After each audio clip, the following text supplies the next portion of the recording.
Vtuber.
时间实在过得太快，记忆都还在脑内回转，所以无法想要遗憾。每天的是音乐在这里，又是在那里，在这里，又是在那里，在这里，又是在那里，在这里，又是在那里。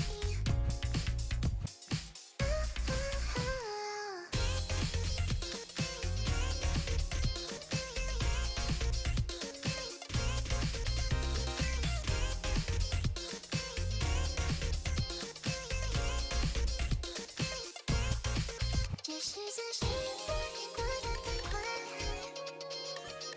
记忆都还在脑内回转，所以无法想要遗憾。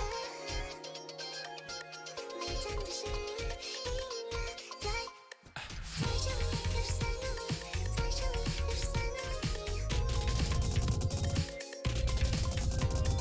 在这里，又是在那里，在这里，又是在那里。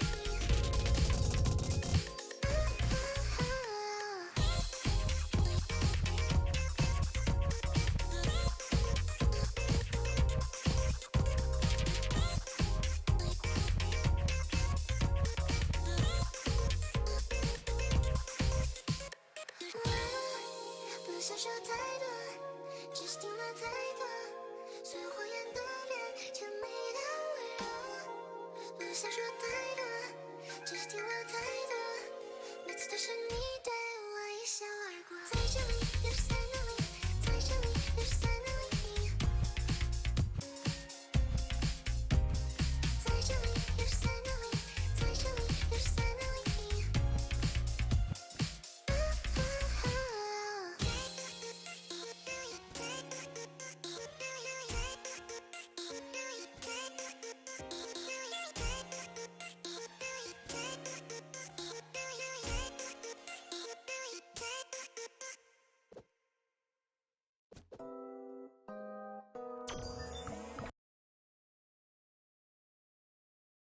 在这里，你是他的方向，你的美担心思想期待，悄悄地悄悄地涌上来，人海人若雨滴答滴答仍在，就将心紧密表白。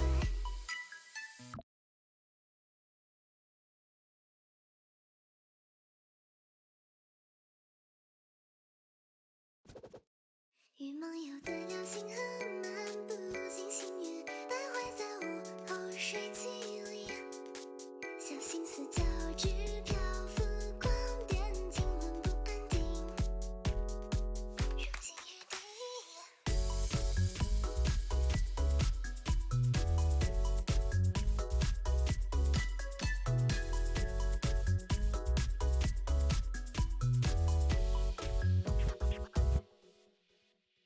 百度从身边踮着脚尖走过，哼着不知名恋曲，真洒脱。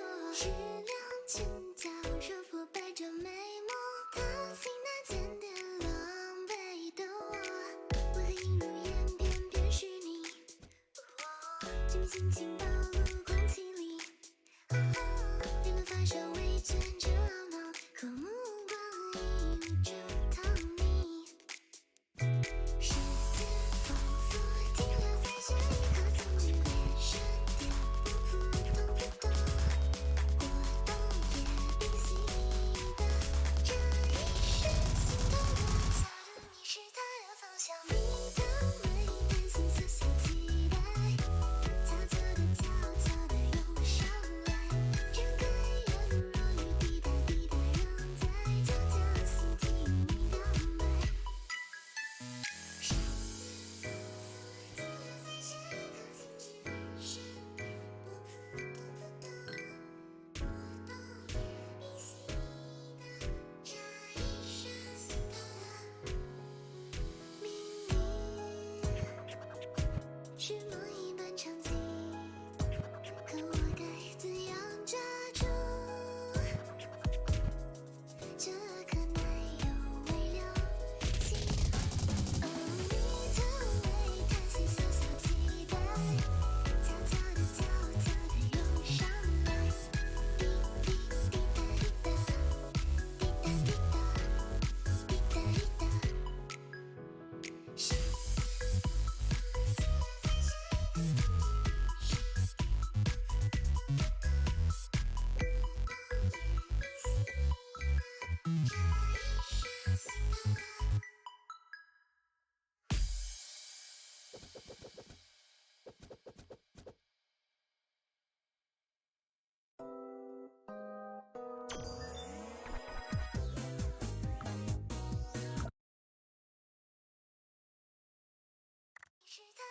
想你的每天心思想透过镜子深。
Okay, there we go. I just have to change the stream title, and we're good to go.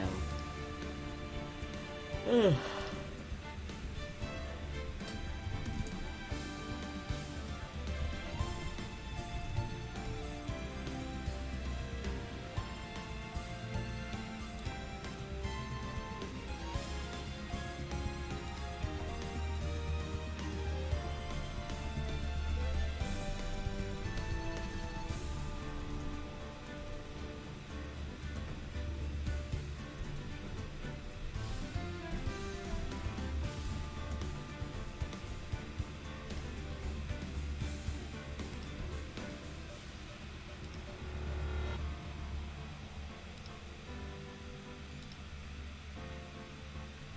It got rid of all my tags. Oh my gosh. Okay.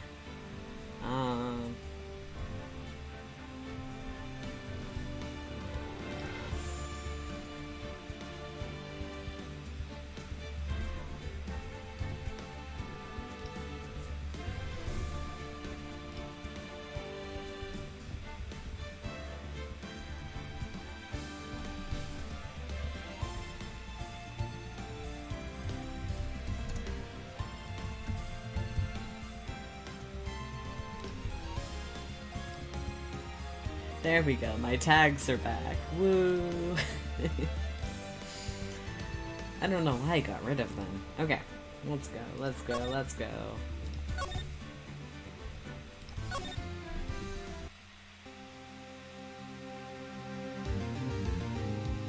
Dun dun dun.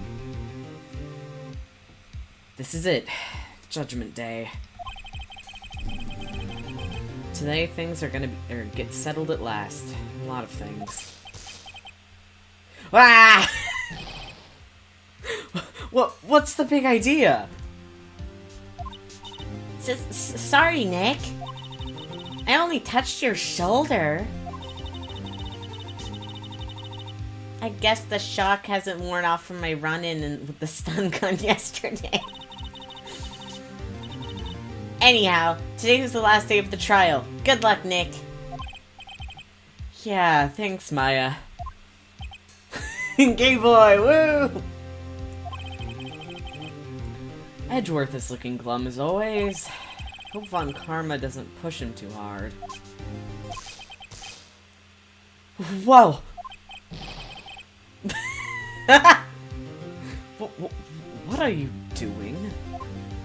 Sorry, I'm sorry. She keeps zapping people.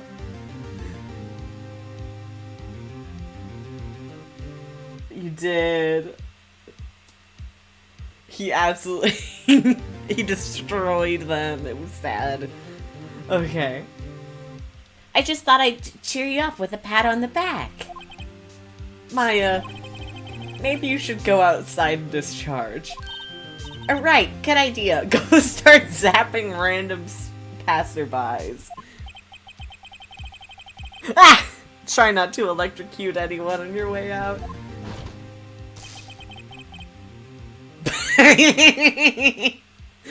Whoa, ya pal! Gumshoe down! Gumshoe down! What's gotten into that girl? Detective Gumshoe! Morning, Mr. Edgeworth. Good morning. How'd it go, detective? Or how'd it go, detective? Have no fears. Promise I've captured our runaway caretaker. Just brought him in. Took all night, pal. Thanks, Detective Gumshoe. You must be tired. Actually, after that shock I got on the way in, I feel pretty good.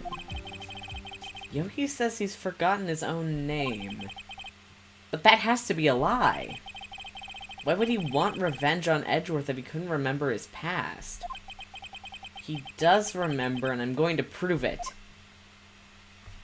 I want the bird! Bring in the funny bird!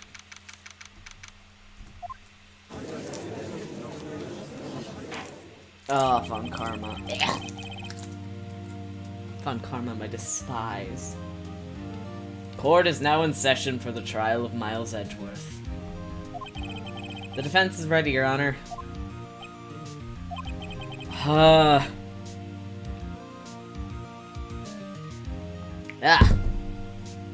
The prosecution is ready. Right, very well. We've reached the final day of our proceedings in this trial. I ask that the prosecution submit decisive evidence. Understood. Come on! Don't be awed into silence by every little thing he says. Very well, Mr. Von Karma, your opening statement. Right. Thanks to Detective Gumshoe's efforts, the boat rental shop caretaker has been arrested. In yesterday's trial, the defense asserted that the caretaker was the murderer. However, the caretaker has yet to confirm this. I would like to ask the defense to cross-examine him as much as necessary. Very well. Please bring the witness into the courtroom.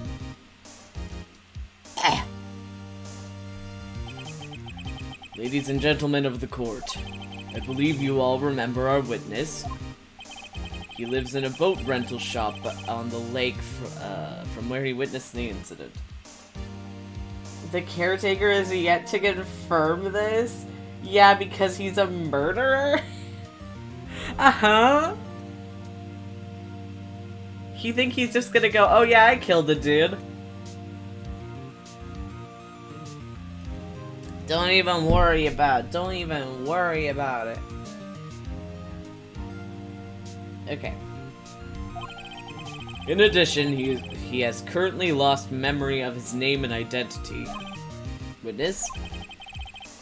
Why did you run away yesterday?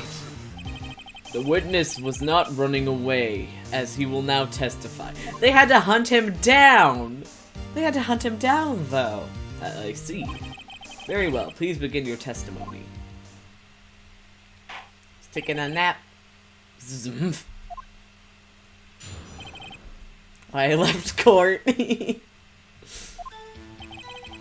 I'm really sorry about leaving. I keep doing that accent for literally every character. I'm sorry about leaving yesterday like I did. But I wasn't running away or nothing. I, went to buy some food for Polly, see? Figured I got nothing to do with this incident anyhow. I mean, I need one of those motive things, right? And I don't got one. So my testimony yesterday stands as is. Very well. Let's begin the cross-examination, shall we? He has to know his name. Yanni Yogi, you're Yanni Yogi and I'm gonna prove it. Okay. I forgot what evidence we have.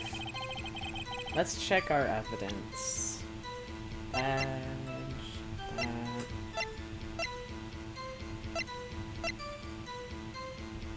Bird. Okay.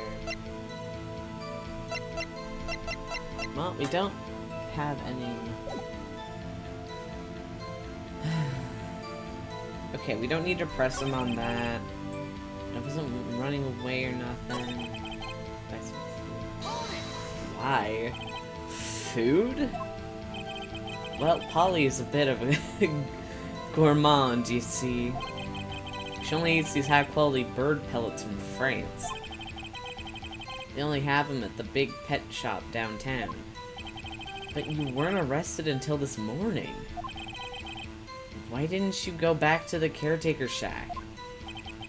Well, I kinda got lost, you see. A witness has trouble remembering things sometimes. When the police apprehended him, he was on his way back to the shack. Yeah, right. Nice try, Von Carmen. I was gonna believe that. I see. So he was lost. Please, Your Honor, come to your senses. You had nothing to do with this. What the hell? You've lost much of your memory, is that correct?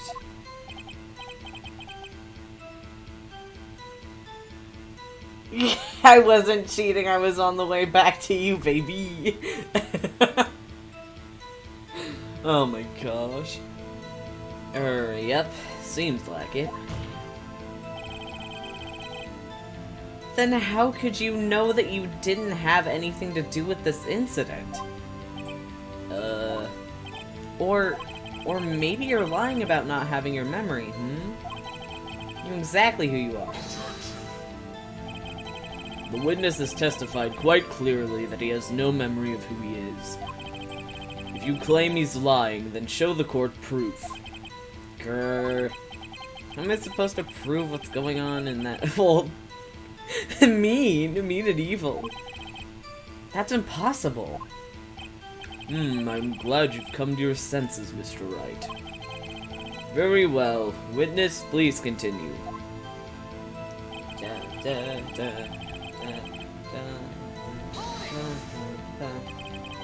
How can you say you have no motive? I see you do. You had a grudge against Edgeworth and the victim, Robert Hammond.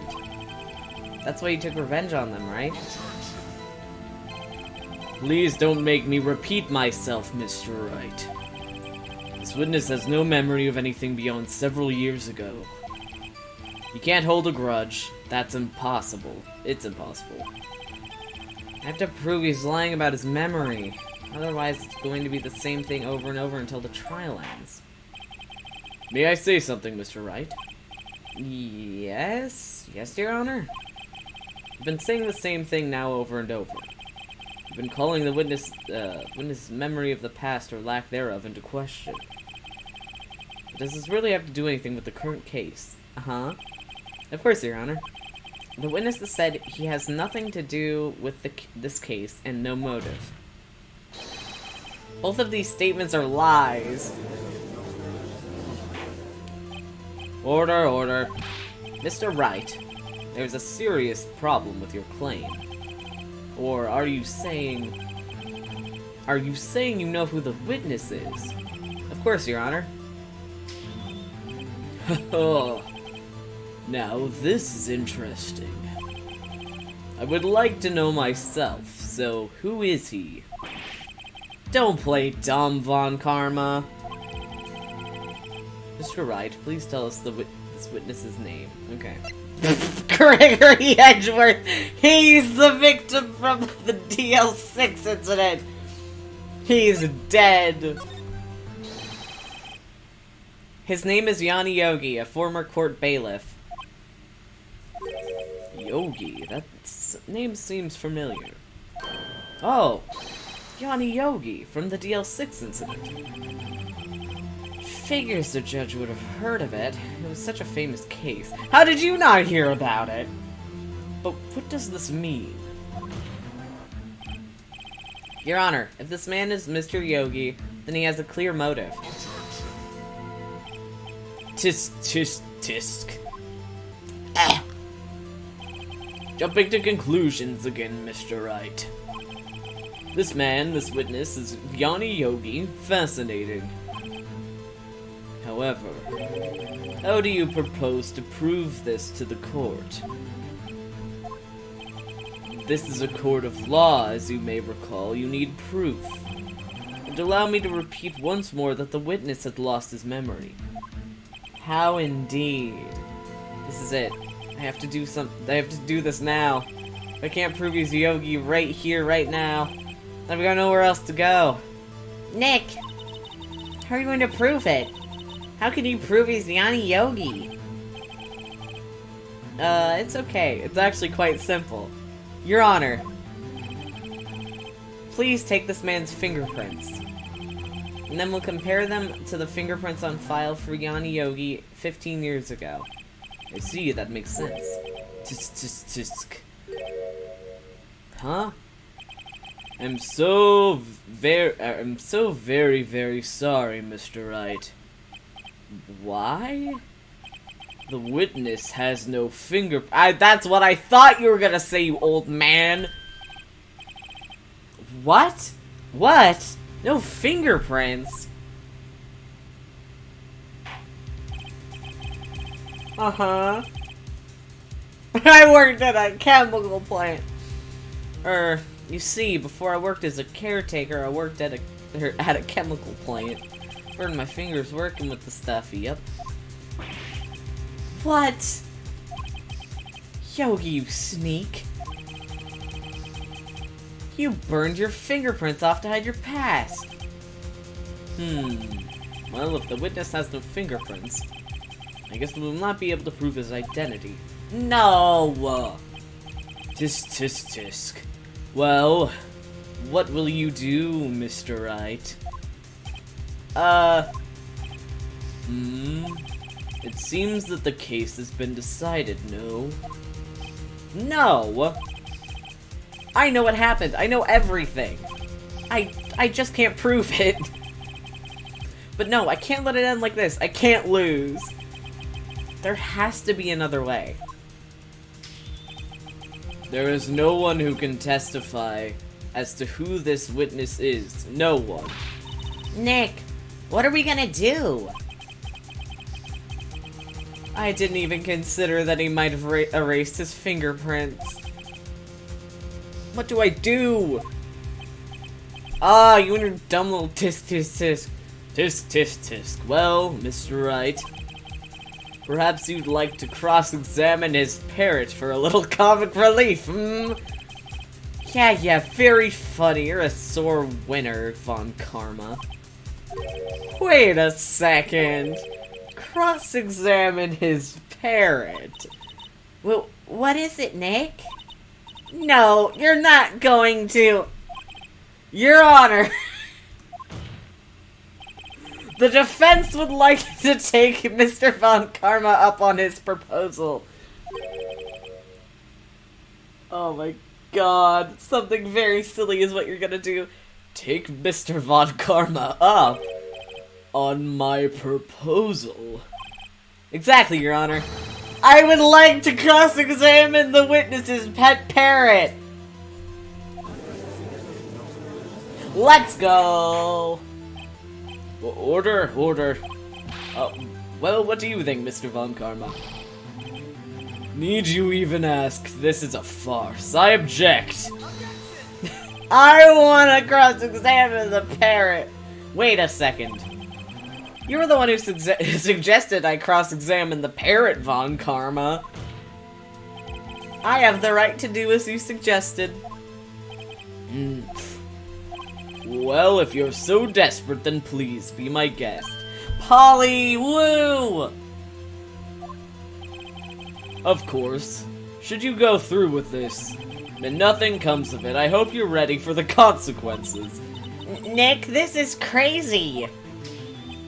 Well, still want to go through with your little game. Saving, but I'm gonna do it. This parrot's gonna be my best friend. Yeah, we talked about this last stream, that this has happened in real life, and I think that's really good. I think there should be more birds in court. There's not enough birds. Yeah. Let the parrot take the stand. There will be more birds in court.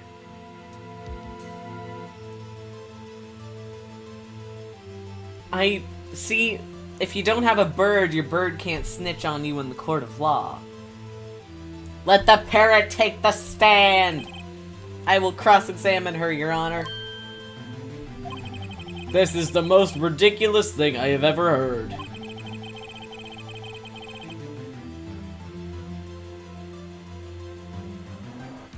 You should play Aviary Attorney after this. It's super inspired and everyone are birds.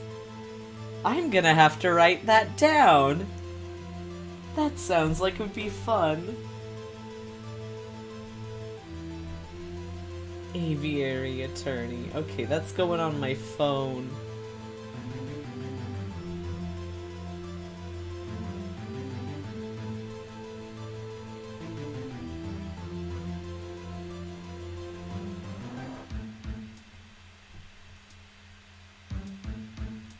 It has a 10 out of 10 on Steam? I like these messed up little birds. Bird law, let's go.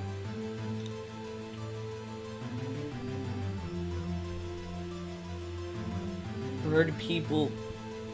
That sounds great. I will have to play that at some point.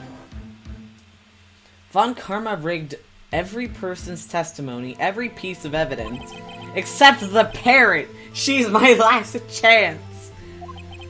At least, I think so. Bailiff, bring in the parrot. Yes! Polly! That's quite a bird. Please tell us your name. Name! The witness is ignoring me. It must hurt to be ignored by a bird. Ahem, very well, witness. Who is your owner? Please testify for us. Bird, my beloved. Hello, hello. Certainly the most concise testimony we've had so far. Very well, begin your cross-examination. Right. What are we gonna do, Nick? I don't know. What do we do, Maya?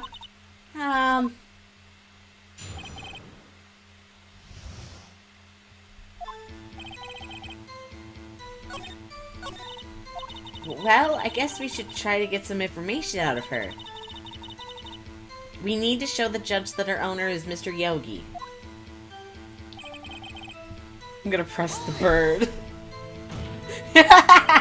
Witness, you can't just say hello and expect us to get anywhere. I want you to testify. Maya, you talk to her. Right, what do I say?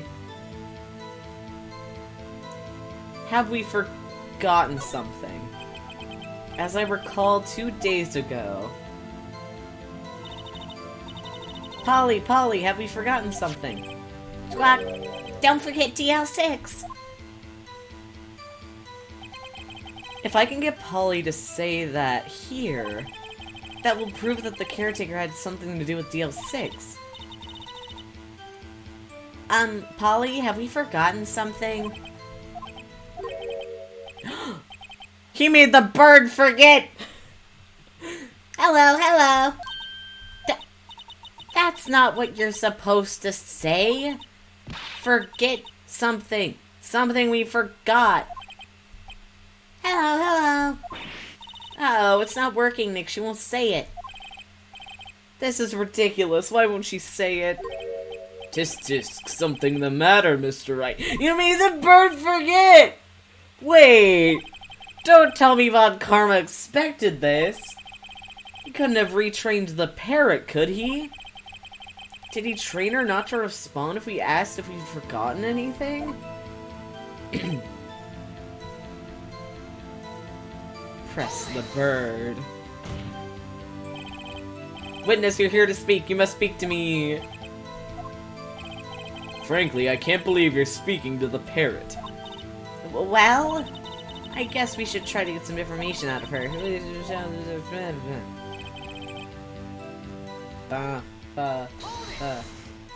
Okay, we've seen this dialogue.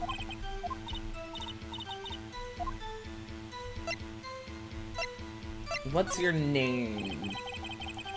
Maybe I should get her to say her name? Polly, what's your name? Polly, squawk.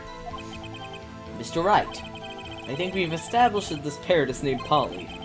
Does not have anything to do with her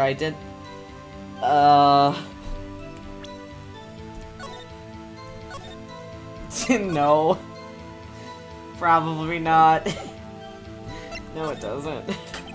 Oh, well, I guess it doesn't really have anything to do with that, no. Please only ask questions pertaining to the matter at hand. Very well, witness. Continue your testimony. Okay, hello, squawk.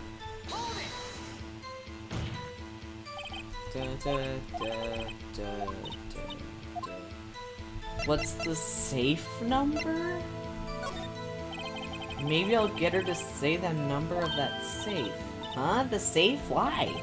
Let's just try and get her to say anything, okay? Polly, what was the number of the safe in the shack?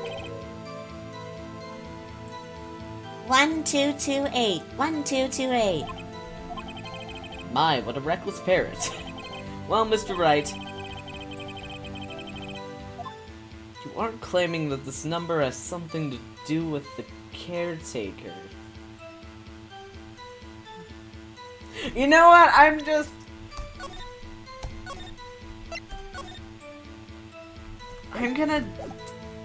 I saved, so I'm just gonna wing it. Actually, it does. That's why I had her say it. Ha! Ridiculous.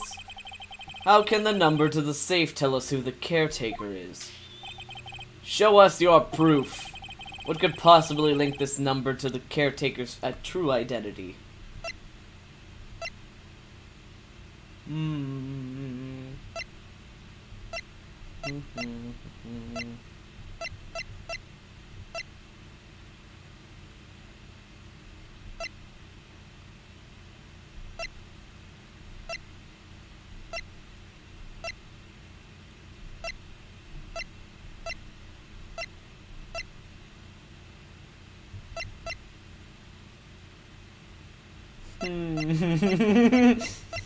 I backed myself into a corner. Woo. Check.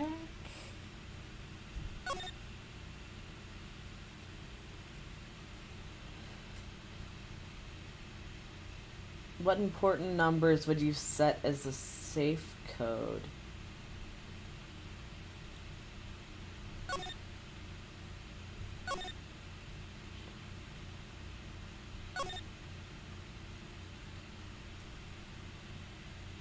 Like an important date, but that's not a date. So the numbers were one... Weren't they 1332?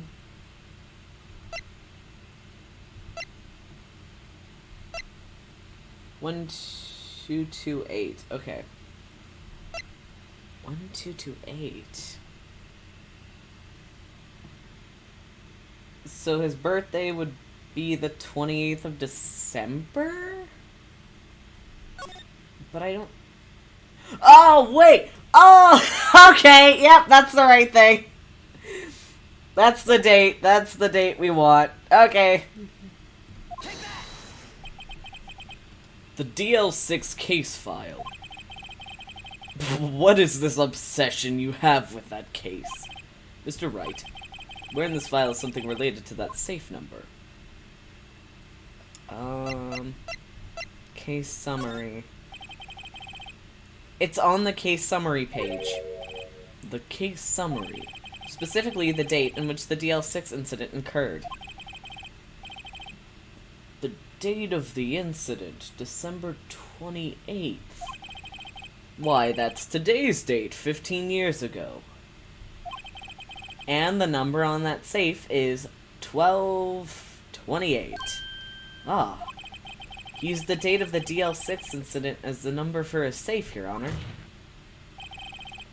That's how important that date was to him. I see. It certainly is an interesting coincidence. People often set their secret numbers to dates. Bah, this is not tangible proof. I'm gonna steal your credit card information. Ha ha! I set my ATM card's number to 0 because I'm number 1. This has nothing to do with a date. Nothing. Indeed. Alone that is... It is a little weak for evidence in a murder trial. You can't actually start a pin with 0 anymore. Huh, weird. I'm gonna steal this fictional man's bank account. We would need some other corroborating evidence. Where am I gonna find that? Some international things don't have the 0 key. Wild. Nick, we're getting close. One more. If we can just get one more piece of evidence. Right, but what? Very well, witness. You may continue. Bird, my beloved! Okay, we're gonna save...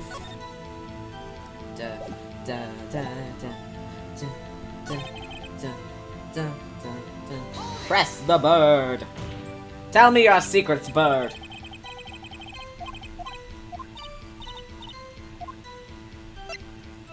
What is your name? Okay. Polly, what is your name? Polly, Scott! Mr. Wright. I think we've established that this parrot's name is Polly. Does this have anything to do with her owner's identity? Of course! Of course it does! Yes, it does! Ha, fascinating. You claim that the parrot's name will prove her owner's identity. Then show us this proof. Nick, don't you think you're taking the bluffing a little too far? Listen. We're not here to answer the question of who is the caretaker, or we are here. We're here to prove that he is Yanni Yogi. All we have to do is tie the name Polly to Yogi.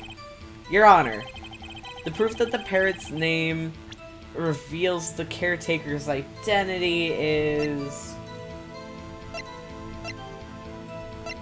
Okay. Still... Maybe goes back to a parrot.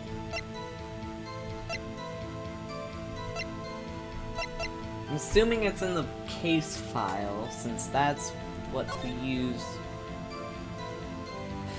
Depleted, no. Gregory Edgeworth. Twice. Polly J. Ah! There we go! There we go! Okay.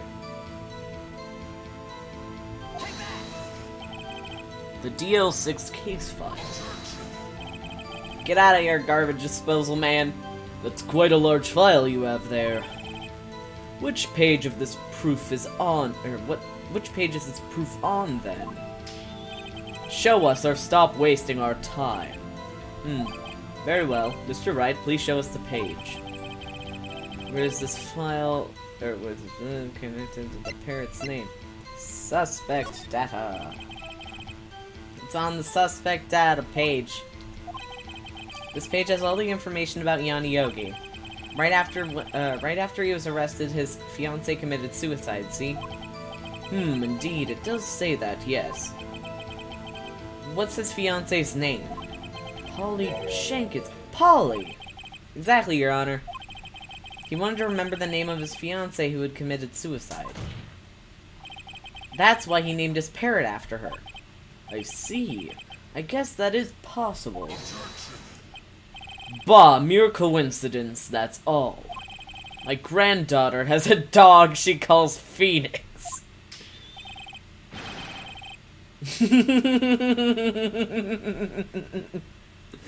Well, Mr. Phoenix Wright, does that make you my granddaughter's fiancé?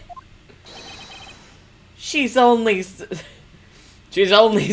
years old. Ugh. Polly Justice. Polly Justice is a very powerful name. Wait, oh, Apollo! That's enough. I think we've reached a conclusion here. This is a mere coincidence, that's all.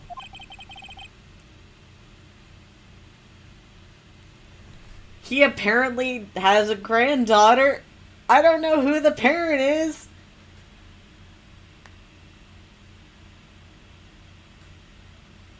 Is he lying about his granddaughter?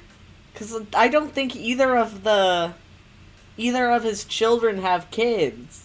Unless Miles has, like, a secret child that's 7 years old. But if the kid was 7, he either... This just... Bro...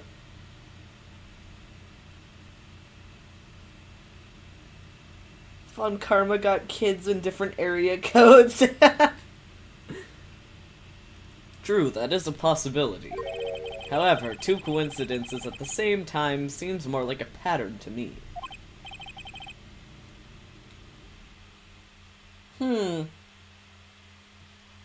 VK disowned several kids for not becoming lawyers canon. I guess. What are you saying? Summon the caretaker of the boat shop. Immediately. Da-da-da-da-da-da-da. Witness, tell us your name. Wait. This witness, he doesn't remember. No, it's okay. What? Oh! Oh! I've accomplished what I wanted to do. I'm done. Nick, he looks totally different! This is the real Yogi, I think. Finally. He's been acting feeble to hide his true identity. Acting for 15 years. Whoa. Hello? I'm streaming. Well, okay.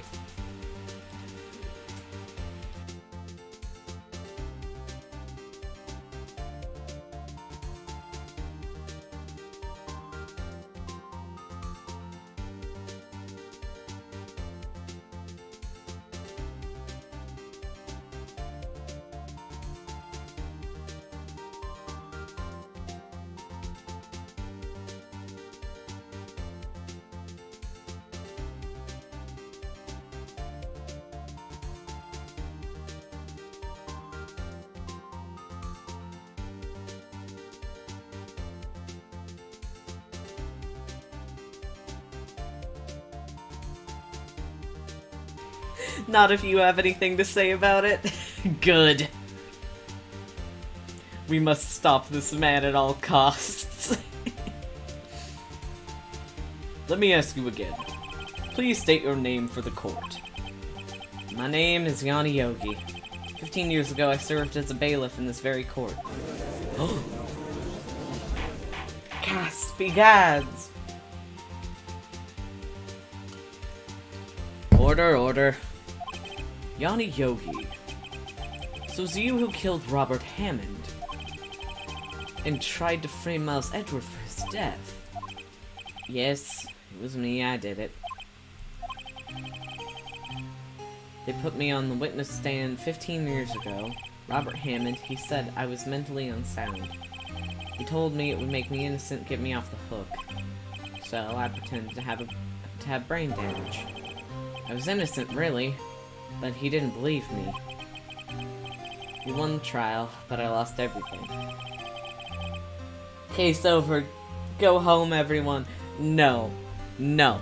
I'm gonna get Von Karma. I want him in prison. Lost my job, my fiance, my social standing. Then, this year, 15 years later, the package arrived. It was a letter and a pistol. The plan was written out in careful detail. It was a plan for me to take my revenge on the people who ruined my life. I didn't care who had sent it. Thought this was my chance. After 15 years, this was it. Finally, a chance to have my revenge on Robert Hammond and Miles Edgeworth. He was 9 years old! I have no regrets. Wait a moment. Revenge against Miles Edgeworth? What do you mean? I'm not at liberty to speak on that matter. Why don't you ask Mr. Edgeworth yourself? Anyway, I admit it. I was the one who killed Robert Hammond. Boy, he was a kid. He was 9 years old, bro. Von Karma, where is Mr. Yogi? Under arrest, Your Honor. I saw no room for error in his confession. Then the defendant, Miles Edgeworth, is innocent, in this case at least. Very well. Will the defendant please take the stand? Yay! Hello! There are a few mysteries left unsolved. Still, you are cleared of suspicion for this particular case. So, I would like to pass the judgment on the murder of Robert Mr. Boy Kid Aloud. Judgment on the murder, any objections? I don't believe it. Why isn't Von Karma saying anything? Very well. This court finds the defendant, Mr. Miles Edgeworth, not guilty. We won the game!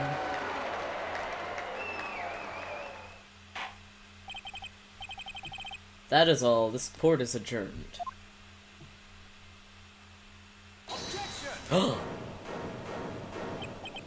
Did someone just say objection? It wasn't Von Karma. Wait, but that means... No. Ahem, Edgeworth! Your Honor, I object to your judgment. What do you mean? I'm not innocent at all. As we have heard, Yanni Yogi killed Robert Hammond in revenge. But revenge for what? Nick? Edgeworth is trying to confess. He's going to say he's guilty. He's going to tell them he was the murderer in the DL6 incident. He's going to tell them he killed his own dad. Uh-oh, what do I do? I'm saving. This scares me. Miles, you were 9, you didn't kill your dad. Where's an objection? The judgment is already passed. I object to Edgeworth's outburst. Didn't something like this happen yesterday, too? I believe a certain witness raised objection after a guilty verdict was passed. That would be Larry. You must hear this new statement. You must hear Miles Edgeworth, because you want him in jail! He's right. We do have a duty to hear Mr. Edgeworth out. Edgeworth! I'm shaking you by the shoulders. For 15 years, I've had a recurring dream. A nightmare. It's only a nightmare, that's what I told myself. But now I know it wasn't a dream. Yanni Yogi wasn't the killer. You mean in the incident where your father died? From the distance of the shot, it wasn't suicide either.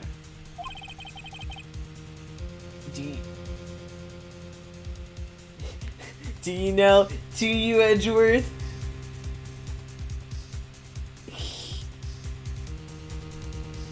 Everything was as clear as a day.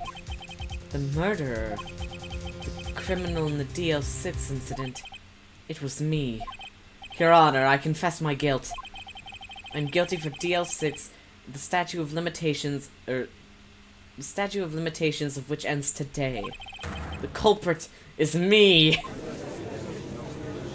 Edward, why? Order. This is certainly unexpected. The defendant who declared innocent is confessing to a different crime. The crime for which the statute of limitations runs out today. Not really sure how I should deal with this. Bah. Isn't it obvious? We hold a trial right here, right now. We tried this man for his crime of 15 years ago. He stands so polite. I think I would like to take a 5-minute recess. During this time, I will consider the appropriate course of action to take. Court is adjourned. Edgeworth! Whoa!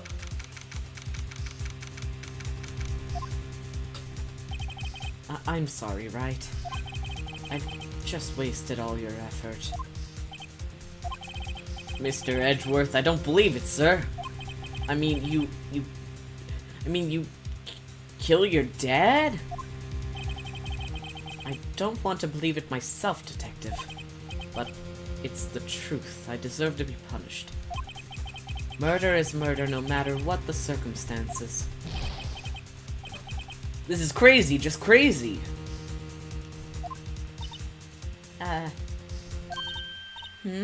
Nick, what are you doing? Huh? Oh. I was just reading through the court record once more. I'm getting my case ready. Your case for what? Huh? Isn't it obvious? I'm gonna prove that Miles Edgeworth is innocent. Huh? What are you talking about, pal? He just admitted to it. That doesn't mean he did it! Wah! He confessed that he did it in court. King of learning the wrong lesson always. I'm sorry, Edgeworth, but I don't believe your nightmare. What? It's just a dream. It's not real. The truth is right here in this court record. In any case, tighten your belts. The real fight is just beginning. I'll prove you're innocent, trust me. Right.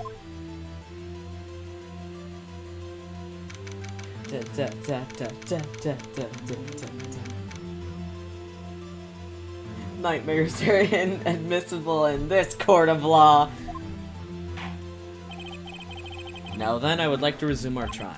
Judge, Miles Edgeworth has admitted his own guilt. He has confessed his crime. Let us begin by hearing his testimony.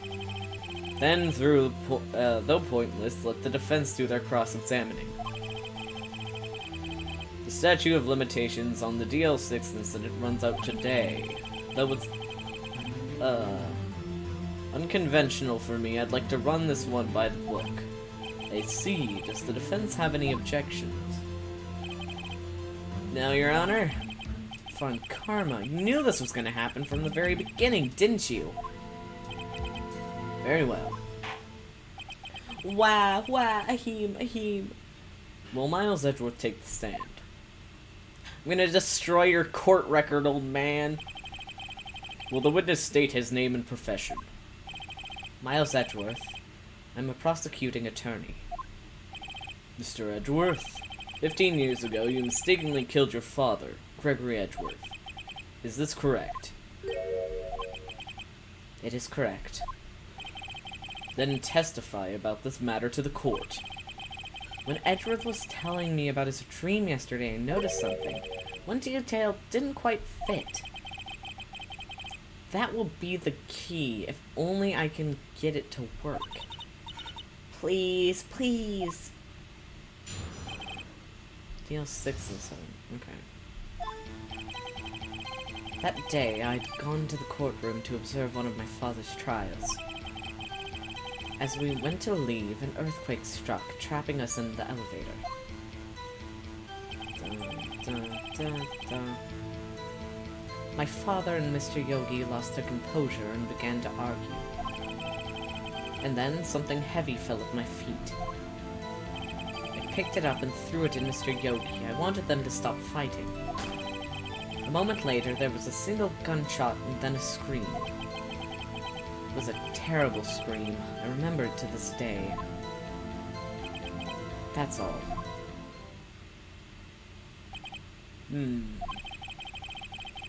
And until now, you thought this memory was a dream. We were stuck in that elevator for 5 hours. The oxygen in the elevator ran out, and I lost my memory of the events. Bah! The same claim Mr. Yogi has made. Very well. Mr. Wright, your cross-examination, please. Yes, Your Honor. Okay. I'm gonna prove you innocent. Wow. Okay, I don't think that's important. Trapping us in, I don't think that's important. I guess ask about this. What did you do then? I was a 9-year-old boy at the time. What could I do? I was scared, trembling in the corner. But then... Where'd that gun come from? What was it? A pistol. I assume it was the bailiff Yanni Yogi's. The safety must have come off when it fell from its holster. And you picked it up. What happened next? Picked it up and threw it.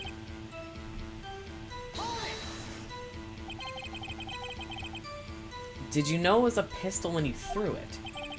I think I knew. I knew it was dangerous. But the air was getting so thick I panicked. So you're saying you threw the pistol at Mr. Yogi? I was in a daze.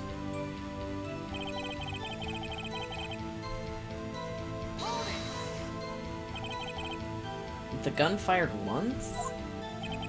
Yes. I think after I threw it, I lost consciousness. Since then,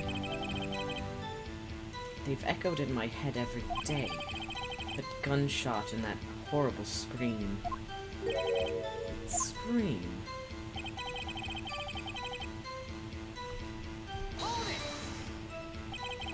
to this day. Yes, I can practically hear it now. I doubt I will ever forget that scream as long as I live. There it is! One part of that testimony clearly contradicts the evidence. I don't know what it means. Better find out quick.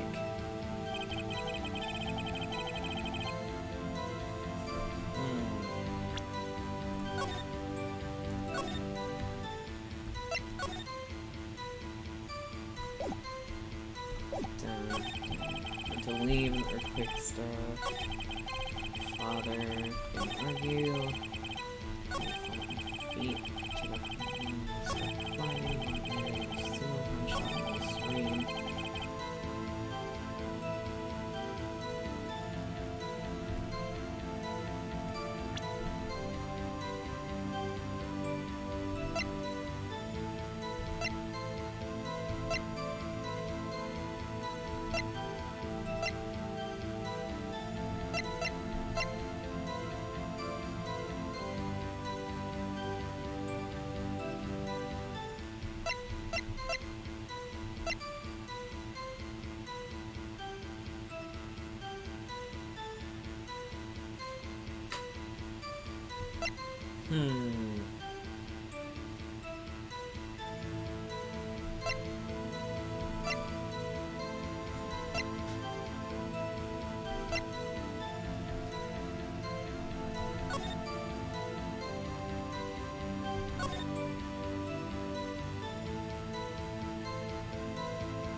The murder weapon was fired twice.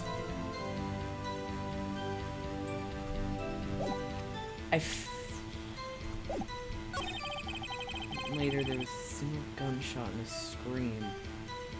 But the murder weapon was...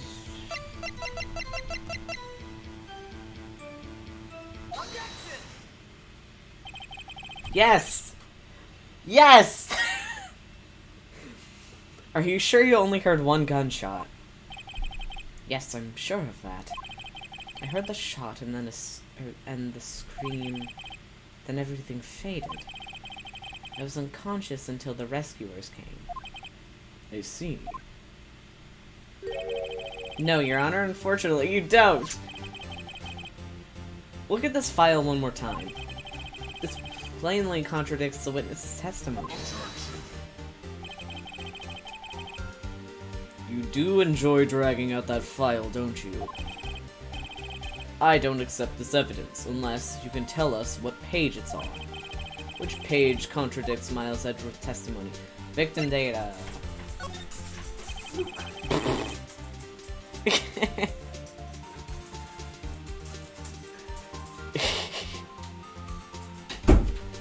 Dog has entered the room.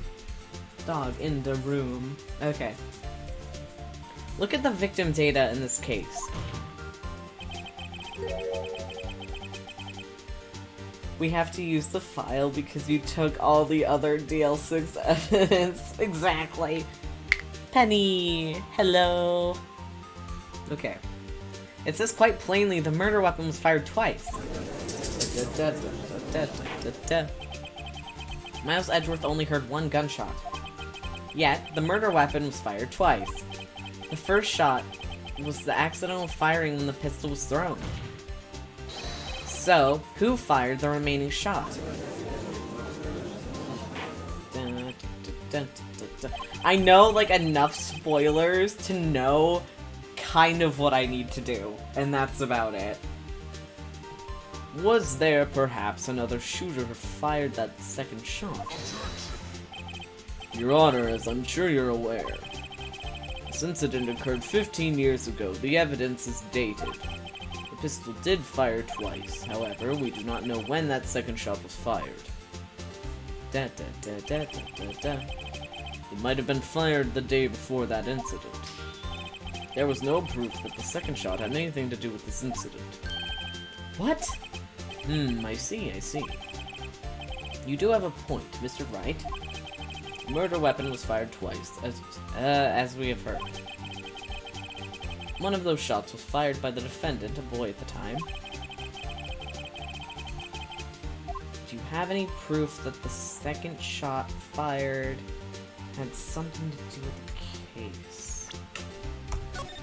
Save. Yes. I want to say that I do, because I think we might have evidence. Your Honor, I think I will be able to show you proof. What? Impossible.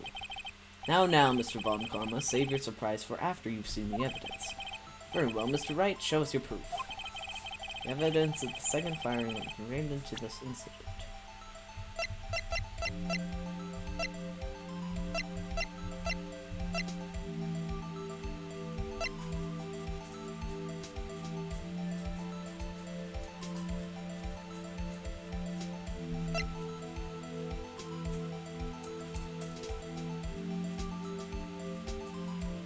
I want to say it's this because there's two... He was sitting on the ground at the time, and he wasn't shot through the back. I'm gonna show this. Look at this photograph. Every time it ever makes me laugh. This is a photograph of the scene of the crime 15 years ago. I can see the victim lying there as Gregory Edgeworth. This proves the murder weapon was fired twice at the time of the incident. This photo proves it. So let me get this straight. This photo proves 2 shots were fired. Where? Your Honor, please get a clue. Show the judge the contradiction in the photo. The bullet hole in the window. E. As should be obvious, the contradiction is here. I see. A bullet hole in the door. Your Honor, Gregory Edgeworth was killed by a shot from the pistol. Yet there is also a bullet hole in the elevator door. We also know that the murder weapon was fired twice. Thus, someone other than Edgeworth fired that second shot. Hole. I need to link that to something. Where's hole? Where's the hole button? Hole. Okay.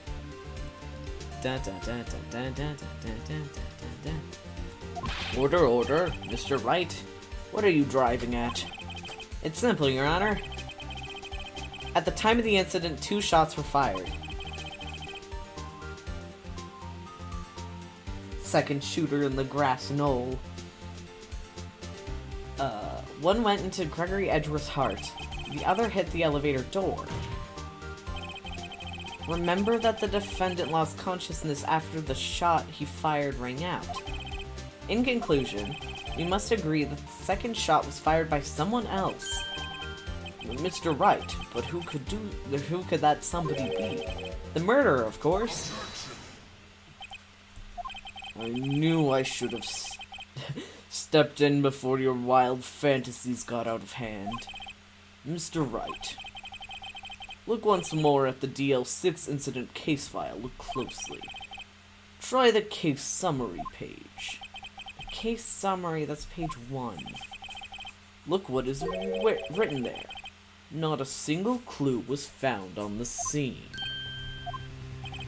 If the pistol had indeed been fired 2 times, the other bullet would have been discovered on the scene. He does have a point. That second bullet has never been found. Why? Because the second bullet does not exist. The bullet that claimed Gregory Edgeworth's life was the one fired by his own son. That is the truth of this matter, the whole truth. It was undoubtedly something else that made that bullet hole in the door. It's the one that hit you! Order, I will have order. Mr. Wright has proven one thing to us quite clearly. That the murder weapon was fired twice at the time of the incident. However, as Mr. Von Karma says, the second bullet fired was not found. It is highly unlikely that the police merely overlooked the second bullet. So, all we have is the single bullet fired. I'm afraid I have to discount the defense's claim. Tisk, tisk, tisk. I praise the judge for his wisdom in this matter. Gah! How did this happen? I don't believe that the second bullet didn't exist. Was I wrong? Have I been wrong about this whole incident? What are you doing, Nick? Why aren't you raising an objection? I'm sorry, Maya. What? It looks like I was wrong. Nick? If the second bullet wasn't there, then my... Okay, dog has left the room. If the second bullet wasn't there, then all my conjectures were for nothing. No. But you said you'd do it, Nick. You said you'd get Edward declared innocent. I'm sorry. It's just... Then I saw the photograph. When I saw the photograph, I thought that 2 shots had been fired. I was so certain of it, I thought I'd won. I thought there was another person, someone else who fired the killing shot. But now, I was wrong to think it could be that simple. This case has stood unsolved for 15 years. Nick? Well, it seems we have finally cleared up this incident. Only 1 bullet was found at the scene of the crime. That shot was fired by Mr. Edgeworth. Precisely. I would like to ask one thing of Miles Edgeworth before passing my verdict. Have you been paying attention to the trial so far? Yes, Your Honor. Do you have any objections? No, I do not. So you killed your father, though that was not your intention. Yes, I did. Oh no, he's accepted the guilt. Very well. The statute of limitations on the murder of Gregory Edgeworth runs out today. Therefore, I must pronounce the verdict on the defendant today, right here. Right now. Indeed. Does anyone have any objections? I've been here before. This is just like my first day in court. There's so many things I should know, or I know I should be saying. Edgeworth, sweetie, don't you think your emotions are keeping you from being logical about this? Don't be mean to him. He has trauma. Okay. My mind's gone blank. I can't find the words. Mr. Wright. I have an objection! Huh! Objection! Your Honor. Be mean to him. He deserves it. No! He doesn't. Your Honor, I object. Tisk, tisk, tisk. Mr. Wright, on what grounds do you object, Oof! Nick! I don't know, his case is perfect. Oh no. Grr. It must exist. The second bullet. Well, what? What did you just say?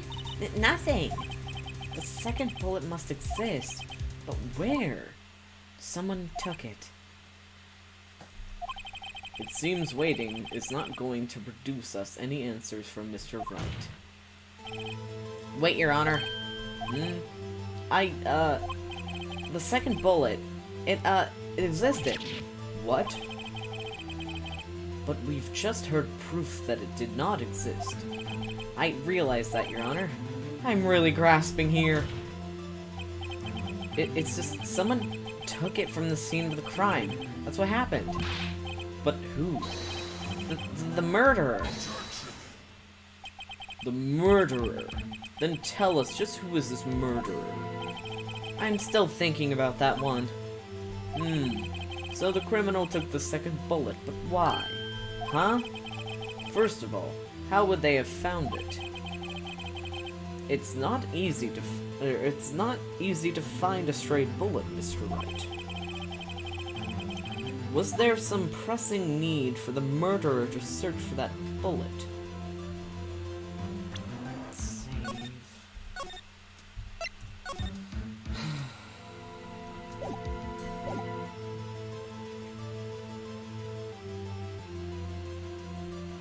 murderer had to find it. Of course there was a need. That's why they took it. Bah, what possible reason could they have had? Well, the reason the murderer took the bullet away from the murderer was cautious.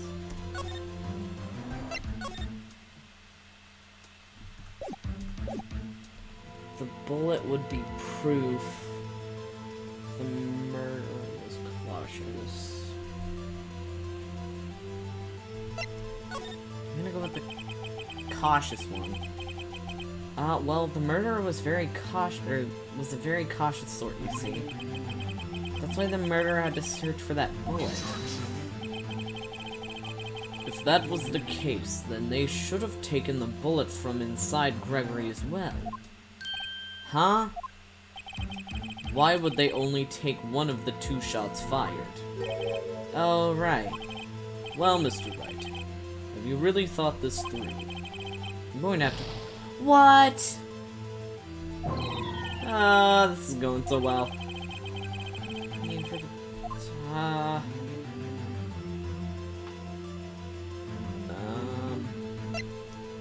The murderer didn't need it.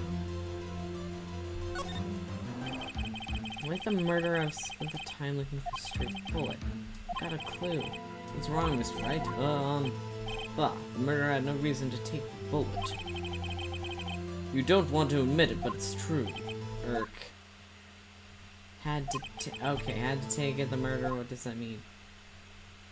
You're thinking too normal, think crazy. Go crazy, go stupid. Don't think why the bullet was taken. Think why the bullet had to be taken. Mr. Wright? Yes, Your Honor? I have no idea what I'm doing. Well, the murderer had no intention of taking the bullet from the scene, but, the murderer had to take the bullet. Go crazy, go stupid, Had to, Mr. Wright. What do you mean? Well, for instance, what? Maybe the bullet, hit the murderer? The bullet hit the murderer. Just saying, for instance. I mean, if it hit you, you would have to take it with you, wouldn't you? It's not like you could perform surgery right there. You know? Wait a second. This is talking off the top of my head, but what if that's really what happened? Let me get this straight. So, at the time of the murderer themselves was shot. And they left with the second bullet still inside of them. Thus, leaving only one bullet at the scene of the crime. Yes, I thought that's how it would work, yeah. But there's a problem with that. The other 2 people rescued from that elevator, Miles Edgeworth and Yanni Yogi, were both unharmed. So that would mean the murderer came from outside, yes. Go crazy, The 2 men fighting inside the elevator. Trying to stop them, the boy picks up the pistol at his feet and throws it. The pistol discharges, and the bullet goes through the elevator door and hits the murderer outside. The boy loses consciousness. Then the murderer opens the elevator door and sees the men inside. Mr. Wright, you are truly the most unpredictable defense attorney I've ever known. I can tell you're grasping, yet I cannot deny the possibility of what you say. What are you saying? Deny it, deny it! No one involved with this incident was wounded. There was no murderer. No one was wounded at the time of the incident. He's right. I can't think of anyone. Hey, Nick? Huh. I just thought of something really crazy. Crazy? Remember what Mr. Grossberg said yesterday?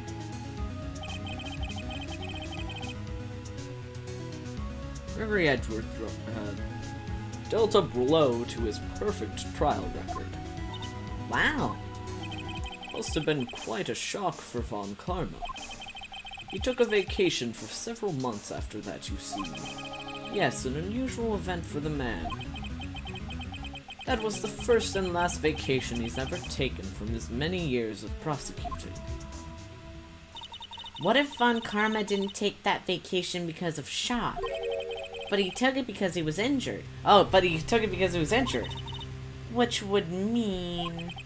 It could only mean one thing. He was the murderer in the DL6 incident. He was the man who shot Gregory Edgeworth.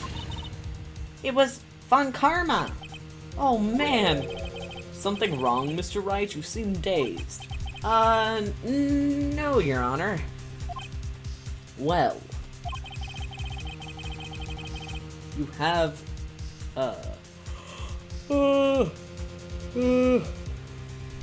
indicated the possibility that the murderer came from outside. Can you give us the name of your suspect? Uh-oh. Should I come out and say it now?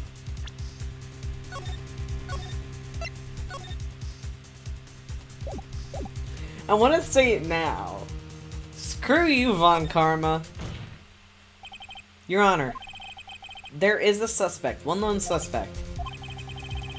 Well, this is certainly interesting news. Very well, Mr. Wright. Who's your suspect? Urgh, my hands are shaking. It's the last day of the trial. Go crazy, go stupid. What? Von Karma. Von Karma?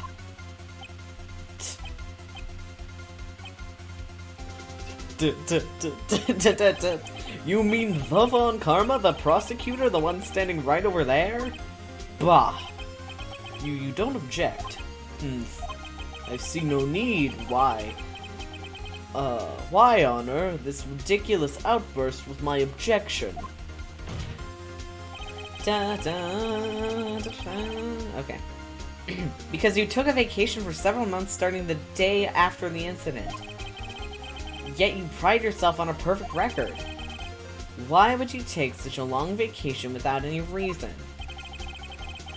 So you're claiming that I took a vacation to heal my injury from the incident. Fascinating. Prove it. I would have needed surgery now. Where did I go under the knife at, Mr. Wright? Bring the doctor that operated on me. Have him testify. Nick. Let's find out who his doctor is. It's no use. Edgeworth? I know Von Karma, perhaps too well. He's perfect. He wouldn't leave clues. Probably didn't undergo surgery. That would leave a doctor as a witness. Grr, nobody's that perfect. So what, Nick? Did Von Karma pull the bullet out himself? That's insane. No, he couldn't have. You can't just pull bullets out of yourself. Wait, what does that mean? That bullet has to be somewhere, but where? Tisk tisk. Well, Mr. Wright, can you produce evidence to prove that I was shot?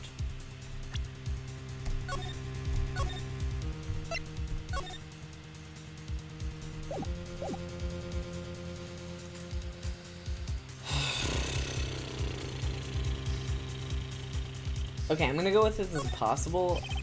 It'd be impossible to find a doctor who operated on Von Karma now, even if Von Karma did undergo surgery. It seems that you've finally come to your senses. You've realized the truth. You cannot prove something that didn't happen. Nick? The court record. There must be something. The court record? What could be in there? God, there's no time. I better think on it as I go. Alright, Von Karma, I'll prove it. And I'll even use evidence. I know how much you like it. How you like it so much. What? The evidence that proves Mr. Von Karma was shot is...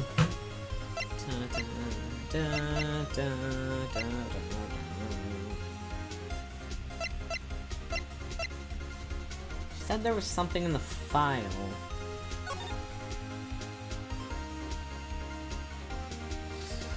So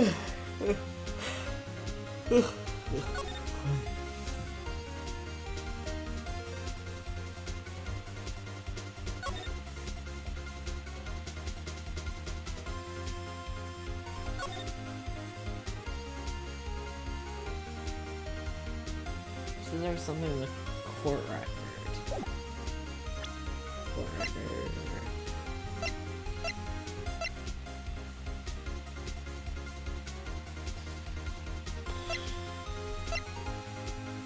The only thing I haven't really used is the bullet.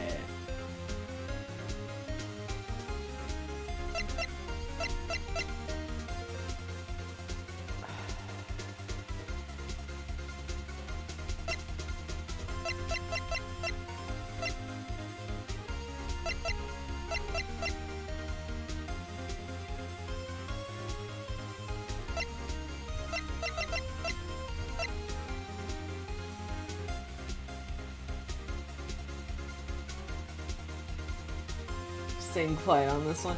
I'm just gonna go with the bullet. I'll save and then I'll go back. Oh wait, shoot. I'm gonna go for it. What exactly is that? Sorry. Judge if you would. Right, penalty. Shoot. Got health. This is the final doozy. Okay, cool. Not trying. I'm really not sure how I've managed to make it this far. That's right, please reconsider your evidence. Okay. I'm just gonna. Your Honor, the evidence of prison Von Karma's shot is.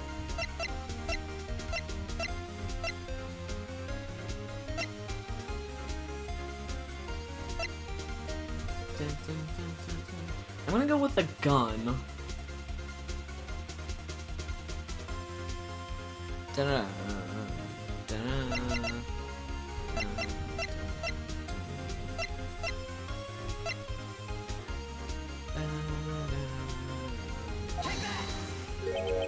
What exactly is that? Ah, shoot. That gun is from the current trials.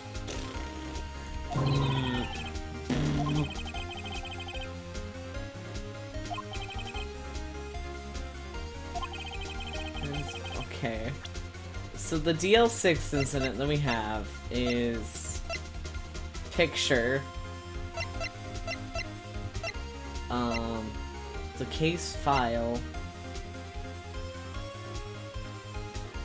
Walk through it with us. Where is the bullet if he got shot and it didn't go to the doctor? Well, I already know where it is. It'd be in his shoulder. Because I've heard spoilers. I've heard spoilers. It's in the shoulder. Do I show the picture again?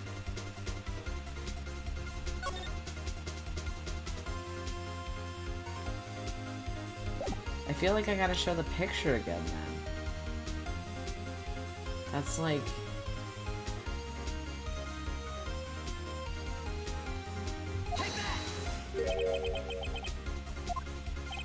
Ah! Shoot! Oh my gosh!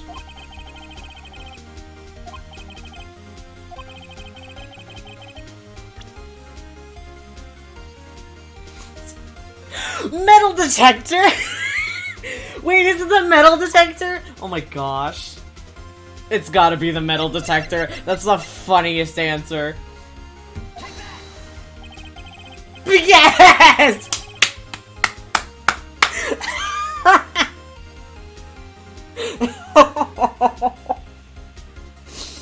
Oh my gosh, it's the metal detector. Von Karma is perfect. He wouldn't risk surgery, leaving an evidence trail. Oh my god. So then I ask, where is that bullet now? I think it's unlikely that Von Karma performed surgery on himself. You don't mean... I do. There is a possibility that the bullet is still inside Von Karma. Da da da Da-da-da. Is that even possible for all these years? Well, there's one way to find out. We could use this metal detector. Well, Von Karma, I'm going to run this over you and see what we find. Hee hee hee. I refuse. You refuse. But refusing this means you acknowledge that the bullet is still inside you. Da-da-da.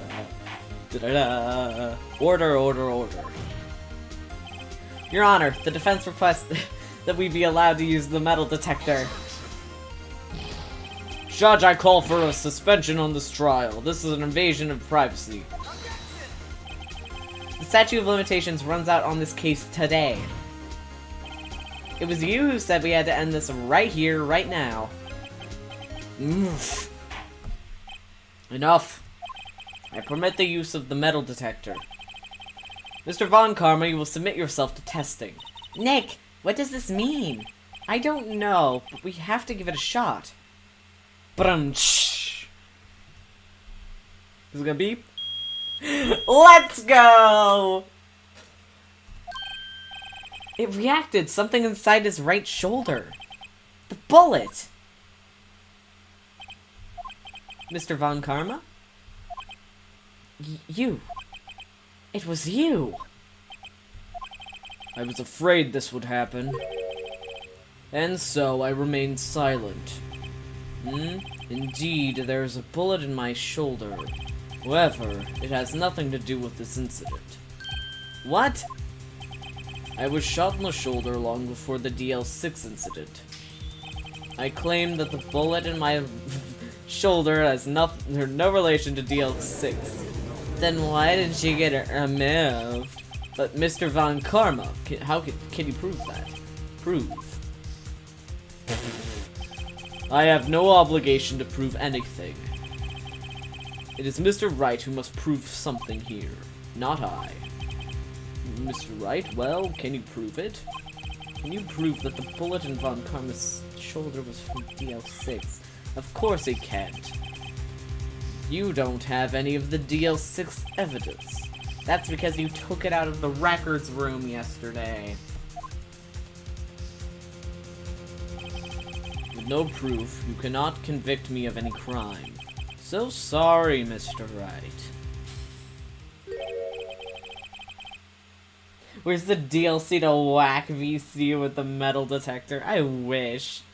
No, I'm the one who's sorry, Mr. Von Karma. What? You were close. One day away from freedom. But you see, I have proof. What? Who would have thought you would dig your own grave trying to convict Edgeworth? You can link that bullet in the shoulder to the DL6 incident. Here's my final proof. Oh no.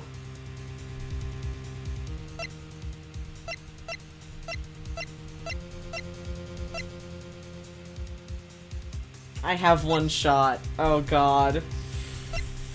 Oh no.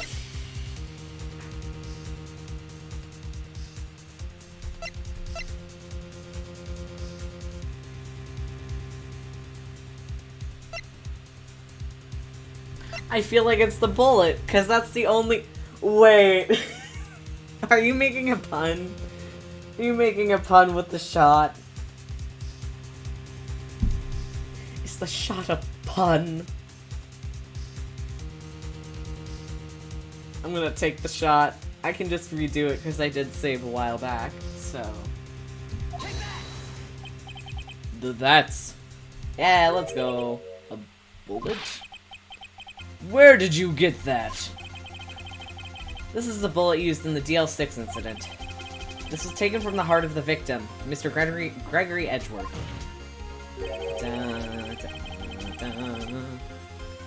The bullet is preserved quite nicely with all the ballistic markings intact. Ballistic markings? You may recall the term. It came up in the first trial 2 days ago.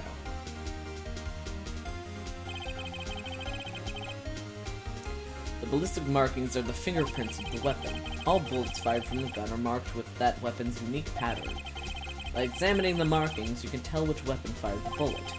It's quite accurate. Dun, dun, dun. Remember, Kings, the ballistic markings are... we have 2 bullets in our possession.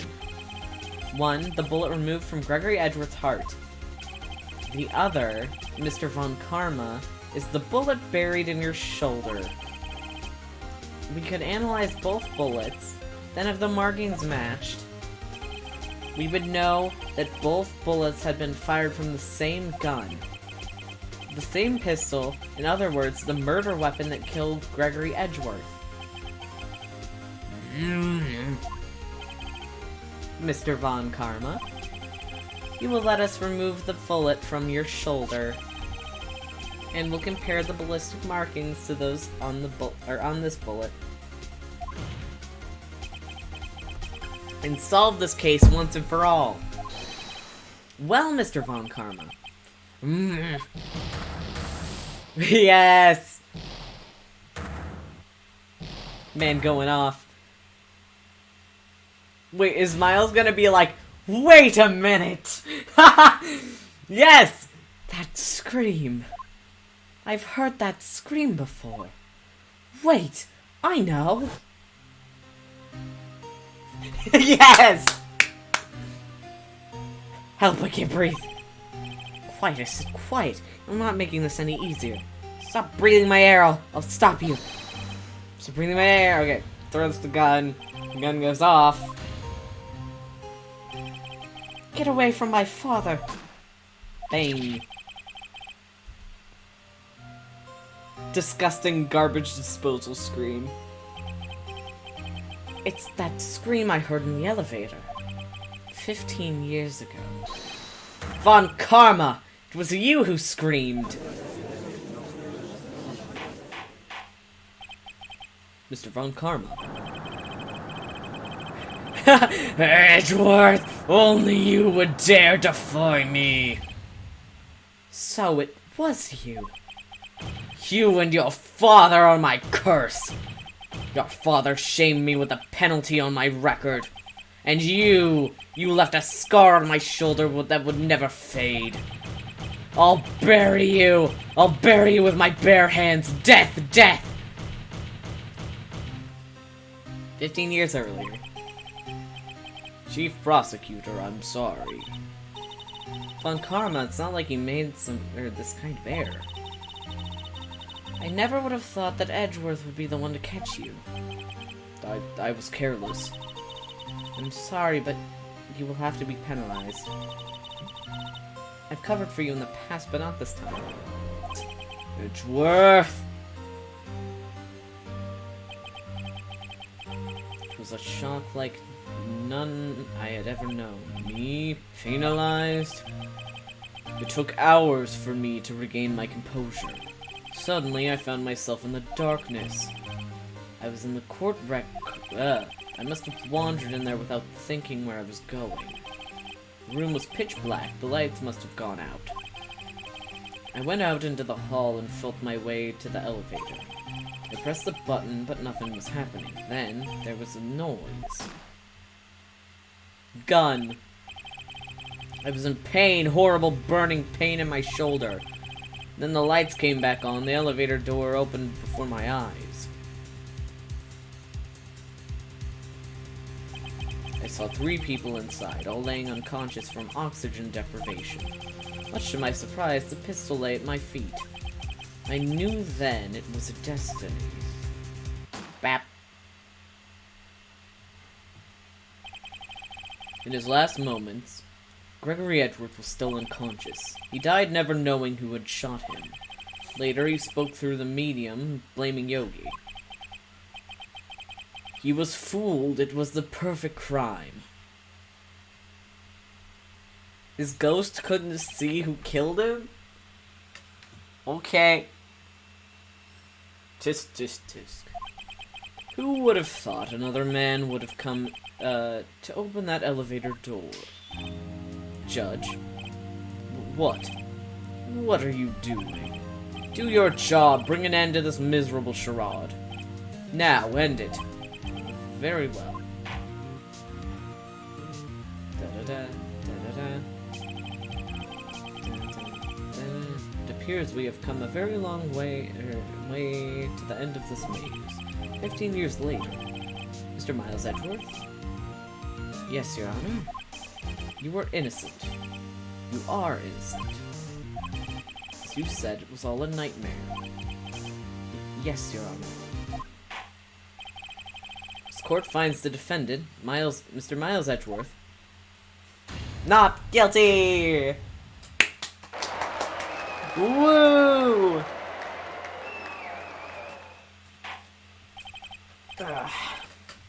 That is all. This court is adjourned. Yay! Nick, we did it! Did you see his face? On Karma looked even paler than usual. He's pretending to be all cool, but inside him, Nick crushed. I gotta say, I'm impressed. It was pretty close, though. I was sure we'd had it. I know, I was on the verge of tears the whole time myself. But now it's all just a good memory. No, it isn't. So it's finally over, Edgeworth. Right? Yeah? I'm not sure how to say this. I know. Try thank you. I see. Thank you, right? You're welcome. I think you could have done better than that. Sorry, I'm not very good at this sort of thing. You got a lot to learn, Edgeworth. She's got you there. Whoop! Amazing, pal. You pulled through just like I thought it would. I'll never forget this. I owe you one, pal. And tonight, let's party. Dinner's on me. Yeah, my salary went down a little bit this month. Who cares? Please don't. Please, no. See, Mr. Edgeworth, you should take a lesson from Detective Gumshoe. That's how you say thank you. I see. Ahem. Woo! Whoop! I feel foolish. Don't worry. Take it a little at a time. You'll get used to it. It's been 15 years since I've seen Edgeworth this unguarded. Hey, y'all. Lada! Y'all were great in there. Thank you. Yo, Edgeworth, congrats. Like a foolish fool, perhaps. Thank y'all very much. I knew you were innocent from the start, of course. Just look at you. You wouldn't stick your hand in the cookie jar even if no one was there. Code switch. You were the witness on the first day of the trial, weren't you? Yeah, well, let bygones be bygones, eh? Speaking of which, what are you doing now, Lotta? Who, me? I went back to college. You went back to college that quickly? I gave up trying to be an investigative photographer pretty quick. Really? That's too bad. Huh? Isn't that the hot dog guy from the park? Huh? It's over, Nick. Oh no. My life is over. Why the sad face, Larry? What happened now? Oh, Nick. I'm not long for this world. You don't look sick. It's Keonce. She's going to live in Paris. Paris, Nick. She's leaving me behind. Shouldn't have seen that coming. Yo, Edgy, there you are. Yes, here I am. Congrats, Edgy. Here's a little gift from me in celebration. Celebration? That's unusual for you. Harry Butts, you came along tonight too. My treat, pal. You come along tonight too. My treat, pal. Thanks. Looking forward to it. Yo, Nick? That's the suit that questioned me. When he says treat, that's not police talk for prison food, right? Right? Just remembering the photo. Oh, isn't there a little photo that they take or something, and it's very nice? I think you'll be fine, Larry. Right. Yeah? What's up? That envelope that Larry gave me, it's got money in it. Well, yeah. That's not that strange. People give money away to celebrate sometimes. It's $38, right? Huh? What a weird amount. I mean, it's not a little, but it's not a lot either. Biggest plot twist of the Ace Attorney trilogy. 38 exactly? Nick! What the heck fell down? Oh my gosh. Huh. Wasn't that exactly the amount of lunch money that was stolen from Mr. Edgeworth in school? 38. No. No! Larry, it was you! What are you so surprised about, right? Huh? Larry was absent that day from school, right? But that doesn't automatically rule him out as a suspect. What? Think back to that day 15 years ago. Larry took the day off, but he was bored, so he came into school anyway. Then he saw the money laying there, and the rest is history. I never was good at history. Edgeworth? You didn't know, did you? I suspected. I just couldn't picture Larry protecting you like he did that day. Everyone else was saying you did it. The whole class was against you, remember? Yeah, too well. No, I'm sorry.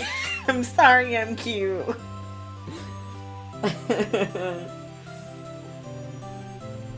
Right.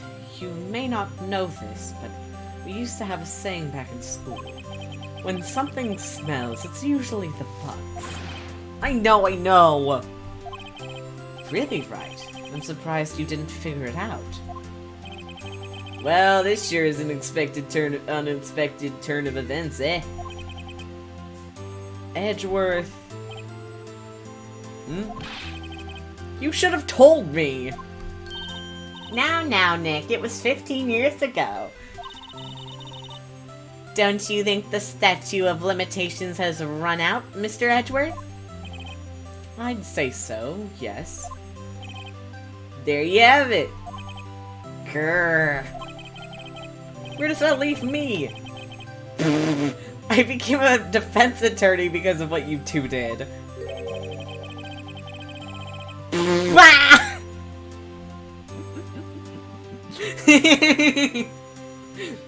Oh my gosh. Well, you've always been something of an insufferable emotionalist. Yeah. And you get all worked up you get worked up too easily too. Death! The death sentence to both of you! Man, if only I've known, I would have become a prosecutor. The same goes for me, only the other way around. For the longest time, I thought I might have killed my own father. Thought I might be a criminal. I became a prosecutor, in part to punish myself. If I'd known the truth, I might have become a defense attorney after all.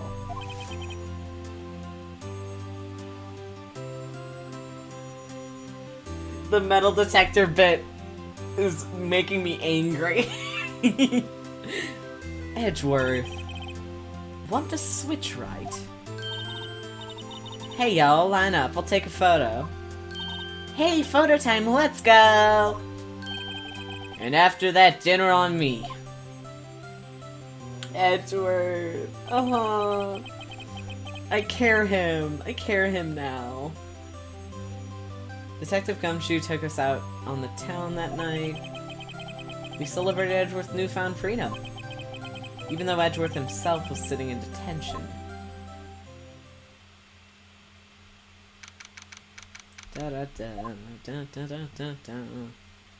Uh-oh. Whoa, I went a little overboard yesterday. My head hurts. Huh? It's still only 5. Maybe I should go back to sleep. What's this? A letter? Good morning, Nick. You were really impressive yesterday. Seeing you, it made me think about what I'm doing here. I'm a spirit medium, in training, of course. I wanted to help Mr. Edgeworth, too. I wanted to help you. But I couldn't. I was useless. So I've decided to go back to my training. Become a full-fledged spirit medium, for starters. I couldn't say it to your face, so I left this letter. Oh, Maya. Maya. Goodbye, Nick. Maya. Ahim. Goodbye? What time is it? Gah! The first trains for the mountains have already left. To the station. Maya. Ahim. I guess I'm too late. Hey! Nick! Maya! So, you're leaving? Yeah. It's hard being a spirit medium who can't talk to spirits. And I think you'll do fine without me, Nick. Be good, okay? What? Oh! Wait! What? I never could have saved Edgeworth without your help. Hold it! Huh? On the last day of the trial, I heard her. I heard Mia's voice. You heard my sister? Yes, only her voice, but still.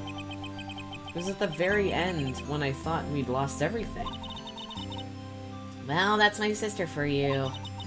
Detective Gumshoe helped, and Mr. Grossberg, and even Larry. I'm the only one who can help. I was useless, Nick. But you were the one who stopped Von Karma, Maya. Huh? I didn't do anything. All I did was wander around in a daze. Sorry, but I have evidence that you helped. Evidence? Show Maya some evidence to cheer her up. Oh gosh.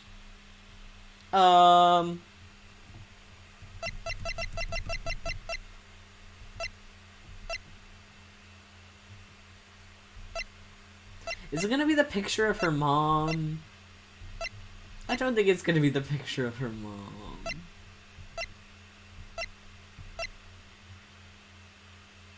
Something she did. Don't show her dead mom!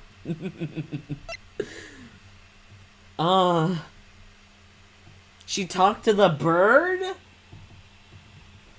I don't know.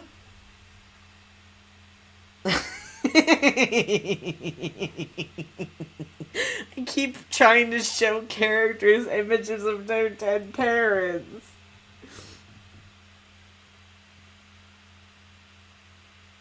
Okay, go through everything?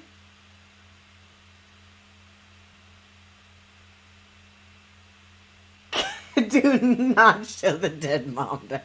I'm gonna show her the bird. Present bird. Bad ending. Well, I did. I tried to save before it. Huh? Sorry, Nick. I guess I don't understand. It's okay. You don't have to try to cheer me up. But one day I'll come back and be useful, I promise. I'm sorry. I'm sorry. You guys I didn't know what to do. I didn't know what to do.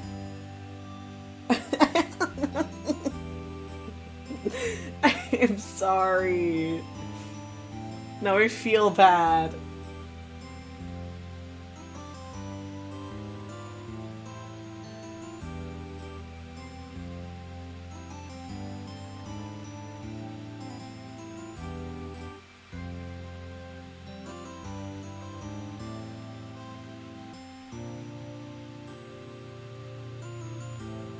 Two separate people told you. I don't understand what they told me to do! Dude, it's like, how did you miss that?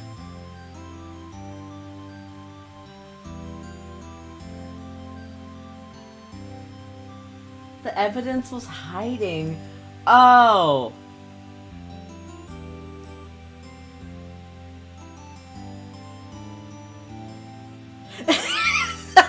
I was oxygen deprived from having my door shut too long. So I forgot. I don't know when the last time I saved was.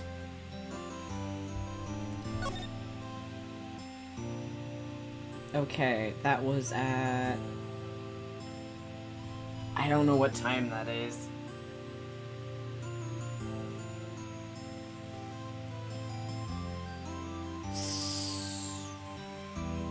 Oh, oof. Okay, yeah, no. I'm sorry. I'm sorry, I have to... See you soon, Maya. Yeah. Tasing incident was today, eh? No, tasing incident was, yesterday. Heem. Thanks, Nick.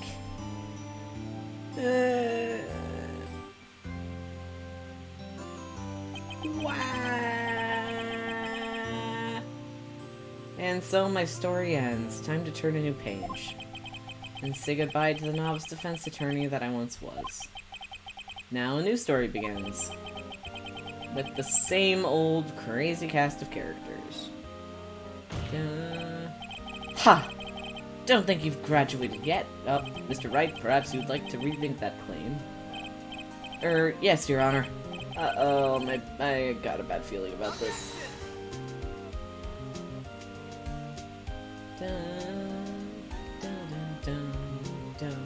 I thought there was another one. Wait, this was the last one of this game? Okay. Hey pal, Mr. Edgeworth came down. Oh. Talk about a pleasant surprise. Whoop! Detective Gumshoe! Then he hung his head low and went right back outside.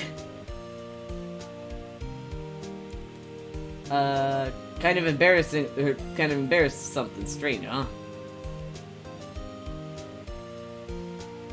I beat the game! The other one was added later, so the okay. Who, me? I've been working at a cheese shop. That Missy's a real nice lady, but, huh? Oh, she's in Hawaii right now, yeah. Oh, okay, it was added for the... Detective Gumshoe. Whoop, Detective Gumshoe.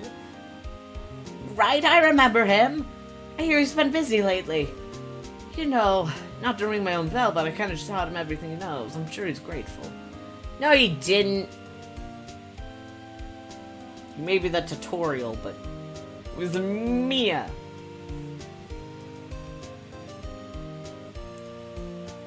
Phoenix Wright. The defense attorney for whom I wrote the yet. Oh, you should know. I've taken over management of the bar. Should stop by the area. Should you be in the area, stop by. So is 1-5 a good case? Should I do that case? Oh, it's you. Phoenix Wright. Ah, yes. Mia's understudy. It's long. I wonder how he's doing. The days of my youth, like the scent of fresh lemon, you see. Is it a... it's a good one? Is it long but a good one? Because if it's long and good, I will close between these last two. Okay. Phoenix Wright, is he an actor? Well, I'm not buying it. He can't be a star with a name like Phoenix. The whippersnappers these days. Okay. So is it worth streaming? Because I do want to play it. And please do not bring Prince. Oh, that's a great deal. I'm keeping my face out of the public eye till the show is over. Wouldn't want to ruin any kid's dreams, you know.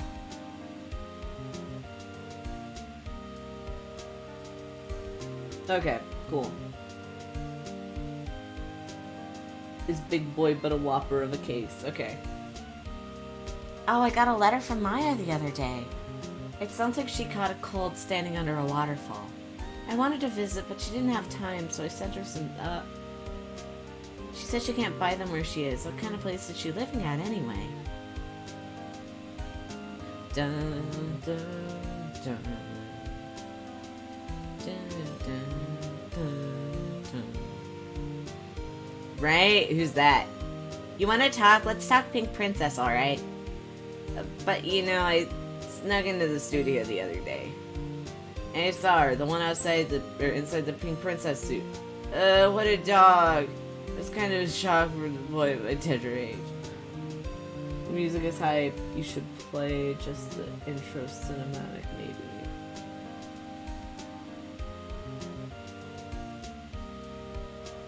Yeah, I remember, right? That Laura guy.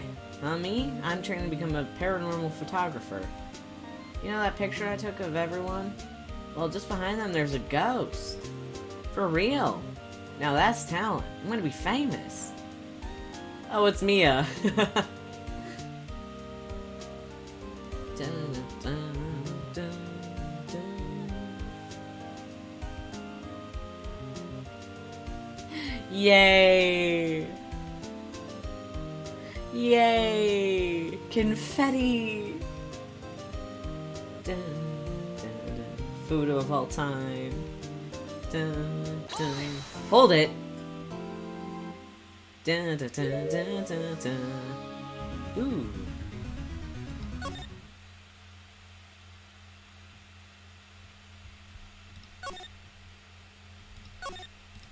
Okay. I think we will do exactly how long is it? Is it longer than any of the other ones? Is it about as long as the other ones? Okay, that's not bad. Like, if it's just 3 days, it will be... I don't know.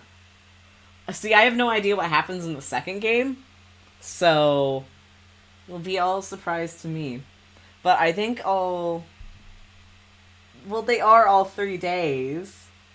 So, like, the length, double the length of case 2. Yeah, by a bit. You take chunks. Yeah. Remember the recesses. Yes, I remember the recesses.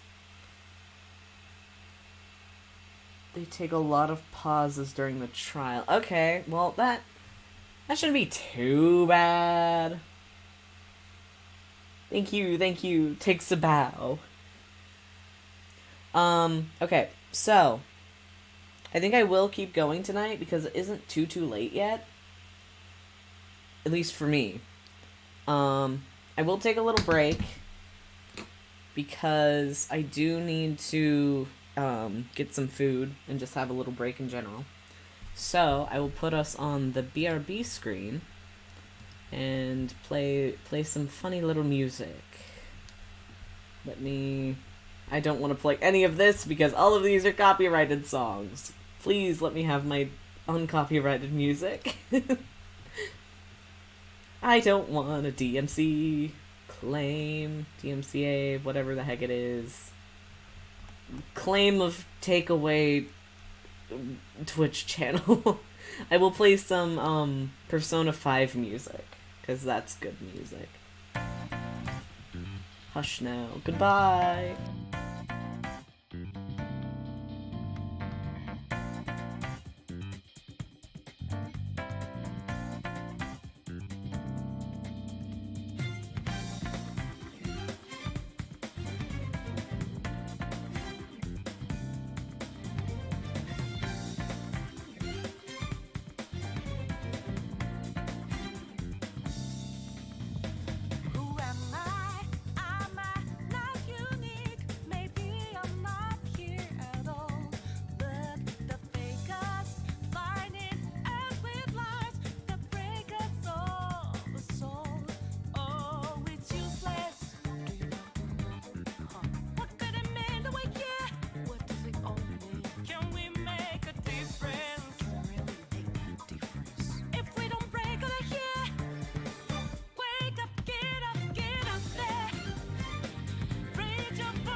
describe that? Is there a mission for us? Who is that high lord? Who'd kill a million of us? And as the bell tolls, is there no remission for us? Wake up, get out there. There's more to life than the way.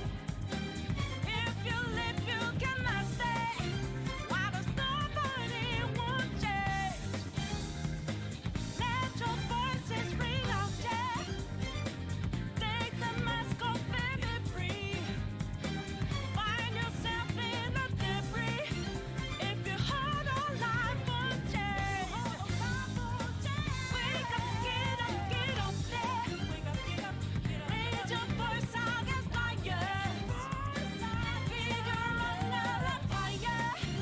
Why does nobody want change? Just imagine you're out there. Swatting lights in the making. Can't move fast without breaking. If you hold on life for change.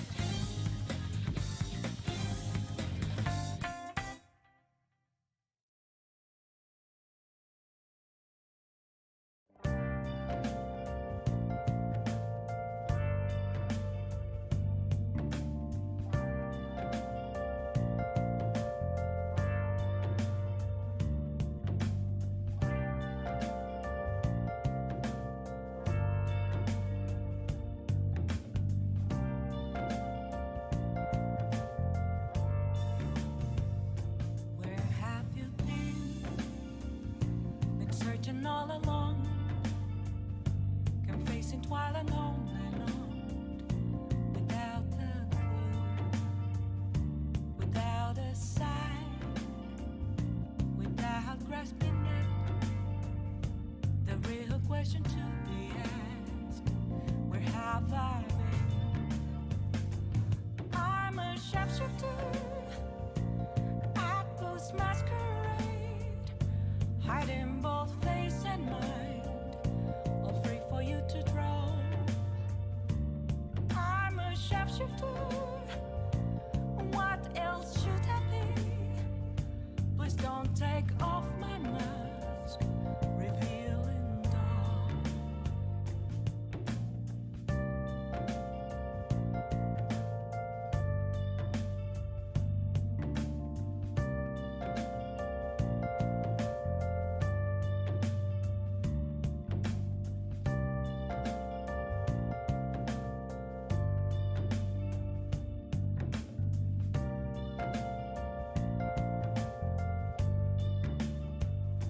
Moments of calm, nothing left to be found.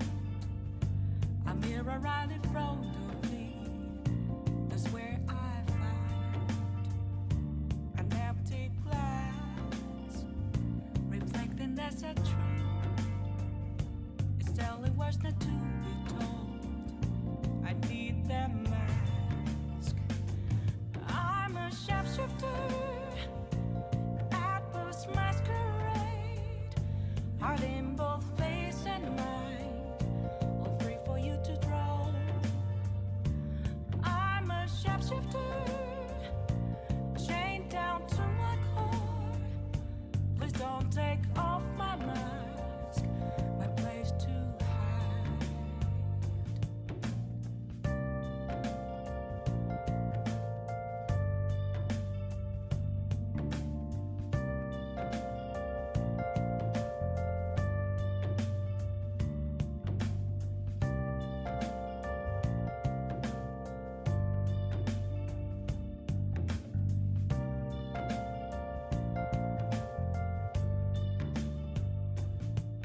I can't tell you how to see me.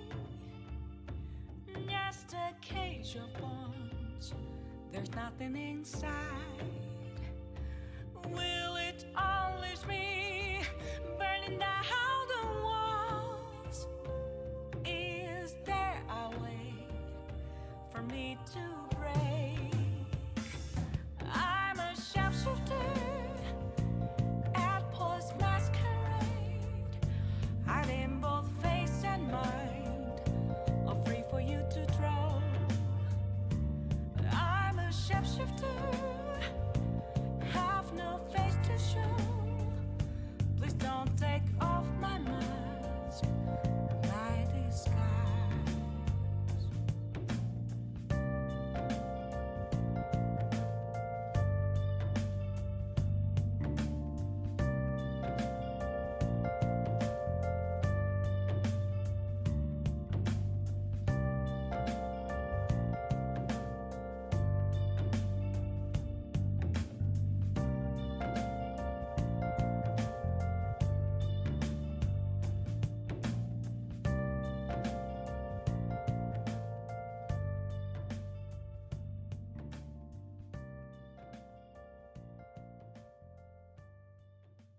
searching all along, confessing twilight on and on, without a clue, without a sign, without grasping it. The real question to be asked: where have I been? I'm a shapeshifter at Post Masquerade, hiding both face and mind, all free for you to draw. I'm a shapeshifter, what else should I be? Please don't take off my mask, revealing dark.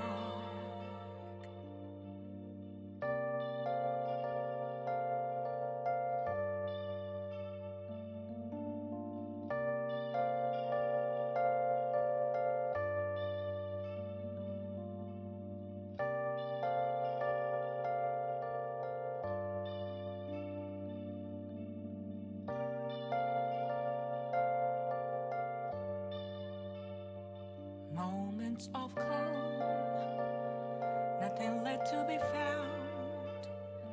A mirror right in front of me, that's where I found an empty glass, reflecting that's a truth. It's telling words not to be told. I need the mask. I'm a shapeshifter at Post Masquerade, heart in both face and mind, all free for you to draw. I'm a shapeshifter, chained down to my core. Please don't take off my mask, my place to hide.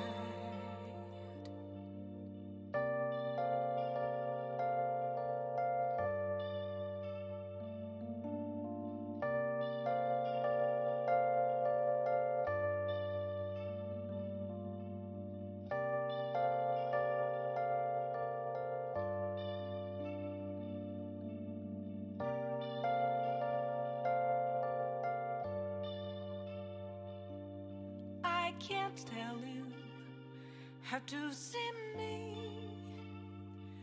just a cage of bones, there's nothing inside. Will it unleash me, burning down the walls? Is there a way for me to break? I'm a shapeshifter at Post Masquerade, hiding both face and mind, all free for you to draw. I'm a shapeshifter, have no face to show. Please don't take off my mask, my disguise.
Okay. Hi. I'm back. I've returned. It is time. It is time. Hi. Okay. Let me... Is it called Rise from the Ashes because Phoenix? Hee hee, funny bird joke. Hello.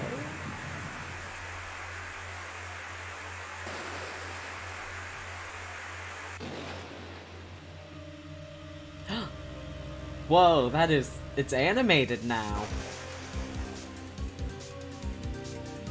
Animation. Hello? Huh?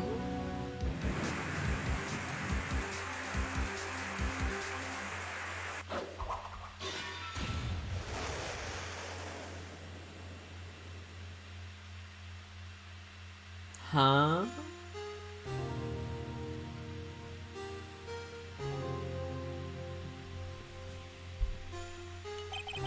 It's been 2 months since Maya left the office. 2 months without a single trial. I had offers, but none I took. That is, until the day that girl showed up. Am I gonna have to do another voice? Oh my god, I hate... I'm bad at giving characters voices. Why do I come here to the office every day? It's not like I want to work. There you are, finally! What type of voice should I do for her?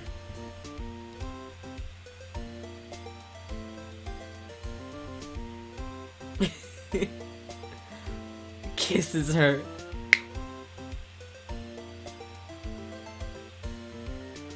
Just happened to click back randomly. Good timing. Maybe so, maybe so.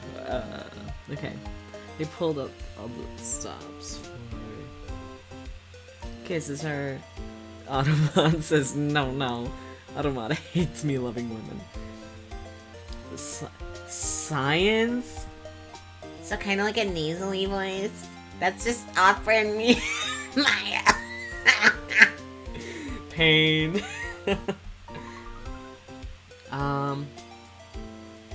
So like...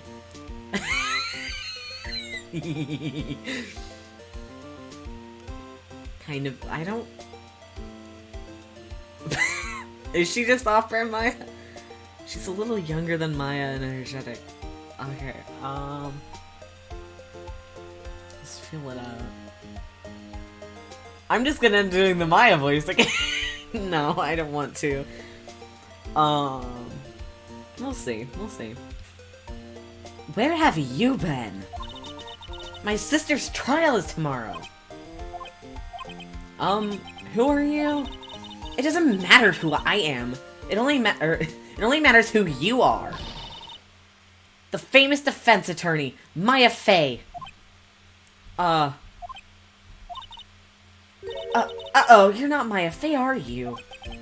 I'm sorry, but Maya Fey no longer works here. So you're the coffee boy? I'm Phoenix Wright, a defense attorney. Right. Wait! You're the Phoenix Wright? The Phoenix Wright from the Edgeworth murder trial? Or murder case? Yes, that's correct. It wasn't Edgeworth who was murdered, though.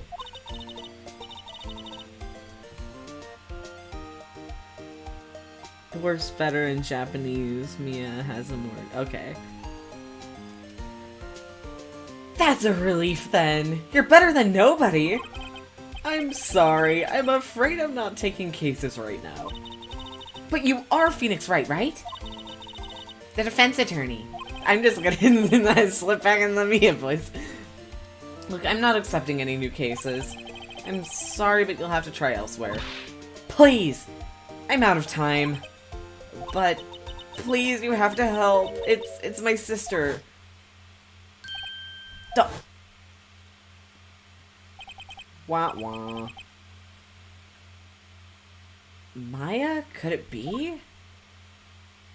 Off-brand Maya. Okay, I'll hear you out. Really? Thank you so much! My name's Emma. Emma Skyke. Sky. Is it Sky?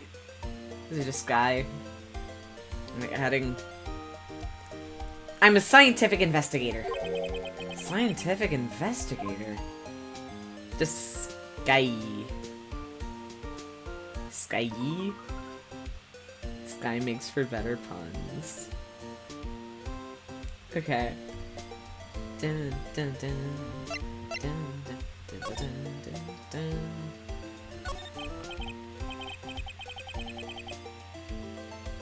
Okay. Emma, was it? You're a scientific investigator. Yes, that's right. Is something wrong? No, it's just you seem kind of chumpy, or maybe is just young? Young? I'll be 16 years old this year. Oh, I see. Wait, only 16? Holy cow! I'm set to be formally assigned to forensics in 3 more years. My work is becoming quite well known, at my age, no less. So what exactly is your current position, then? Well, legally speaking, I guess you'd call me an 11th grader. But I'm ready to do my job. At my age, no less. Great, another future professional in training. Okay. Dun, dun, dun, dun, dun, dun. What? Science! Hehe. Hehe. So, what about a case? You said the trial's tomorrow. My sister didn't do it. She wouldn't stab someone with a knife. She wouldn't. So, it's a murder case. I don't care if there's a witness who saw her do it. She didn't do it. I know she didn't do it. It's a scientific fact. And there's a witness. Just talk to her. You have to talk to her. Furious that technically Emma is older than I am because this takes place in 2017. I mean, she'd be... How much older is she than you, MQ? Because I'm a year older than you. So, I can't do math.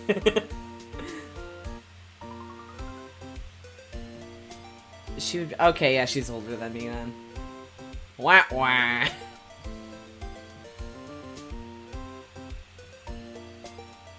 Pain. Just talk to her. You have to talk to her. Right, I suppose I will. I promised her I'd bring Mia Fey, but... That's interesting. How would she know Mia?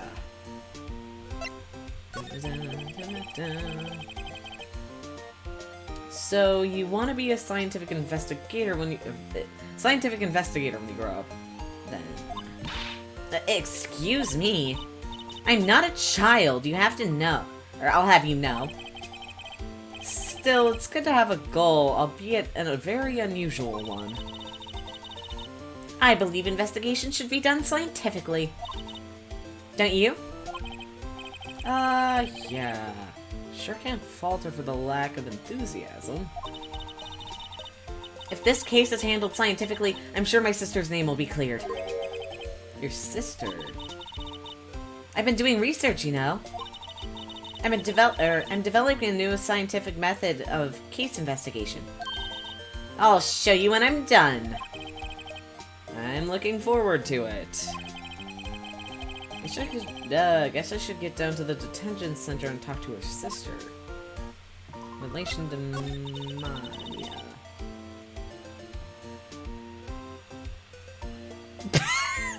Well, personally, I believe the ballistic markings are like the fingerprints of pain. My sister asked for Mia specifically. This is Mia Fey person. It was a few years below her in school. So they went to the same school, huh? Oh, your sister asked for Mia specifically? She always told me to go to Mia if I ever needed a defense attorney. And, well, I need one. Incidentally, Mia is a woman. Now that you mention it, I guess it is more of a woman's name than a man's. Well, it's nice of you to help your sister out like this. You must be close. Well, actually, when she gets like she is now, I kind of hate her. Huh? But she's my only family. Your only family? What about your parents? They died in a car accident when I was little. Oh, I'm sorry. More orphaned people. Every day there are orphans. Okay, move. Detention center. I wonder what's wrong with Emma. She got all quiet all of a sudden as soon as we arrived. God, I thought I told you I didn't want visitors. Sorry, ma'am, it's just your sister. No excuses. Oh, okay. Or did you not want to raise this here? Understood, ma'am. What was that all about? Kinda...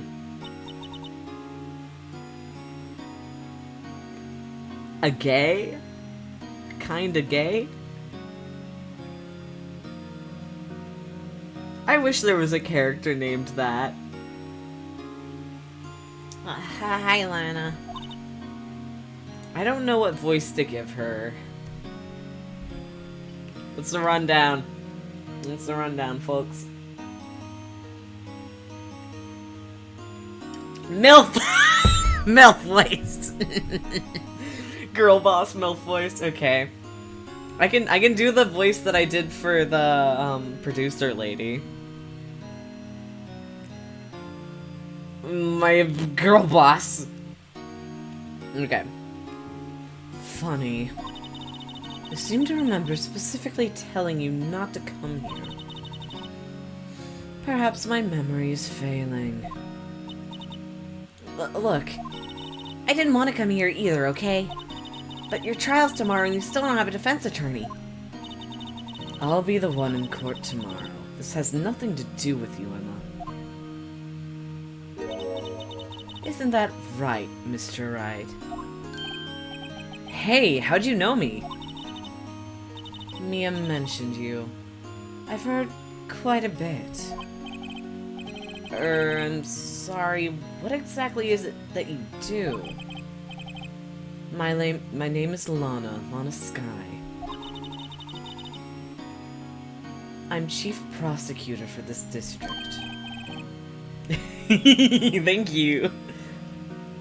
You're a prosecutor? Get his ass! Two sisters, one a lawyer. Could this be a coincidence? Emma, Lana, I mean, they're just like... Is something wrong, Mr. Wright? Okay. The case... There's something you should know from the start. Which is... The suspect in this case has confessed to the crime. Huh? Wait, but the suspect is... Me. I did it. Well, Mr. Wright. Well... Why don't you begin by telling me exactly what happened? The crime took place yesterday, February 21st at 5:15 p.m. That's quite specific. It was in the witness's deposition. I don't know words. The witness clearly saw me committing the crime. My, that was a bit of bad luck, wasn't it? The crime took place in the underground parking lot at the prosecutor's office. The body was found in the trunk of my subordinate's car.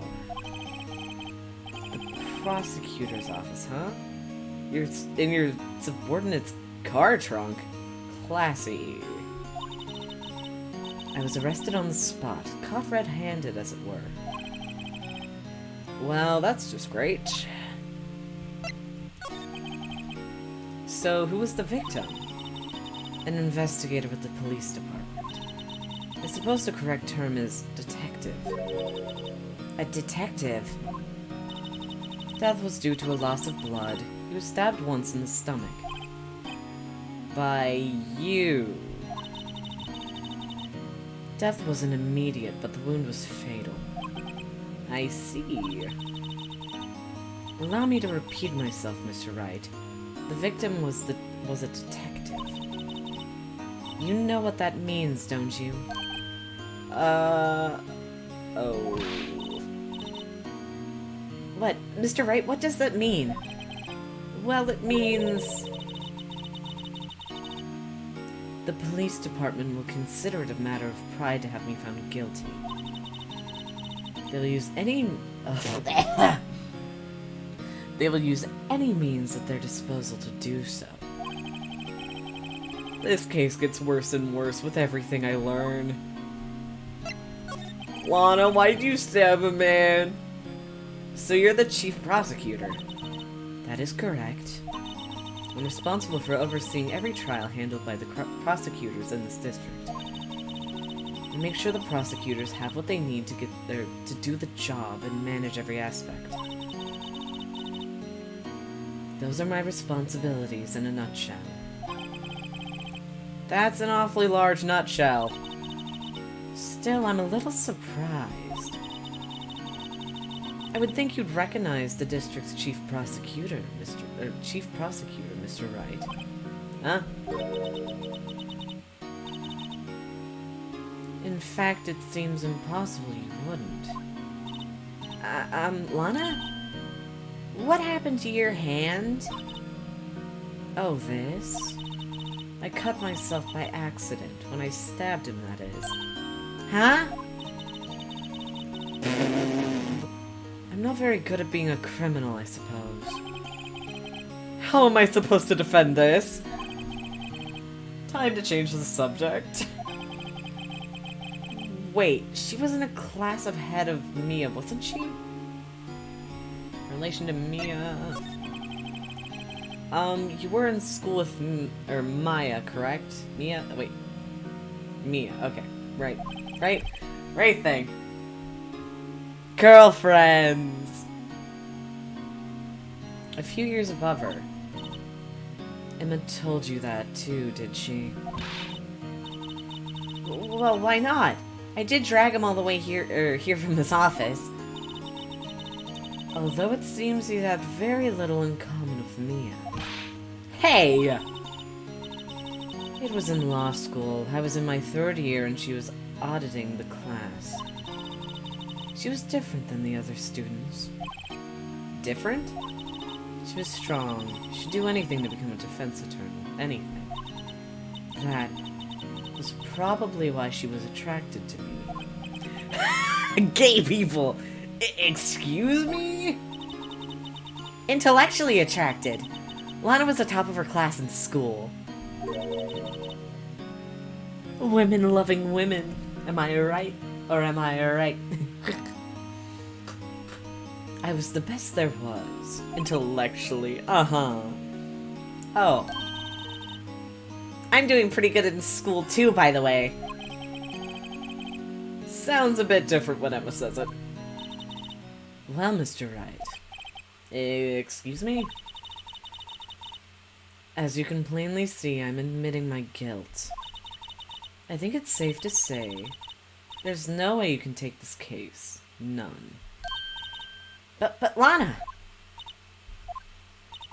Why? Why are you doing this to me? You never think of anyone but yourself. Duh. I know you didn't do it, Lana, I know. So how can you say you did? If I lose you, I'll be all alone. I hate you, Lana. Mr. Wright. Yes? I believe our discussion here is ended. The rest, I leave to you.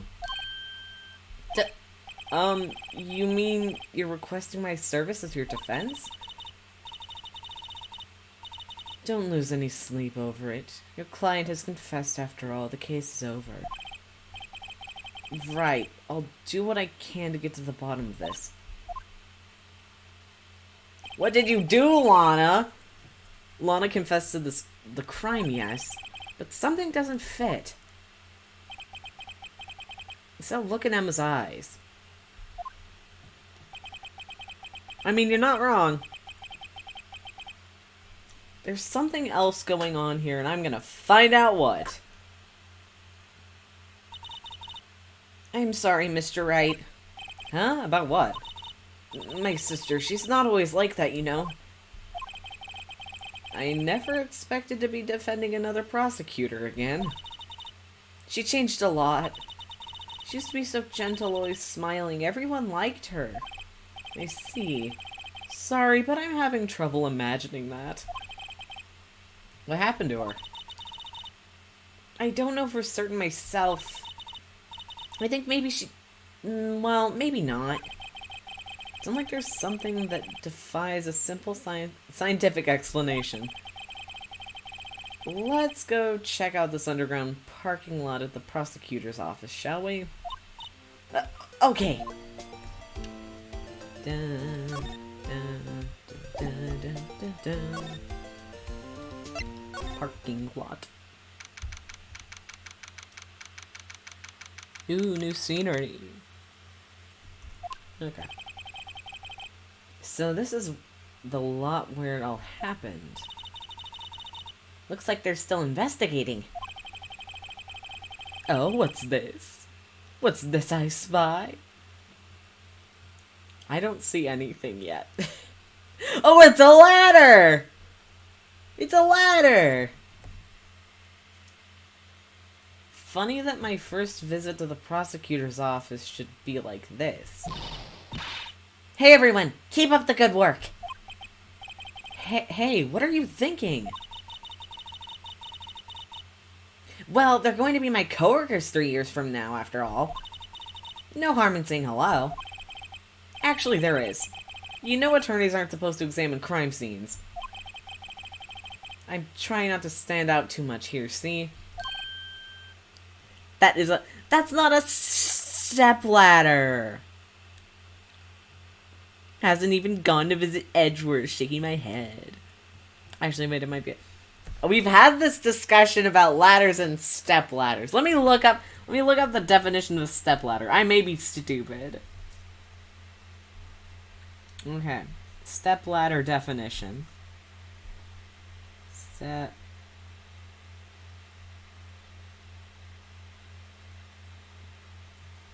Ooh. There's a thing about a new game that might be like Stardew Valley, but with gods that can curse you. Step ladder. Step ladder. We're looking up the definition of step ladder.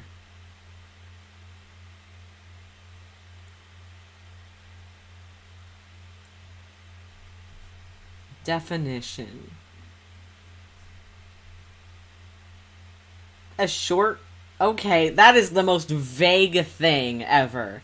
A short folding ladder with flat steps and a small platform. What's the difference between a ladder and a step ladder? Okay. In general, a ladder needs to be supported against something. A step ladder doesn't need external support. It stands by itself. Ladders are dumb, actually. Ladders might detested. So, okay. That does look like a step ladder. They look different, Cal.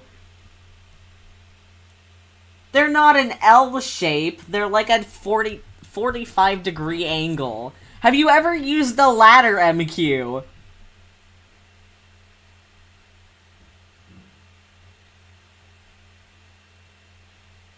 This is in fact not a step stool, but it doesn't mean it's not a ladder.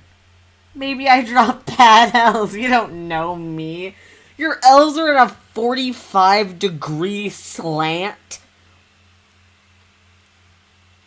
I can't believe my son can't write L's. Take the L. Take the L. Your L's look like V's? Exactly. Bro. There's a big difference between a 45 and a 90-degree angle, MQ.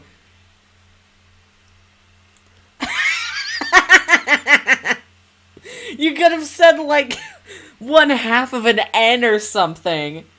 Or an M. Even if you... There's so many things that have 45-degree angles in them. MQ. No brain. Take the L. Take the L. I don't know who's saying hey there. Hey there. Cowboy? Expected to go unnoticed here, partner. Partner? Cowboy! Yeah! What do we have here?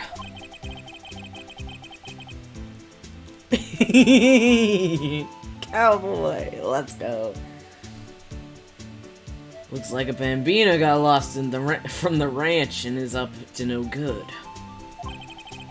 Phil's gotta learn to keep them doggies tied down, partner. Mr. Marshall! Marshall? He looks more like a sheriff to me. But I'm... Bambina. I don't know this dude, but I think he's funny. Look here, Bambina. I know how you feel. But... it's my gang's gold strike, see? Strike? This is our claim, our territory, with a mother load of evidence. You're fixing to mess with what's ours. You'll regret it, partner. You know what dreams... You know what dreams the cacti out in the desert dream? You wanna know? You want to? What's this guy talking about? Is he just drinking alcohol at work? You had a long home now. Happy trails, Bambina.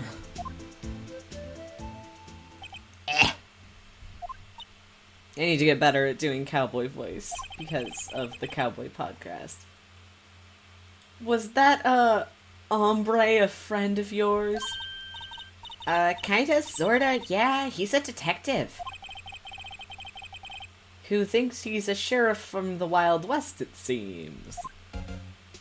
What do you expect, right? Everyone in this game has some sort of weird motif. Oopsie. Nope. Let's look at the ladder. I guess that is a step ladder if it folds. Aha! A ladder! That's a step ladder. I know, I admit, it is a step ladder, because it folds. I didn't know. I thought the step ladders were like the little ones you have in your house. Because we have so many ladders. We have too many ladders. What's the difference in scientific terms, please? Scientific, huh? Look at the basic nature of things, Mr. Wright. This all seems so horribly familiar somehow. Door. Look, a door! This must mean something. I'm not sure that doors mean anything. No, it won't open. A mysterious lock. I fail to see what's mysterious about it. Mr. Wright, you need to learn to enjoy life more. Let's finish our investigation first, shall we? Wallet. What's this? A wallet? Excuse me, officer. Wait! What are you doing, Mr. Wright? What am I doing? I just found this wallet, so I'm handing over to the police. I don't believe it. This is real basic. Anything at a crime scene is evidence. it. Let's be scientific about this, please. Just put it in your pocket. How is that scientific? Sounds like theft to me. I have to leave now for passport moments, but have fun with chunky case. Goodbye, MQ. Get some rest, friend. Or I don't know if you're literally getting a passport or not, but good luck if you are. Stealing letters. What is it with him finding, like, teenagers who want to be thieves? This game is just like, here, have so many teenagers that want to commit theft. Okay. Wallet hastily stuffed into pocket. I'm called to duty already at my tender age. You have to get this evidence somehow. Because all teenagers want to commit theft, duh. Blech. I didn't. Not when I was a teen. I guess I am still technically a teenager. I got one more year. One more year being a teen. Here, I'll teach you the trick of examining evidence in detail, okay? By the way her eyes are sparkling, I can see she's been waiting for this. Okay now. Look at the court record. Okay. What? You have to be sure to examine evidence carefully on all sides. Now, let's start examining from every angle. Oh. Spin! Spin!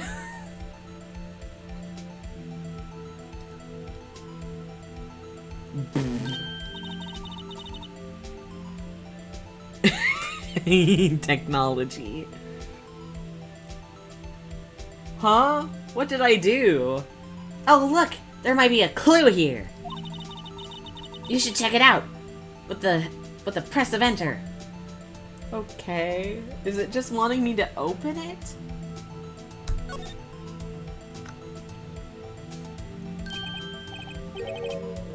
This is an ID card.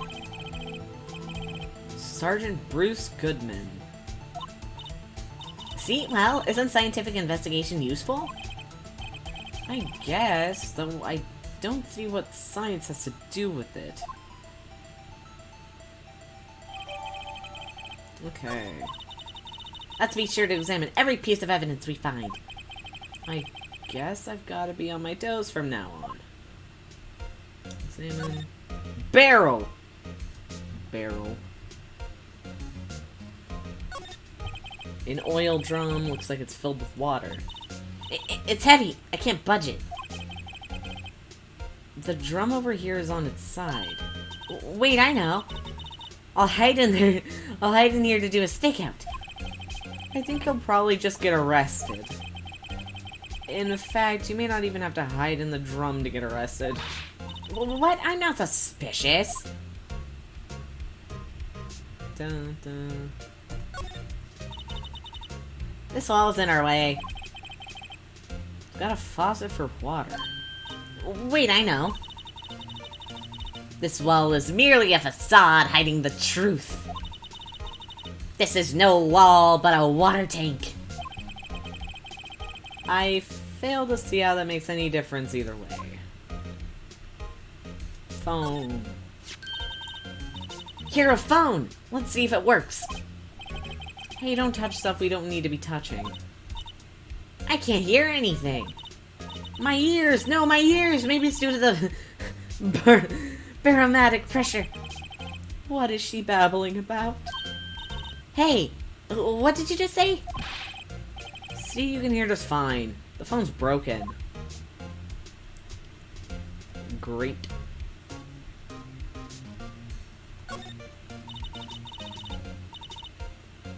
Look, a stylish glass-walled room.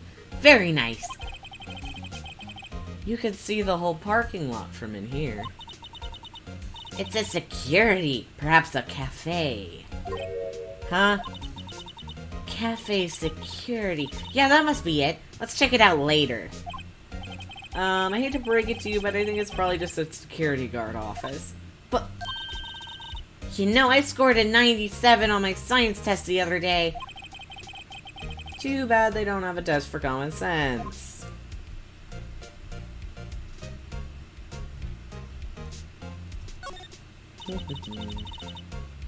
This is where the cars leave the lot. The arrow on the ground makes it look a lot more like an entrance. Emma's just a girl with a special interest, leave her alone. Yeah, but her special interest is just science. That's very vague. What are you talking about? It's plainly an exit. Well, maybe it's both. Kind of dual purpose? Yeah, but her version of forensic science isn't really that close to forensic science. Aha! The theory of relativity! What? I've gotta write this down. Ah, hey, Mr. Wright? Maybe you know, was Mr. Relativity German or was he British? Mr. Relativity? Are you sure that was his name?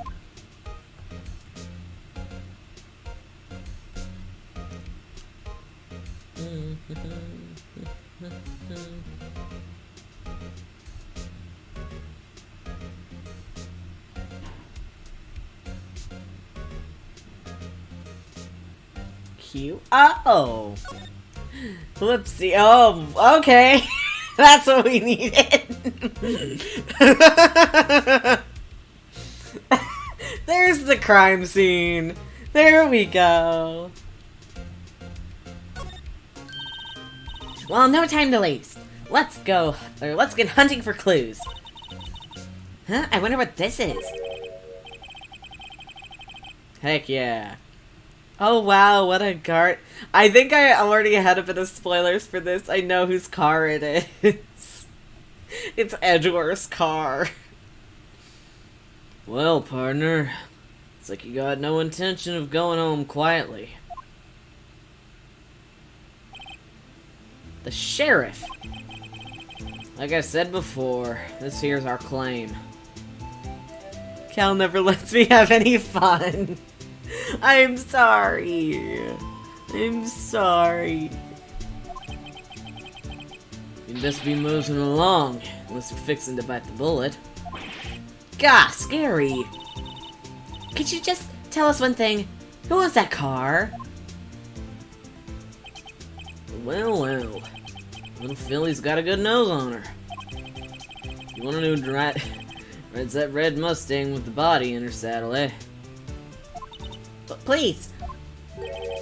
No problem, partner. About time for vittles anyway.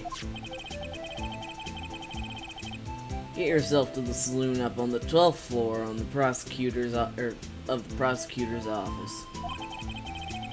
Might just find a cerveza you like. Prosecutor's office? Where does this guy think he is? And when, for that matter? Note to self. Look up Vittles, Saloon, and Cerveza. Maybe we should check out room 1202. The High Prosecutor's office. In any case, stay away from the car. You can look around here all you like, just keep your paws off our claim. Right, great. Yeah, great. Maybe there's some clues around here, Mr. Wright. Let's check it out. Excuse me? Were you two all set? Us? Hello? Hello? Hello? Hello? I'm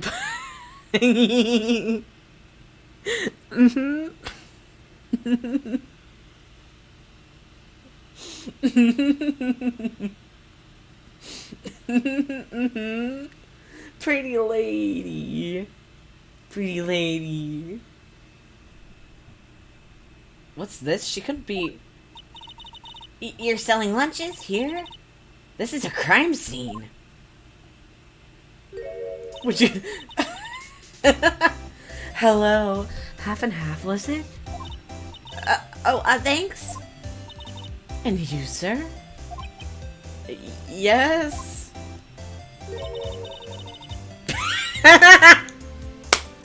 Thank you, ma'am. Some crunchy goodness coming at you. Thanks. Interesting way of doing business. This area is off limits to anyone without clearance. Especially passersby. Are you officers? No, but you don't exactly look like the type to have clearance. Well, that's hardly a way to greet someone. Even my days as the cough-up queen are over. Cough-up? Huh? You know, I'm feeling kind of full. Maybe I'll pass on lunch. I'm quite connected to this case, you see. The images are burned into my eyes, you might say. Yes, all the sword secrets.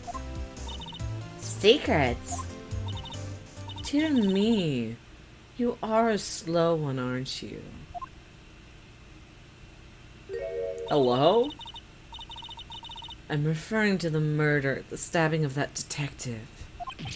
What? The witness clearly saw me committing the crime. You mean you're the witness my sister was talking about? Please. Oh, please. Cough up, Queen. Tell us what happened. The name is Angel Star. Don't go forgetting it. Or, before you know it, I'll have you whimpering at my heels. Yes, ma'am. Yeah, she means it. Hello? Oh.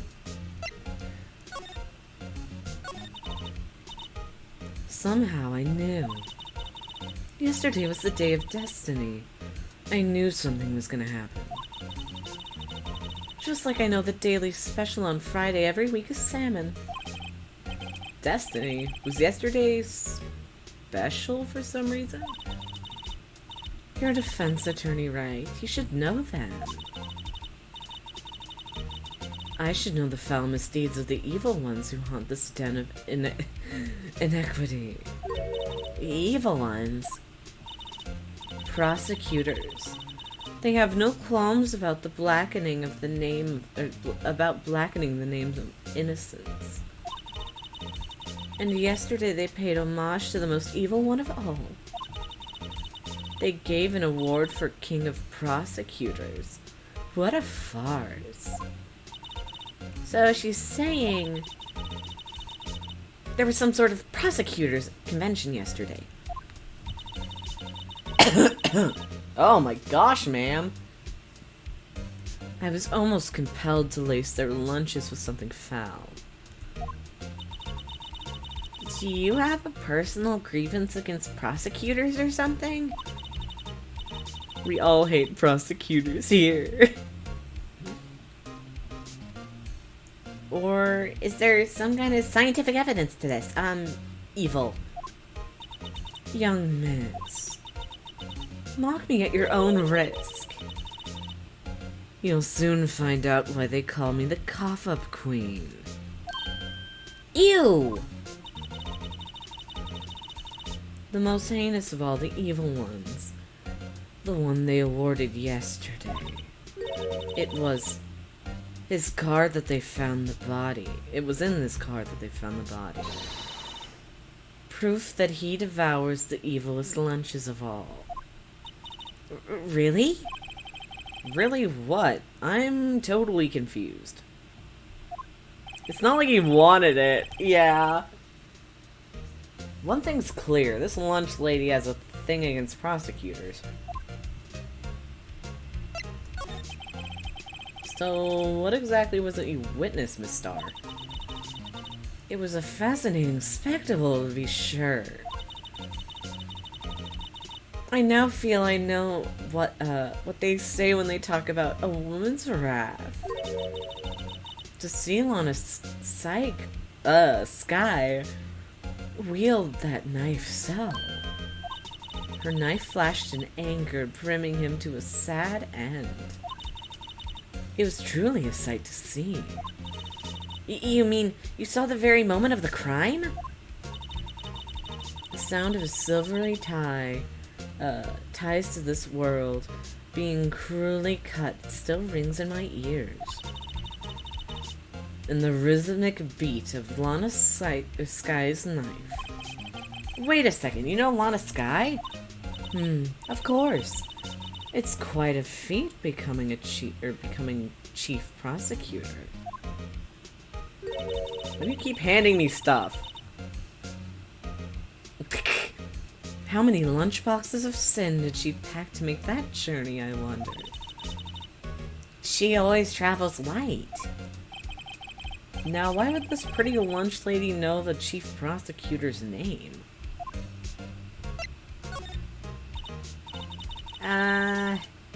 Could we ask you a bit about yourself, Miss Star? I come here every day to sell lunches. I import only the freshest and best from the Far East. For some reason, the box lunches are a hit here. Why not make the lunches here rather than import them? Did you say something? No. Only true connoisseurs can understand.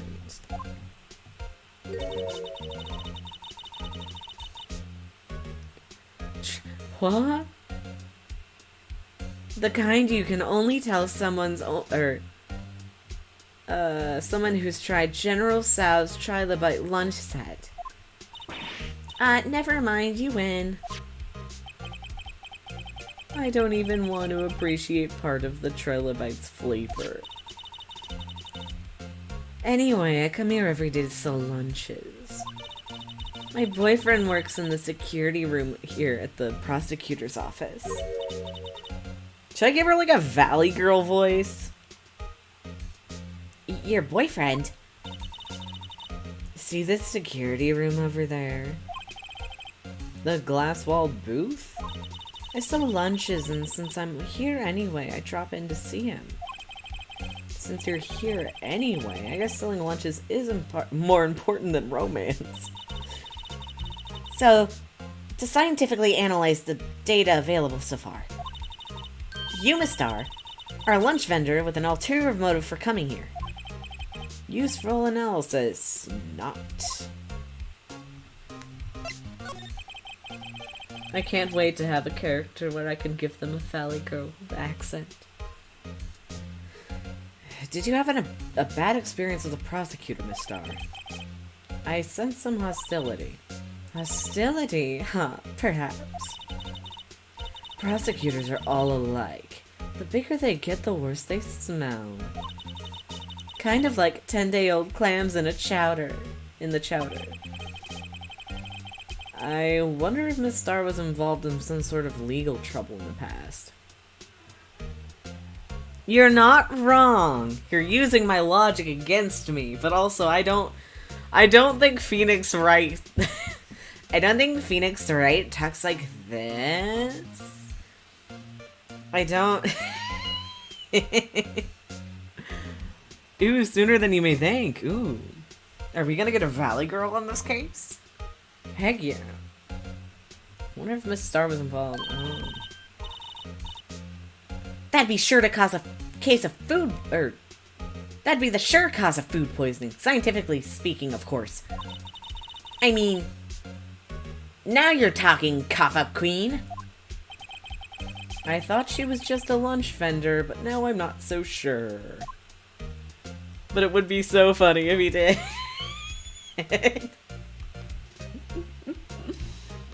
Your Honor, my defendant totally didn't stab that man to death. I swear. What's a funny Phoenix Wright line to do in a Valley Girl voice?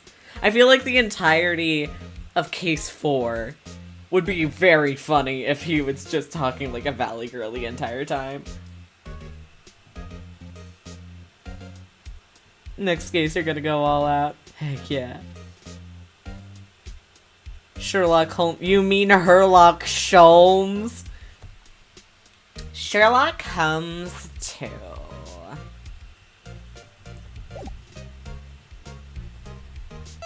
I just like doing voices, and sometimes the game doesn't give me fun like when I had to do, the voice of...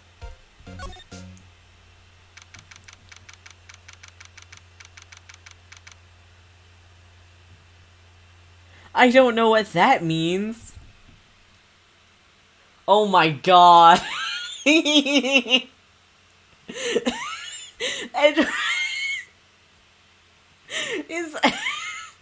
his office. His office. Oh my gosh, he's such a nerd. He has a color scheme. He has a steel samurai figurine. He has a shirt framed on his wall. He has a chess set. Oh, I see a little bit of it. There it is! This gay little chess set.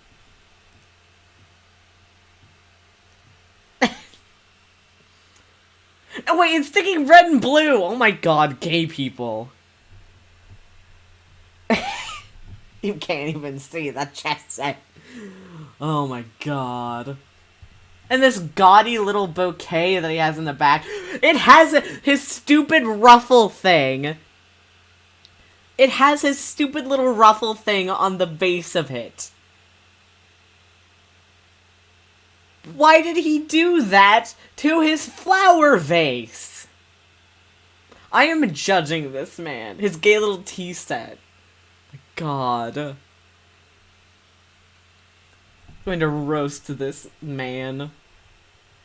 Okay. This is the kind of room that just screams, I can do the job. Quite a change from your office, really. Thanks. Hey, look! There's a trophy or something here.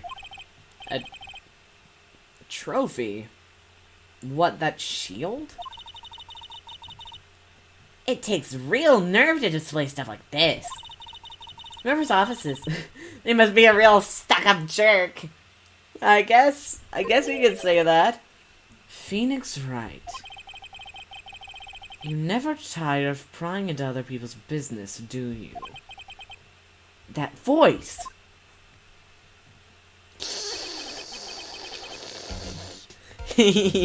Hi! Hi! Oh my god. Long time no see, Edgeworth.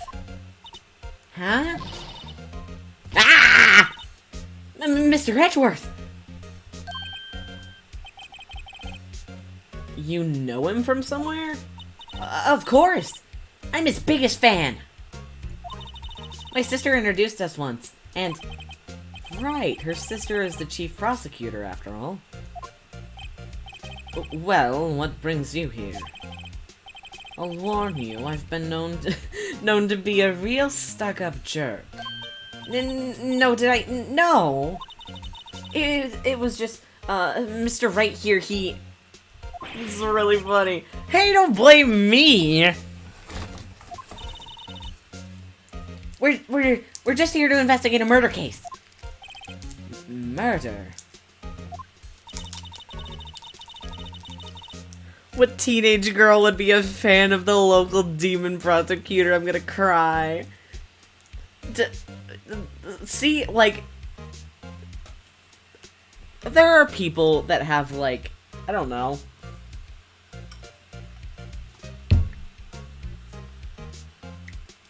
Good for her, I guess.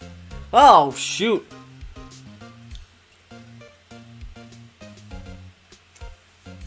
She's just roasting this man's whole thing, huh? I saw a joke comic about this, but I didn't know what actually went down in the game. She's great. A body was found in this nasty bright red sports car in the parking lot. That would be my car. What of it? What? Your car? I'll say one thing, she certainly can scream. A new smirk unlocked. So the body was found in your car. Go ahead, say it right. You think I did it, don't you? Yeah, that's such a good... I like that one. I like that one a lot. After you went through all the trouble to help me last year, no less. No, we don't think you did it. I mean, it was my sister who stabbed him. Wait, no, she didn't do that. I mean... Wait. So you're the chief prosecutor's little sister, then? Yes, sir. Emma Sky. It's nice to meet you again. Now that didn't sound forced at all. Oh, now I remember. You've really grown. I'll admit, it was a surprise for me too. To think my own car would become the scene of a murder. More surprising still, I'm being forced to prove my superior's guilt. I can understand— Wait, what did you say? Lana Sky is the chief prosecutor, the top prosecutor in the district. She can't prosecute herself, so I'll be prosecutor at the trial tomorrow. You, Mr. Edgeworth. Okay. To be honest, it's a bit of a miracle I'm still here at all. What do you mean? Rumors. You've heard the rumors about me, haven't you? Hello? Miles Edgeworth? It's hard to remember a time when there weren't rumors about this guy. Forging evidence, arranging false testimony, illegal searches, you name it.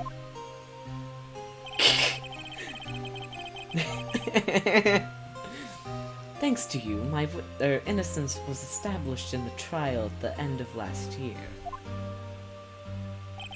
However, there are some who say I'm the one responsible for the current incident. What? That's crazy. He's innocent, Your Honor. Some people need very little excuse to think ill of others. It's a fact of life, impossible to stop.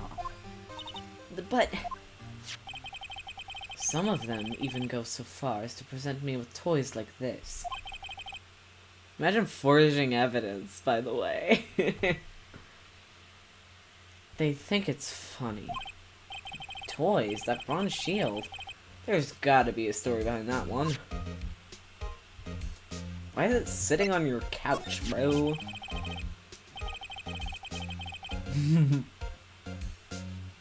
Chief Prosecutor Sky. Yes, we first worked together on a case 2 years ago. It was my first big case. That's right, I remember. 2 years ago. I wasn't even a lawyer yet. Since then, I always felt that she was looking out for me. It appears I was mistaken. Mistaken? Why? I mean, I know she's not the warmest person, but I'm sure she felt some responsibility for you. He pettily tossed it on the couch with disregard. Then why? Why did she stab someone in the trunk of my car? Not only that, she stabbed him with my knife. He has a red knife. Why does he have a bougie little knife? Oh my god. Oh my god. Oh my god. What? Mr. Edgeworth? Your knife was a murder weapon? To Be specific. It was the knife I kept in the toolbox in the trunk of my car. Why do you have a knife in your toolbox? Edgeworth's knife. No prints. Edgeworth... What? Are you sure you didn't do it? Come on, you can't take a joke. Too soon. You have a strange sense of humor, Mr. Wright. He sure does. We are looking at your room, bro. Just double little chess set. Hey, a chessboard! I'm not too up on my chess, but it looks like Blue's caught in a bit of a tight spot.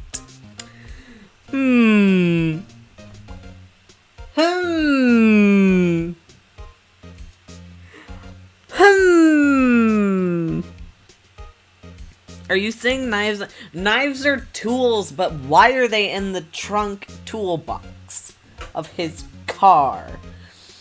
Blue is surrounded by red, you say? I wonder what the symbolism is. The red knights that surrounded the blue pawn. Huh? Those horses are mounted knights. Their swords have really sharp edges. You know who else has edges? I wonder.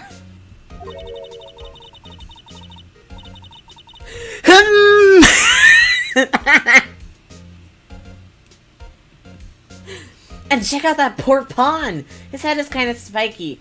Kind of resembles, or kind of reminds me of you.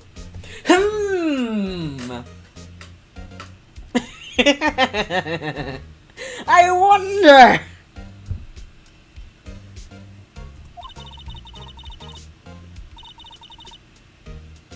Mr. Edgeworth must be an avid chess player. What's wrong, Mr. Wright? Edges surrounding a pawn with spiky hair. No, it's nothing.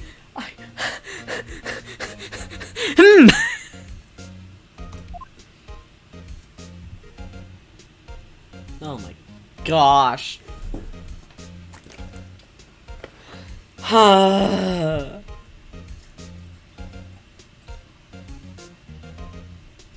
Okay, I need to refill my water. And then we can go back to looking around his dumb little room.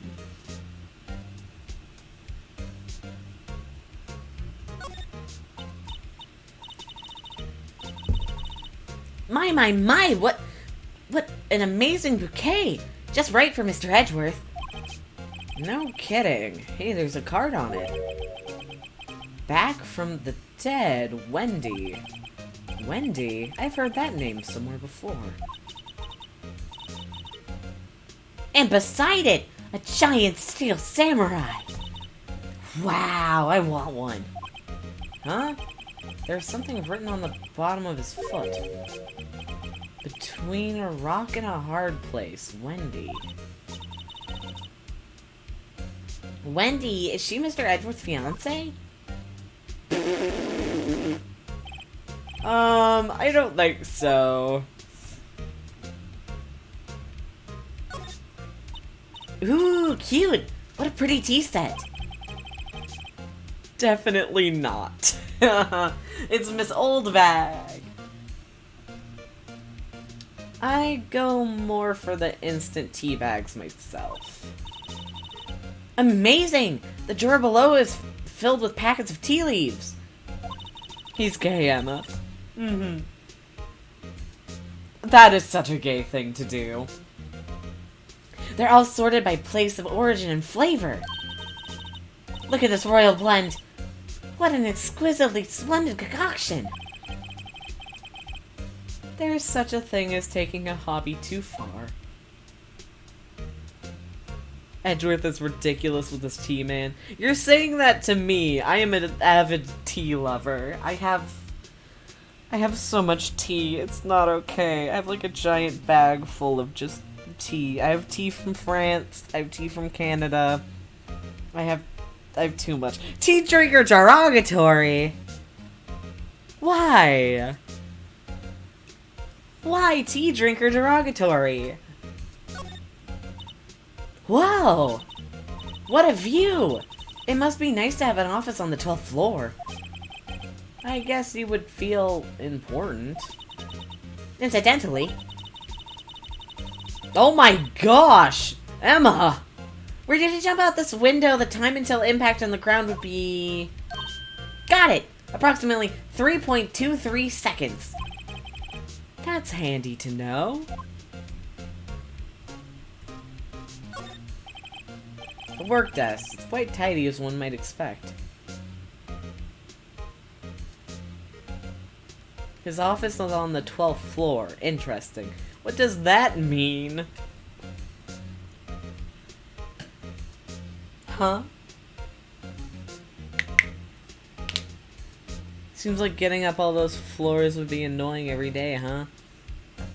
Maybe. Is there not an elevator here? Oh! Oh my... Wait! Wait!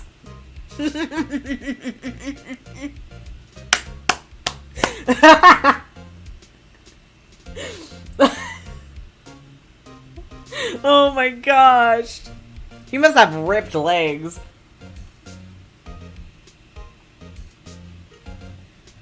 Oh my god. What a nice desk! Easy to use, easy on the eyes. It's polished so well I can see my own reflection.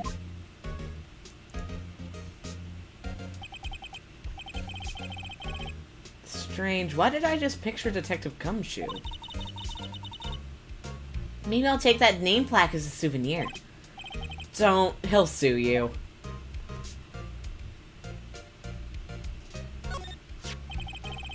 I've been wondering, what the heck is this?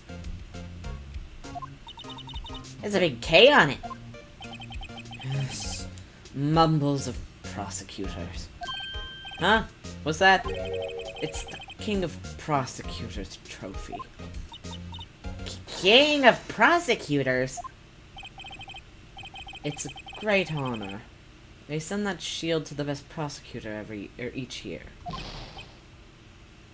What? So? So that K, that's... K stands for King? Yeah, you got a problem with that? I didn't design the thing. King of Prosecutors, kind of like Employee of the Month, but better.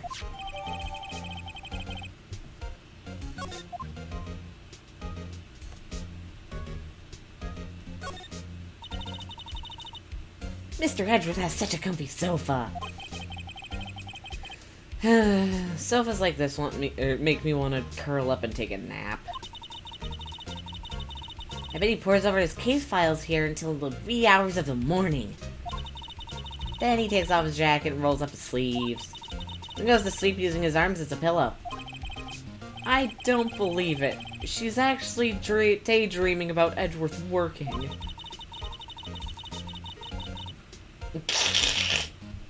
I bet in the morning he has sofa hair and little creases in his cheeks from the seams. He's so cool. Sofa hair is cool.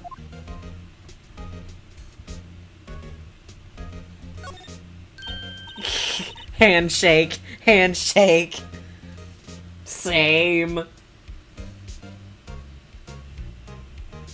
Wow, this jacket is even lacier than his usual ones.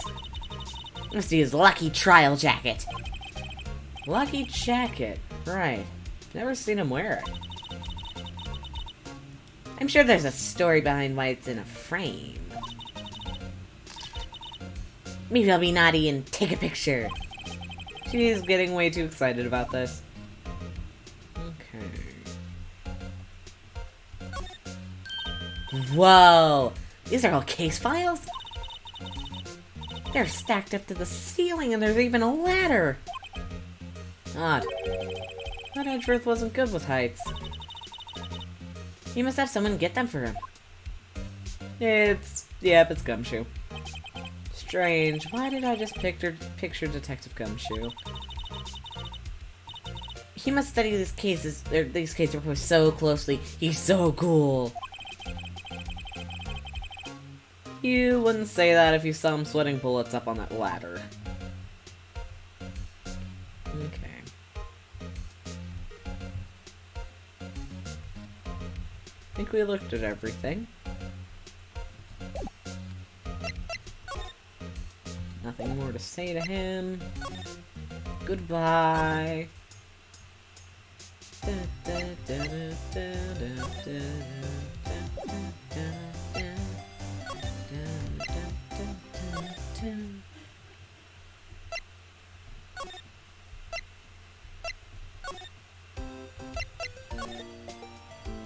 Well, let's look at Charlie.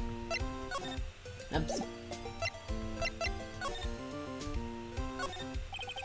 He is Plant Charlie. I've been taking care of him in Maya's absence. Charlie.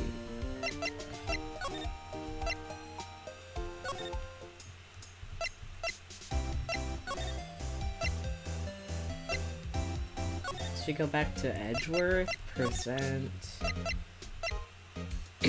Guess we'll show him this. Say, Edgeworth, I was wondering about this. Mr. Wright. Huh? What? Are you sure you should be showing that to Mr. Edgeworth? Oh, he'll take it for sure, won't he? Sigh. I wish I could be on the same side as Mr. Edgeworth. But then my sister would be found guilty. Me too, bud.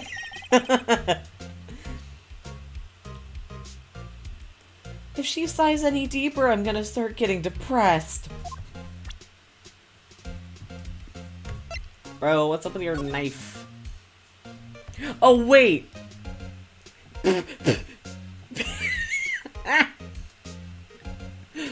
Spin! Edgeworth is just watching me spin this knife around.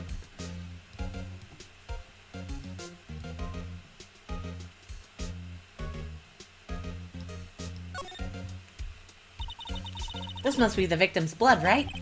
Either that or Edgeworth cut himself peeling an apple. What's Edgeworth doing with a knife like this anyway? Oh, what's Edgeworth? Hey, maybe he spends his maybe he spends his weekends roughing it in the wild. Edgeworth in the wild? I think my fruit peeling theory is more likely. Are you kidding? I always pictured him as an outdoorsman. Now there's a scary thought.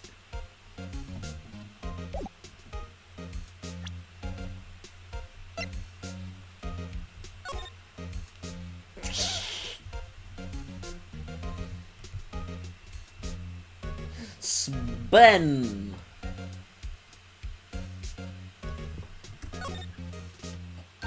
Hey, check it out! There's a metal plate here. Looks like the names of all the previous recipients are engraved on it. Wow, one guy's listed a bunch of times. Von Karma. I guess he must be a foreigner? Yeah, that's probably it. Well, wherever he's found, he must be an amazing prosecutor. I'd like to meet this Von Karma sometime. When she says it, his name doesn't it does have kind of a ring to it.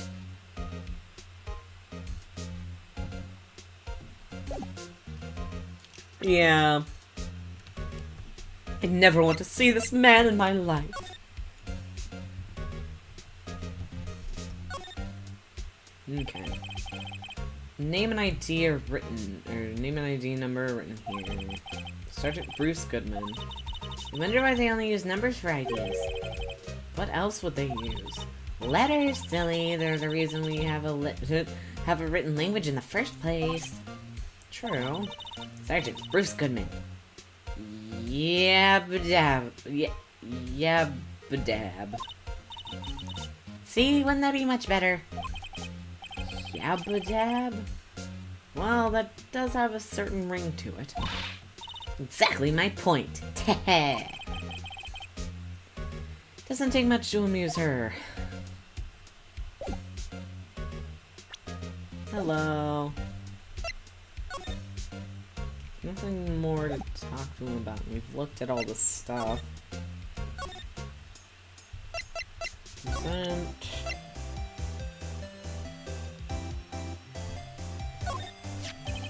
About this card. No card, okay. Especially not a card belonging to someone else. I know I didn't, but I don't know what I would present to him. No, this isn't a credit card, it's an ID card. It belongs to a detective. And you're showing me this to me, the lunch lady. Why? That's like showing a fine honeyed ham to a detective. Why do I always feel like I'm being mocked? I guess we'll go talk to him again. Let's go see our boy.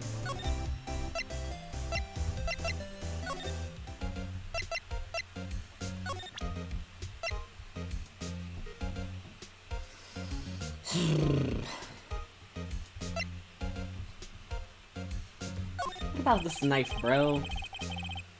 It's against my policy to discuss evidence with the defense, especially with you. He doesn't like you much, does he, Mr. Wright? Nah. With Edgeworth, it's never personal. It's all about winning tomorrow.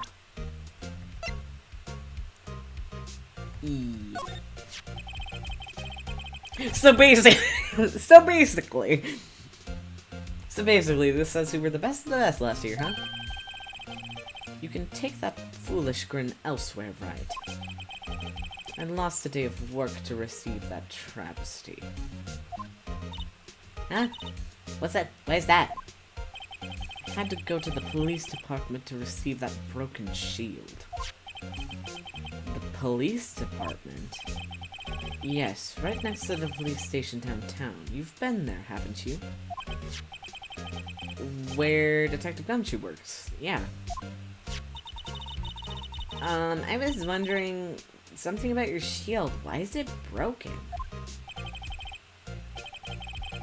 Oh my gosh. What does it matter? I've got more important things to worry about. Oh, right. Doesn't seem too concerned about his ward, for better or for worse. Yesterday was a very busy day for the prosecutor's office. Maybe we should ask him more about yesterday. Okay. Talk. Could you tell me more about yesterday, the day of the murder? Yesterday was the annual cleaning day at the prosecutor's office. Cleaning day? We're working with the police department. We sort of file all evidence for solved cases. We call it evidence transferal. Wiping your hands of old cases, in other words. Oh, and another thing. A ceremony was held at the police department. There's an annual review and awards for outstanding police officers and prosecutors. And that's when you got the shield. I was at the police department yesterday afternoon. I got back here at 5:12. That's very precise. People like myself and Mr. Edgeworth pride ourselves on our precision, Mr. Wright. No, I place little faith in my memory. The only thing I trust is solid evidence. Kins that. Okay. Epic evidence. This is the parking stub from the underground lot. The murder took place around 5:15. So the murder happened right after you got back. What, right? I'd appreciate it if you if you direct that suspicious glare elsewhere. Who's this dude? I have a voice for him. Excuse me, but is Mr. Edgeworth anywhere on the premises? I'm Edgeworth. What is it? I'm here, sir. At the request of the chief, sir. I got your report, sir. Report? What? Did you find new evidence in the case against Chief Prosecutor Sky? I don't like the way this conversation is going at all. Sky, sir? No, sir. No name of that kind, sir. Not in this report, sir. I think I just heard Edgeworth's lid blow. Mr. Edgeworth, Mr. Edgeworth's lid isn't on very tight, is it? I made a clear request to the police department, did I not? I need to focus on the trial tomorrow, so don't bring me anything unrelated. Sir, but sir! I'm just following orders, sir. They told me to bring this to you. I wasn't aware of the... give me your name. Yes, sir. Meekins, sir. Officer Meekins. Right. Officer Meekins, take a report and leave. And good luck with that raise next month.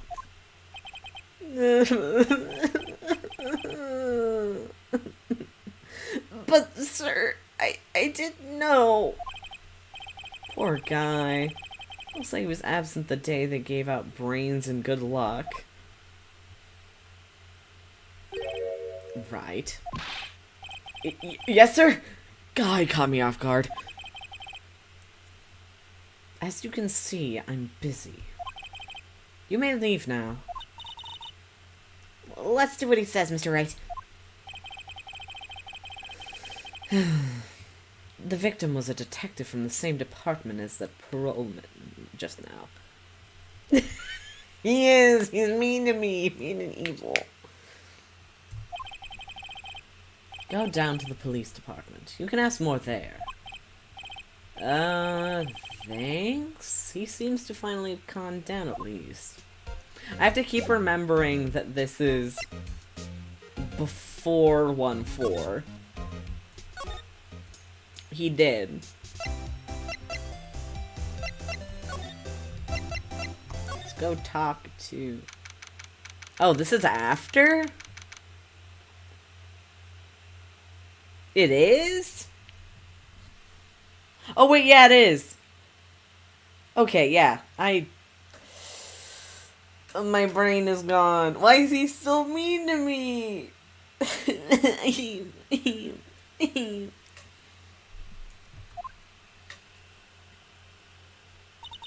There are some plot inconsistency because of this trial being added. 3 months of Lazy Phoenix, yeah. My brain is bad. Phew, we're finally here. Why would they put a police department so far away from the prosecutor's office?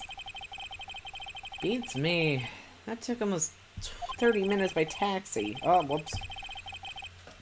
The police department.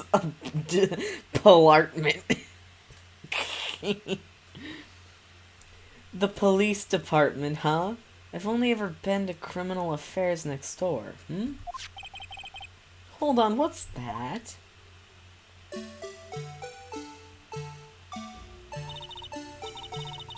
Disturbing. Why does it undulate like that? Oh, wait, I know. This is the Blue Badger. They're trying to make him the police mascot. Wow, Mr. Wright. You seem to know a lot about the police. Still, he does seem familiar somehow. Forget the Blue Badger. Who's that next to him? Someone appears to be dancing with the Blue Badger? Oh, he noticed me. He sure is running over here fast. Hey, pal, what are you doing here? That's my line, Detective Gumshoe. Specifically, why are you dancing over there? What? Well, at least he doesn't seem to be busy. This is our chance to get information. Hey, I'll have you know I'm a very busy man, pal. I'll give you one word of advice, pal. You better not agree to defend the suspect in this case. Why not? Huh? Well, it's just the chief prosecutor's confessed to the crime. She said she summoned the detective to the prosecutor's office, and she killed him. But what if she's not telling the truth? Yes, well, no. Come on, pal. There's plenty of evidence against her. But what if the evidence is faked? Hey, pal? Can I speak with you for a second? Huh? Me? Why is this little girl so peeved at me? She's a relative of the suspect. She's Lana Sky's sister. Hello, MQ! Welcome back! We're having a fun time. You missed the cowboy. Or you might have been here for the cowboy. I don't remember if you were here for the cowboy or not. Whoa, the chief prosecutor's little sister. Just please investigate this case carefully, okay? Scientifically. Okay, cool. Yes, sir. Oh, but by the way, you might want to keep your voices down. You don't want to be overheard using words like faked. Huh? It's a little sensitive issue, it's a sensitive issue with us these days. Oh no, what are the clips?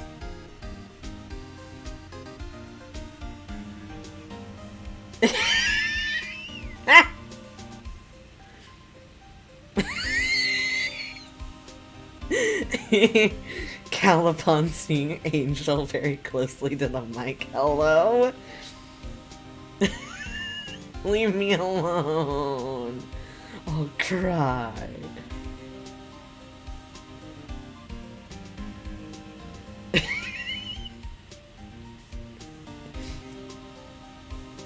Cal's brain is a sieve? You calling my brain a sieve, punk?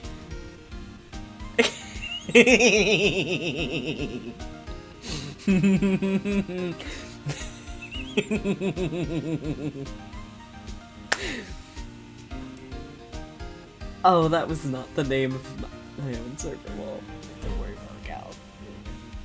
Women. Also the elevator. Thank you. Why are you putting a heart for the sieve? I'm gonna cry. My brain isn't a sieve, I swear. It's not a sieve. I cry. My friends are cruel and evil to me. Okay. So what are you doing here, Detective Gumshoe? Me? Oh, well, nothing, really. You learned about that? No, I was confused as to why Yester was saying that was a long way to go up. Because I was like, I was like, oh, why would it be such a hard thing? Aren't elevators a thing? I may be stupid. They kicked me out of criminal affairs. Detective Gumshoe, what did you do this time? What do you mean this time? Then what happened? I know things are busy right now. I mean, with my sister's case and all. It's true. We've never had a chief prosecutor murder anyone before. Only the highest ranked people are being let into criminal affairs now. Lowest ranking guy in there is our chief of detectives. Not letting any of us rank and file detectives in at all. None of you? I know this is an important trial, but isn't that a little odd? So anyway, thought I'd spend the day getting the badger dance down pat. Isn't there anything else you should be doing? The chief of police himself is directing this investigation, pal. Heck yeah, cowboy! The officer marshal was assigned to the underground parking lot. Officer Marshall. Now that I think about it, Emma did seem to know that Marshall guy. The patrolman is in charge of the crime scene. It's unheard of, pal. Okay. Why did it get beat up? I was wondering about that. What, the Dancing Blue Badger? It's my masterpiece.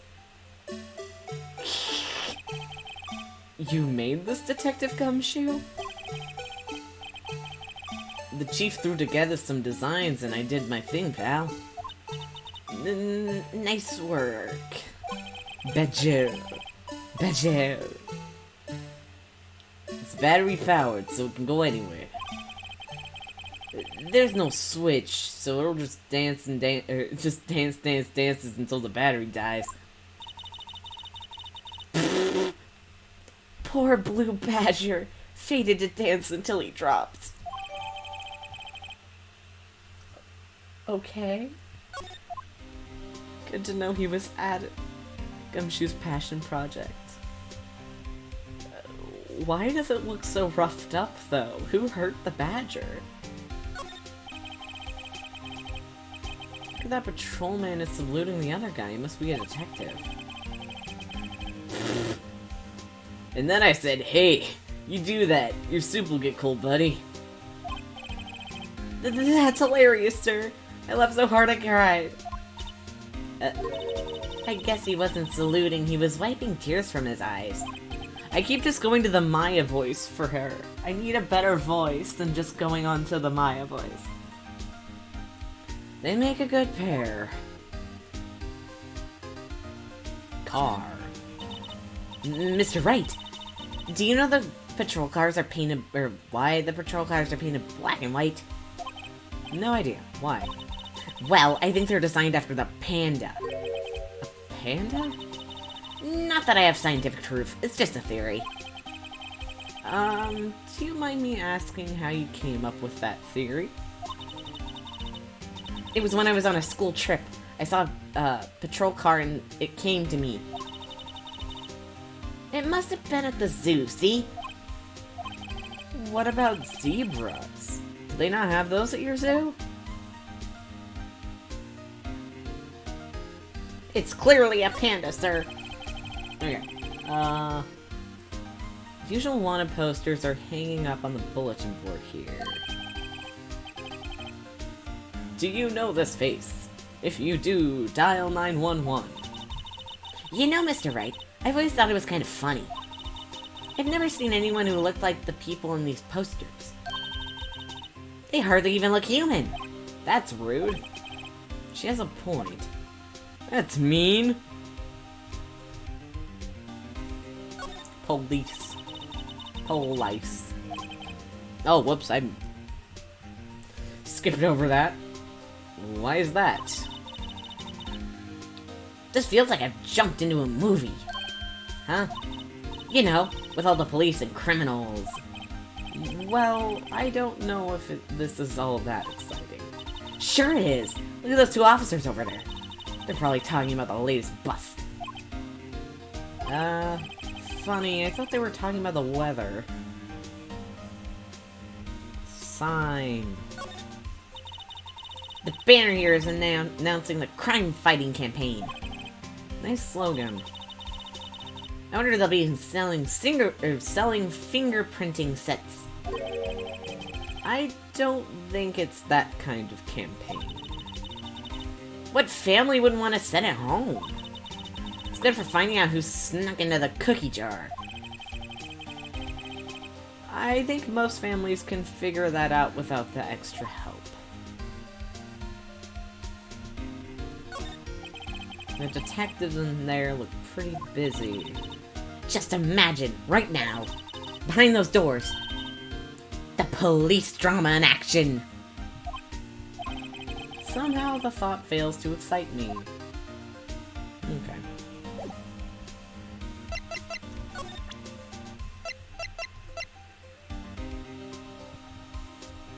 I'm gonna show him those.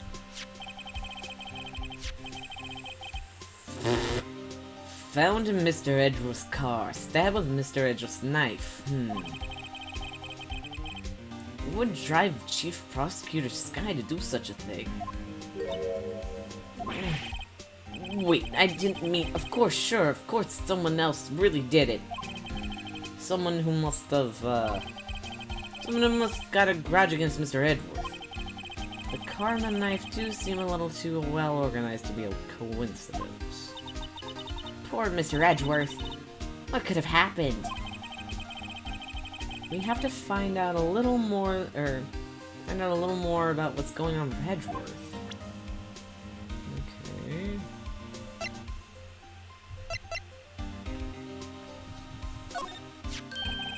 Hey, that's it! That's the King of Prosecutors award that Mr. Edgeworth got yesterday. Were you at the award ceremony, Detective Gumshoe? Of course, pal. Got an award for diligence myself. Ah, congratulations. I was wondering, why is the award a shield? And why is it broken? Oh, there's a reason. I'll tell you what it is later. Apparently he's forgotten. I like his little eyebrow waggle. It makes me happy. But I was proud of Mr. Edgeworth for winning that award. Even with all the naysayers in the prosecutor's office. Naysayers must be because of rumors. Let's show him this. Detective Gumshoe, what can you tell me about this? Huh? Hey pal, this is detective's ID card. You can't just keep that, you have to turn it into the police. People like you that get me into so much trouble all the time. Meaning Detective Gumshoe must drop his card a lot. Let's see, Bruce Goodman. Goodman? Sounds familiar. Nah, my mistake. What? Whoa, now I remember. Bruce Goodman, he's the victim. That's what I thought. Can you tell us more, Detective Gumshoe? What do you have? A knife? No. Okay, yeah, this is already. We've already seen this.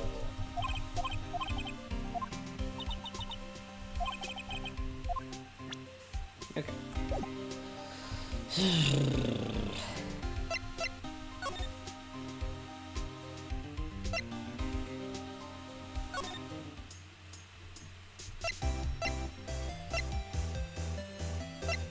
I'm still mad I got called out for seeing a woman and going, hello!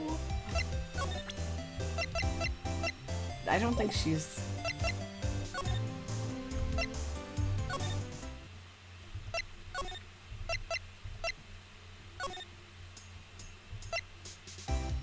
Gumshoe had... Oh, okay.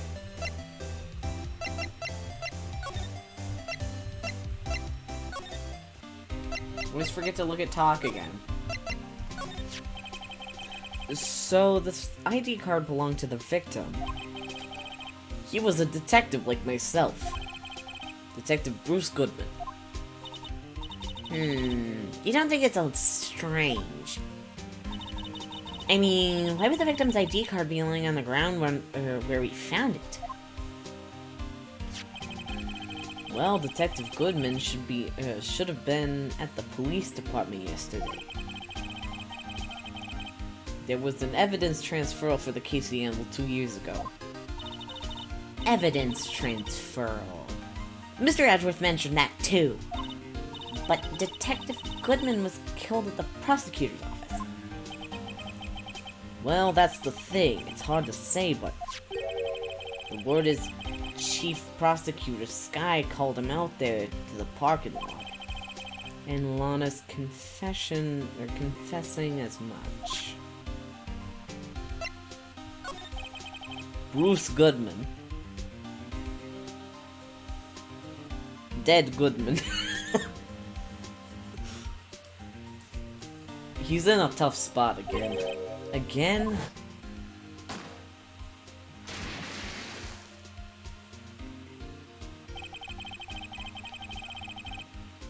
Well, it all started with the murder of that defense attorney, Hammond. But Mr. Edgeworth was found innocent. Listen, pal. There have always been rumors about Mr. Edgeworth. Forging evidence, making deals with the witnesses. Nothing outright, but There are always whispers and rumors. Ever since he was accused of murder, no one's whispering, they're practically shouting. But there's no evidence against him. Well, Mr. Edgeworth has always had the unusually strong ties with the department higher-ups. Shout out to the investigations guy whose name is Deadman? There's a dude named Deadman? Good. That's fantastic. It's only natural that people would be suspicious. I had no idea it was under the gun. Anyway, this latest case has started a new rumor. Yeah, you'll never guess his role in the case. I wonder. He helps you with the investigation.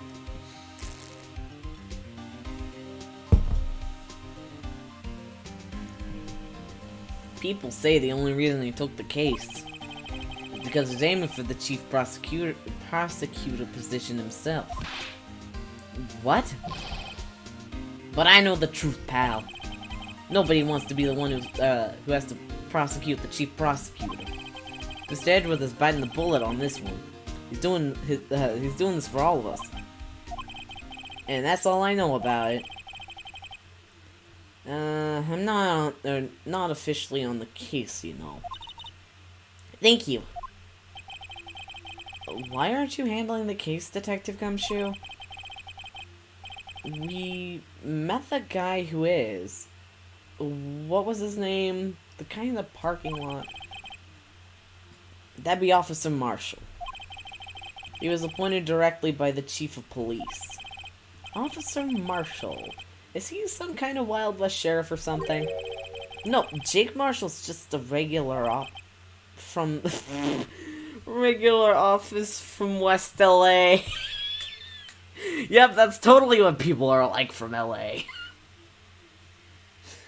I have seen some cowboys down here.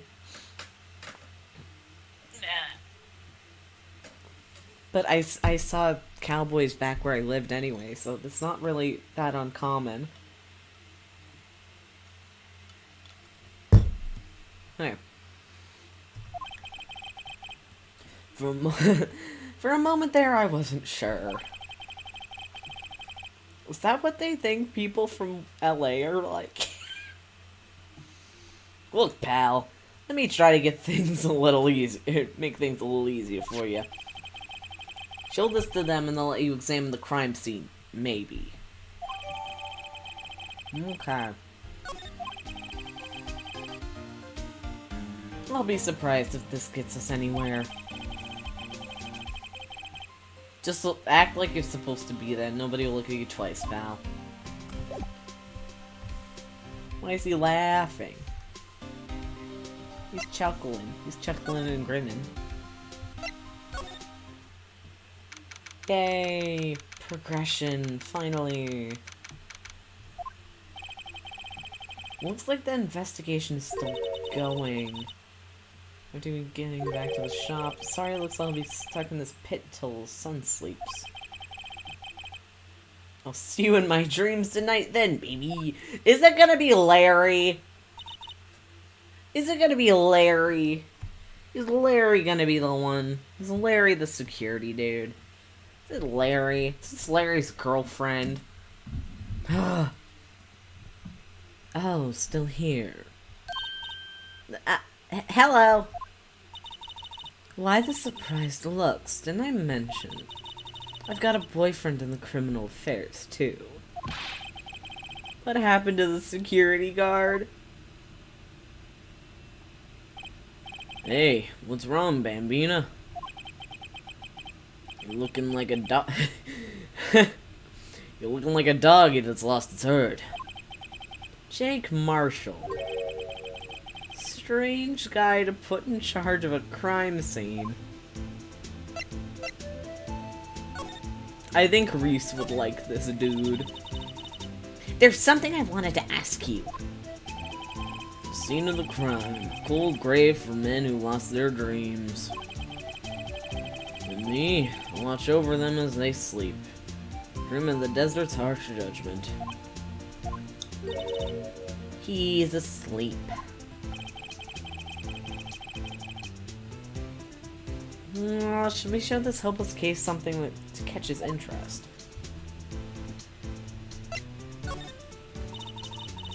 There's something I want to ask you.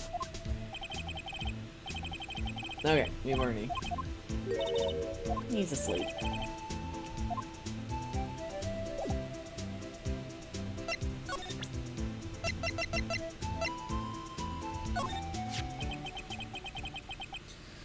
Would you mind reading this for me? What's this? I'll warn you, fan letters got me. Fan letters to me go right to the spittoon. It's a letter of introduction from Detective Gumshoe. May we investigate? Gumshoe? Ah, that old cow dog? On the birthday party or something? Huh? Look. Where it... Where it should say letter of introduction, it says invitation. Ah. I think he just miswrote it. Wait, why am I getting all defensive here? No worries. This proves it's from Detective Gumshoe, better than any blood, or better than a blood test. Guess I'd better let you in then. Thank you, Officer Marshall. Oh, that's right. He's a patrolman, not a detective. Which reminds me. Hey, wait a second. Isn't a crime scene supposed to be handled by a detective or higher? Well, folks, the clues are calling. Welcome to our gold strike. Be like the settler. Strike out for lands unknown. Manifest... Manifest destiny. Let's have a hootenanny. Note to self. Police investigations are like settling land. No, they're not. Well, Mr. Wright, what do you say? I say I won't be needing this anymore.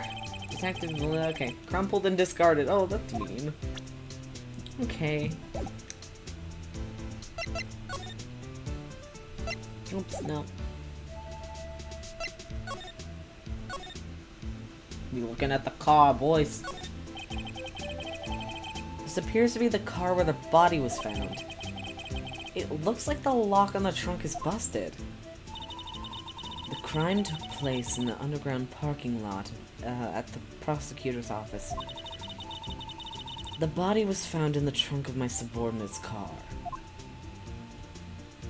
Dun, dun. Quite a luxury car. It just screams, I have money to burn. Yeah, prosecutors get the big bucks. Dun, dun. This rope, is that... Yep. They laid it in the outline of the victim's body. So wait, the victim must have died when the killer closed the trunk on him. You have gotta be the only person I know that would come to that conclusion. I mean, it could happen. In theory. It hurts. What's this? Looks like a note of some sort. Looks like something's written on it. Or look, something's written on it.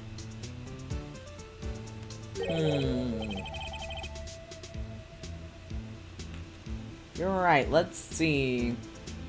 D-7S. December 2nd. There's a name printed on the paper above that. Goodman. Maybe it fell out of his pocket when he was killed. Well, so? What does it mean, Mr. Wright? How am I supposed to know? Note to self. For detective reasoning, go to Edgeworth, not Wright. I'm sure Edgeworth wouldn't know what this means either. Okay. I want this. Kiwi. This looks like a cell phone. For scientific analysis, I would suggest this belonged to the victim. Can't think of anyone else it could belong to. What's so scientific about that? Should we check it out? Right, let's check it out.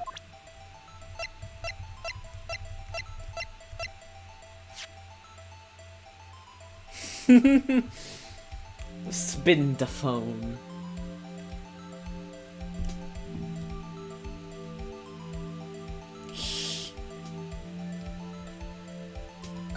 I really like the spinning things option. This phone's still on the redial screen. Redial? Mr. Wright, most phones keep a record of all the calls you've made and received. You just press the blue button and display the to display the last number you called. Convenient, isn't it? Surprised you didn't know about it. Sorry to disappoint you, but even I know about things like redial. Huh? Oh, I'm sorry. Spin! It's just, you never know with people from your generation. Whatever, let's check this phone out. Every day, not Edgeworth, the right is called old.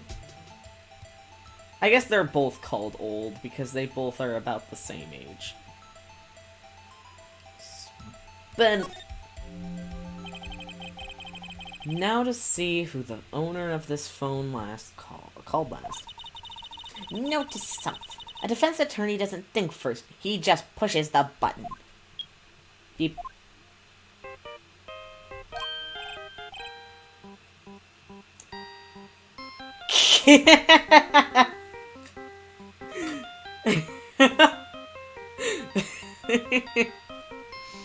Hey, that song, I know that.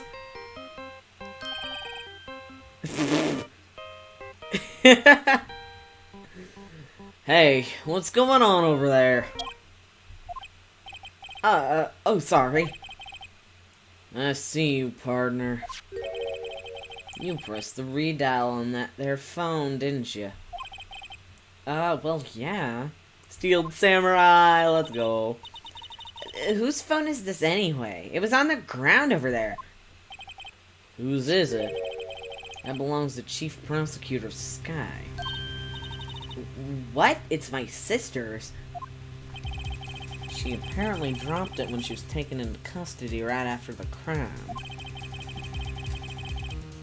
Look, the last call was made right when the murder occurred. Looks like she was fixing to call someone. Except she only spoke for a few seconds, according to this. Who did she call? Is it Edgeworth? Did she call Edgeworth? No idea. Sorry, partner. Now, I got a question for you, partner. I heard a phone ring just now. One of those newfangled ringtones. Oh, that? Oh. I'm sorry, that was my phone. What? Your phone? Yeah, it's kind of strange, but someone called me right as we picked up the other phone. Wrong number. I hope you're not lying. They shoot you for that in Texas, partner. That was his phone? Uh-oh, I have incited the wrath of the Lone Star Patrolman. He's not from Texas.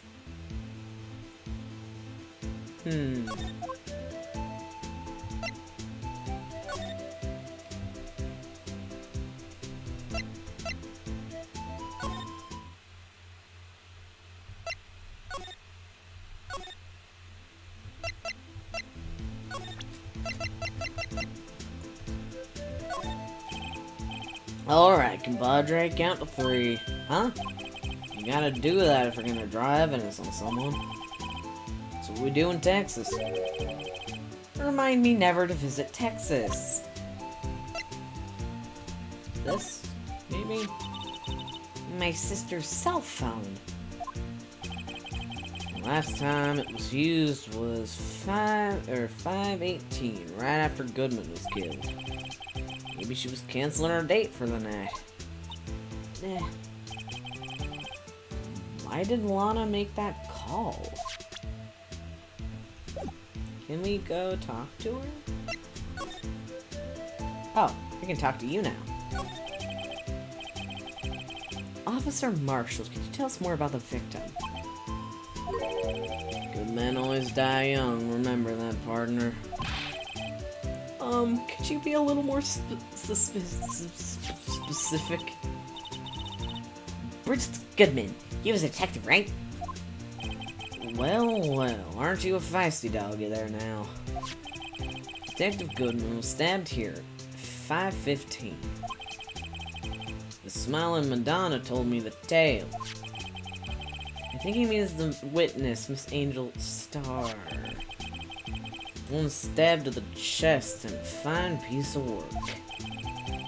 This here's the autopsy report. Yay, we finally got an autopsy report. Was my sister involved with the victim in any way? Funny you should mention that, Bambina.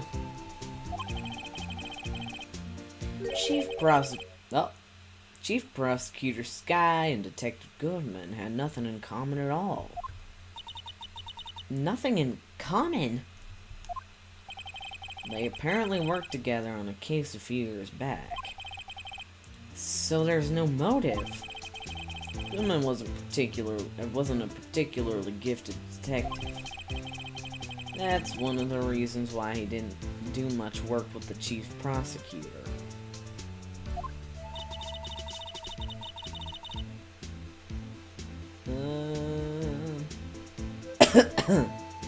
Ugh. But my sister called the victim here on the day of the murder, right? Here at this parking lot. So it seems. Like calling an unarmed man to a shootout at high noon. Okay, Mr. Cowboy. I don't mean any offense, but Officer Marshall, you're a patrolman, right? Not a detective.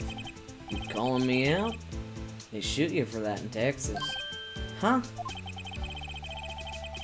I was one of them fancy shoe detectives till 2 years ago, to tell you the truth. Oh, really? And now he tells me. But you're a patrolman now. So, how can you be in charge of a crime scene? Nothing gets by you, does it, Bambina? So, why are you in charge? No reason. We're just short on hands right now. Keeping an eye out in the meantime. That's odd, though. Detective Gumshoe was saying he had nothing to do. Nothing important, at least. He's nothing but a sad old cow dog. Can't find his tail. Maybe it's because he runs with that Edgeworth, eh? Edgeworth? The cow dog's been kicked out of his cattle run. By order of the chief of police. Just, you don't realize it yet. Detective Gumshoe kicked out of the investigation. So there's no connection between Detective Goodman and my sister. That's correct, but there's a gold mine of evidence against her. And the prosecutor tomorrow is none other than Edgeworth himself.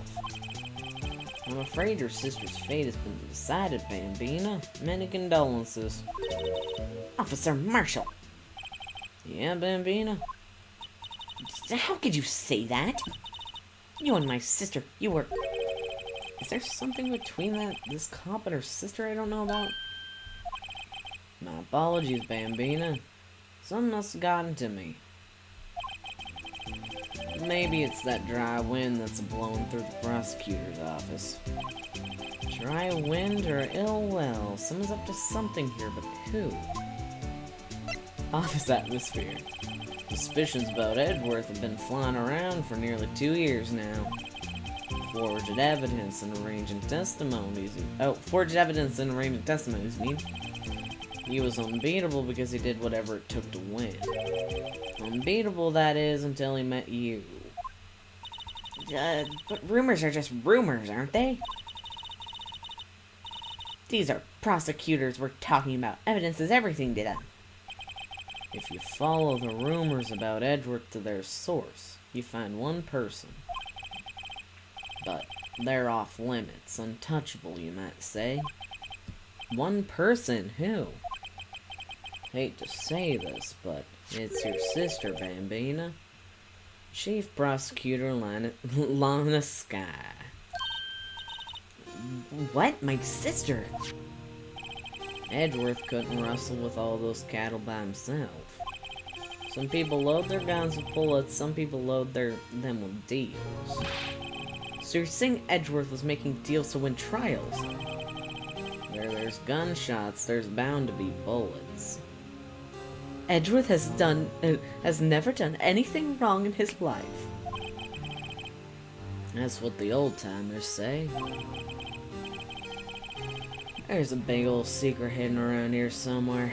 Everyone knows it.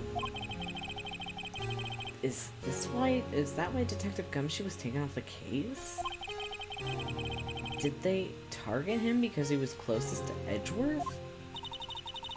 So, well, how are we doing, Mr. Wright? I guess we've got some clues. We have an autopsy report, a note from the victim, a cell phone call. Do you think we'll be okay? Well, the only thing that's still bothering me is that Lana is confessing to the crime. She said she did it. For the life of me, I can't remember why they were so mean to him in this. Every day, people are mean to Mr. Edgeworth. She said she did it. No problem. I can guarantee that she's not the criminal. Oh, by the way, Emma. Yes? I know that song your phone plays when it rings. What?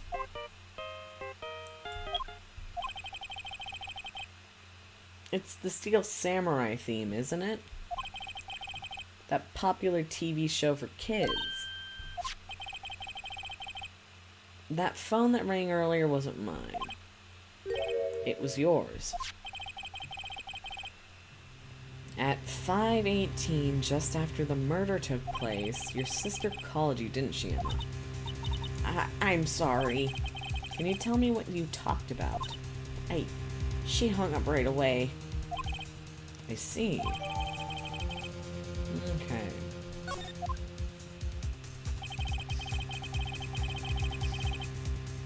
A detective is murdered and the suspect is the top prosecutor in the district. Got a bad feeling about this. Like, maybe I still don't know everything that went on here. Yeah, you sure don't, bud. Da, da, da.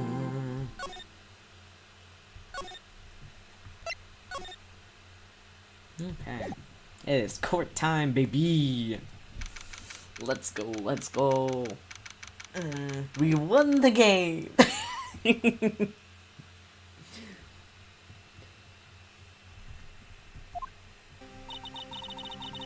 How did the investigation go yesterday, Mr. Wright? Frankly, there's still a lot of gray areas. Or rather, the whole thing is one big gray area. Don't worry about me, no matter what the outcome. I'm ready to accept my fate.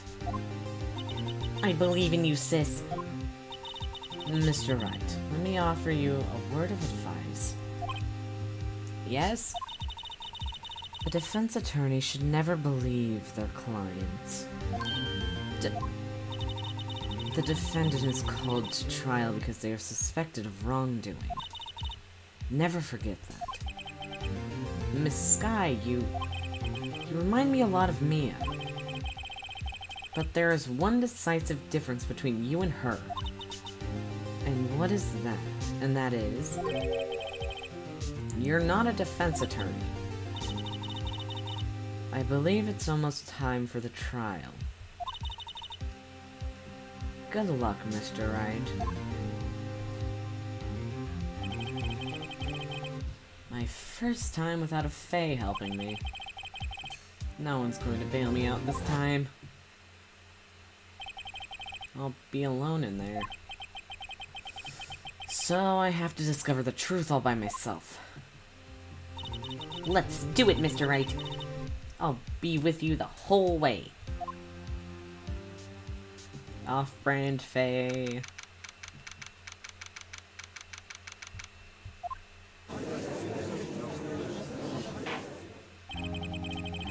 The court is now in session for the trial of Miss Lana Sky. The defense is ready, Your Honor. The prosecution has been ready for a while, Your Honor. Edgeworth.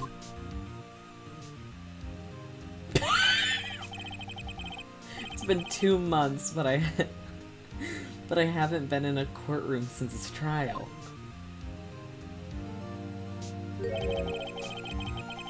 I hope that personal feelings will not be part of the proceeding today, Mr. Wright. I will choose the path that I think is right, regardless of what those around me might say. The judgment to be made here is in our hands, not those of anyone else. Very well, Mr. Edgeworth. Your opening statement, please. Chief Prosecutor Lana Sky has committed an unpardonable crime. Not only this, but she was rash enough to commit it in the prosecutor's office lot. Oh, wow, he's much more forceful in person. I suddenly feel like confessing to everything. However, she will not pay for her rashness with her life. There was a witness to her murder, or to her crime. A professional witness. Well then, call your first witness, Mr. Edgeworth. Is it woman? Woman! The prosecution calls its first witness, Miss Angel Star, to the stand. The cough-up queen. Women! Hi! Haven't I seen you somewhere? Get it? Keltour nickname, I do not see it. Exactly. I'm looking away. You ordered the caviar lunch, right? Oh, caviar. I've never eaten caviar before. The judge is really wolfing it down. Ah, and for you, I have a Fiesta Bowl. Thanks. Will the witness state her name and profession? Ah, and you, sir? Did you order the fingerprint lunchbox? It is too early for lunch. Your name and profession, please. Well, Your Honor, how does it taste? Aww. Bro, I'll teleport to Kansas with a bento box from Portland. There's really good, Japanese restaurants around in, like, where I live. It's good. There's also good Japanese down here, too. There's just good food here. Well, Your Honor, how does it taste? Imagine. Yeah. I'm sorry, you're so landlocked. I grew up living 2 hours away from the ocean. Cannot relate. So this is why everyone raves about caviar. It's so tasty, it hurts. Anyways, I always thought caviar would taste like pickled tapioca. What the heck does pickled tapioca taste like? Goodbye, MQ! Good luck with class! Name, profession, now. Me? The name is Angel Star. Don't go forgetting it.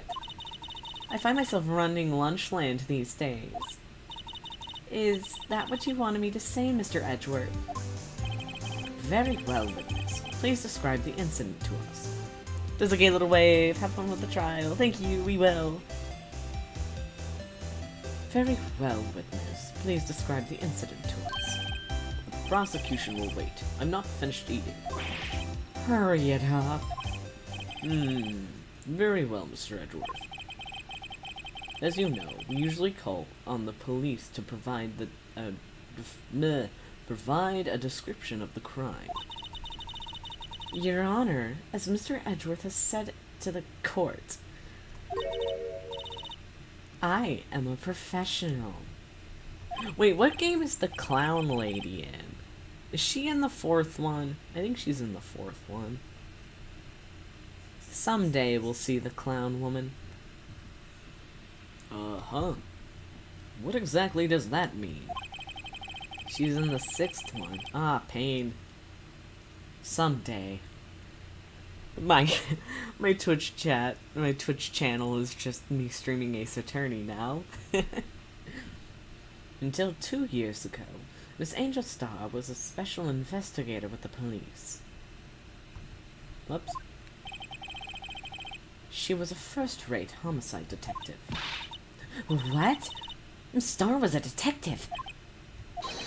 Ah, I know who you are. Cough up. Cough up, Queen Angel Star, Your Honor. Long time no see. Very well. You may continue the description, Miss Star. Just who was this lady? If I might have the court's attention over here. The parking lot at the prosecution's office is divided into 2 blocks. A block is, for the prosecutor's personnel. Or a block. A block. B block is for visitors and clients. A chain divider separates the 2 blocks. I suppose it's to keep visitors from taking up prosecutors' spaces, yes? The crime took place by the car in the back of A block, in the car's trunk.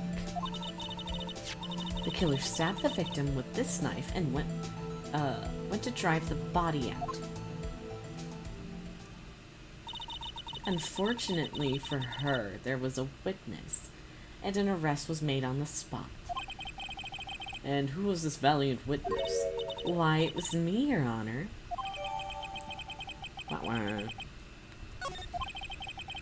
Witness, did you see the very moment of the crime? Of course, Your Honor. Immediately after that, I apprehended the chief prosecutor. Seems rather cut and dry, doesn't it? Well, Mr. Wright. I can't agree on principle, Your Honor. It seems that some poor losers are unwilling to accept the truth, Your Honor. Shall I proceed to crush what little hope they may have remaining? Nothing about this case is cut and dry. If you can, then give them your worst, Miss Star. Wait, are they talking about me? Phoenix Wright is a they, or he-they. Phoenix Wright is a he-they.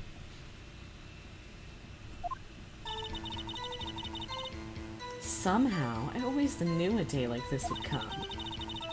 I was on my way to deliver a lunchbox to my boyfriend. When I sensed something, perhaps it was my finely honed detective's intuition at work. Through the wire fence, I saw the chief prosecutor standing next to a garish car. The chief prosecutor was holding a knife in her right hand. And she thrust the pointy tip of the knife into Detective Goodman's chest. Bringing a lunchbox to your boyfriend, how touching. As you can see, there's no room for doubt. The key point of your testimony seems to be nothing other than the point of the knife which you saw being stabbed into Detective Goodman. So, how does it feel to be so utterly crushed? I'm still thinking about that. It's merely a flesh wound, Mr. Wright. Very well, Mr. Wright. You may cross-examine the witness. This case is so wild that now that I'm experiencing with spoilers, I'm terrified. Okay, very well. Cross-examine the witness. This is like the only one I was blind to playing. I haven't seen any spoilers for this either, really. At least that I know of. So, I'm going in fresh too.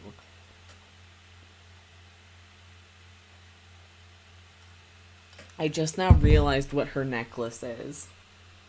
I was like, what is that? It's one of those octopus, like, octopi that they make out of, hot dog. Okay. Why? How did you know? I respect the prosecutor's basic abhorrence of crime. Yet their methods are ugly and twisted. Twisted methods will lead to tragedy. Will always lead to tragedy. The lunch lady's uninformed opinion is duly noted. Given that they are so used to erasing inconvenient evidence at their whim.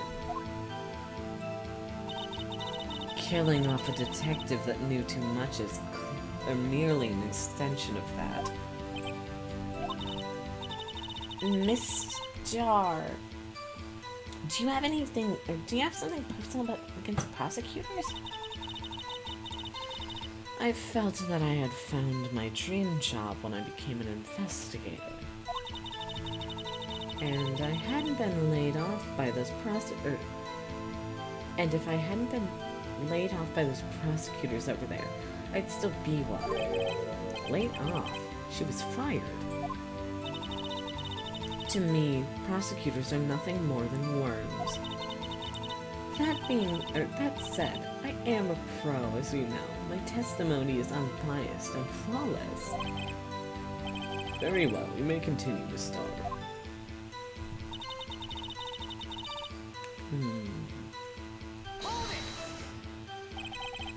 It's the boyfriend. He's the detective.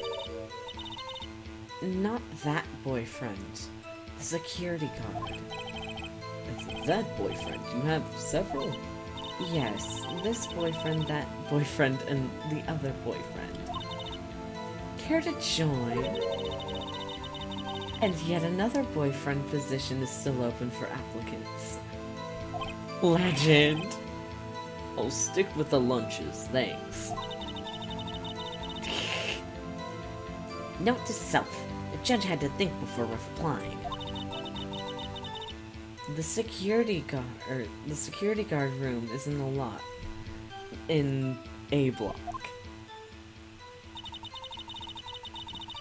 It's up on the second level, so you can see everything from there. And that would be the room with the security sign.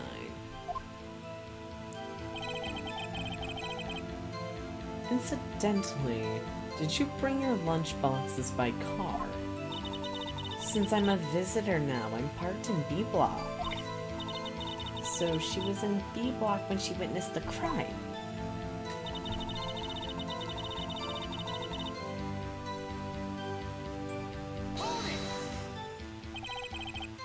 You sensed something. So you're saying you had a premonition of the murder. It felt like, how would you say? Oh, yes. It was like the feeling you get when you view a pumpkin chock full of seeds. I have no idea what that means. Speaking of a detective's intuition, wasn't the victim Mr. Bruce Goodman also a detective? Yes, well, he was like a young cheese. A young cheese. Pale white cheese, not yet tangy with experience on the streets. A greenhorn. It must be hard. That I must be hard, yellowed, and sharp as a tack. No. Yeah, with the odor of an old cheese to match. In any case, there. In the lot, I felt something stirring in the back of my mind.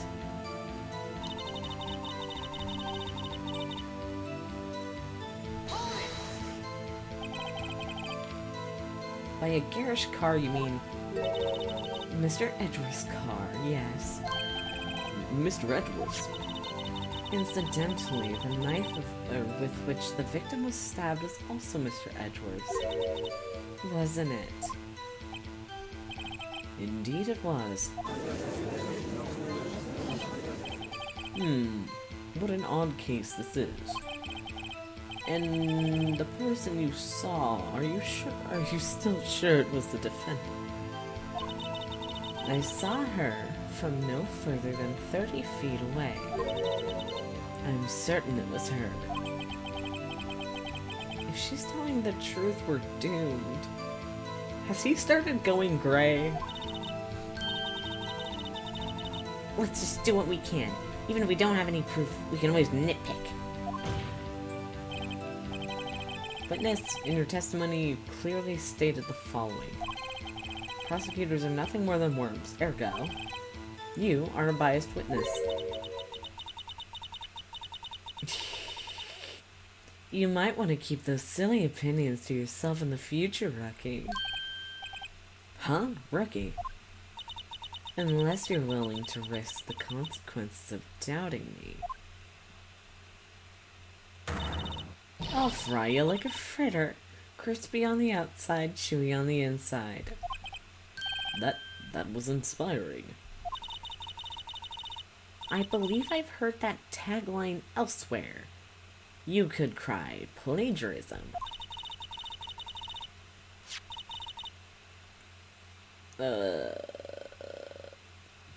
I may be relegated to the lowly post of lunch lady, but my instincts are honed.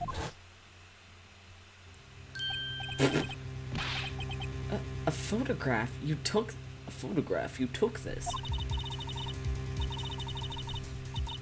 The moment I witnessed the crime, my reflexes took over and snap, I took a picture. In fact, one of my lunch boxes is rigged with a camera. I suppose it's more exciting than just hanging it around your neck. Witness, why am I only seeing this photograph just now?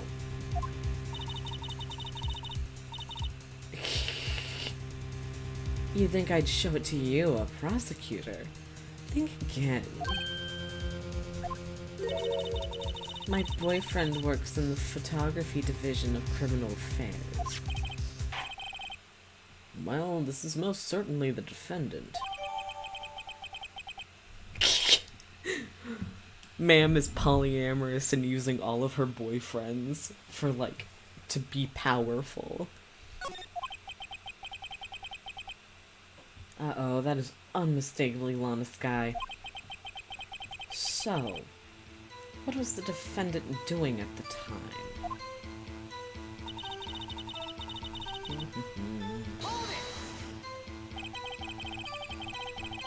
Tell me more about the knife that the suspect was carrying.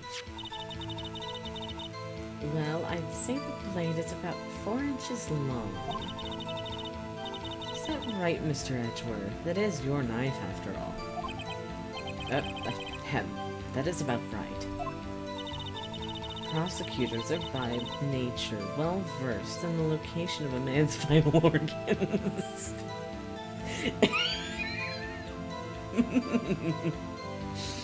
They sure are. I'm sure it was easier than boiling an egg for my egg salad surprise set. You can't... You can't testify as their ability to kill an egg, I mean a person. Perhaps a chicken salad set would have been a better metaphor. So, the defendant was holding a knife. What then?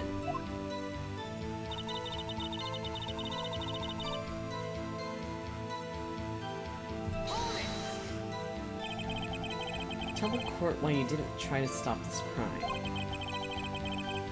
You did see her raise the knife and strike, no? The defense has a point. Unfortunately, by the time I realized what was going on, it was already too late. Too late. Yes, the next moment... Ma'am going off, ma'am going ham. Yes, the next moment, the chief prosecutor brought down the murder weapon. I see. It's only a flesh wound, Mr. Wright. We can make it. You said that before. Anything else? Scientifically speaking, Miss Starr's testimony is flawless. Sounds pretty fatal to me. What do we do? Is this it? Is my sister guilty? Let's just keep our heads cool and press the witness a bit, shall we? For some reason, having her panicking next to me makes me calmer. Don't smile like that.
Okay.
Where's the body?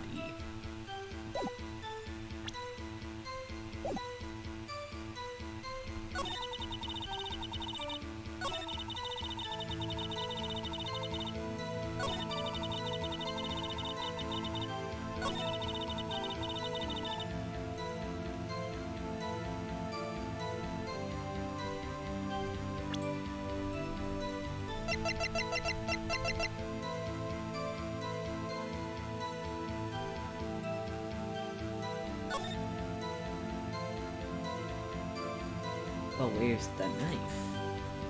Oh, see no knife in her hand.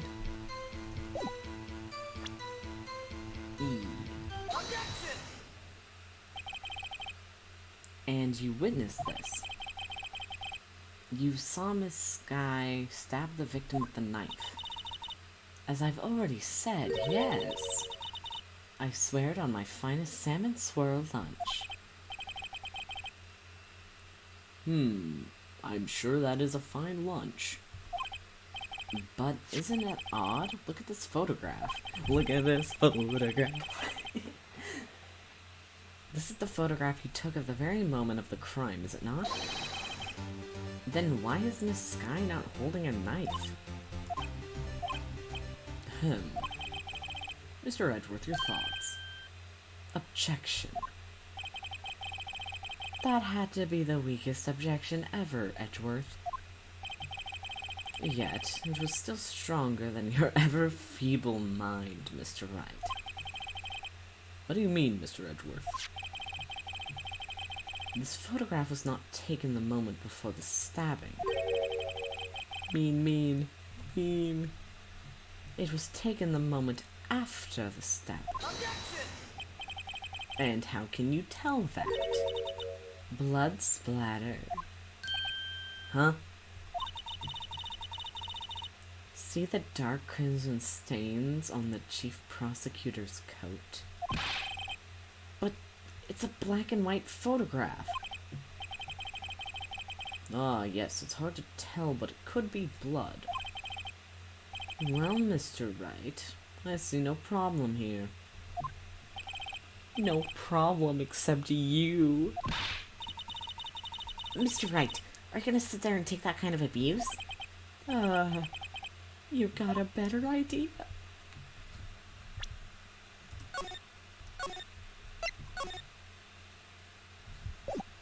Objection.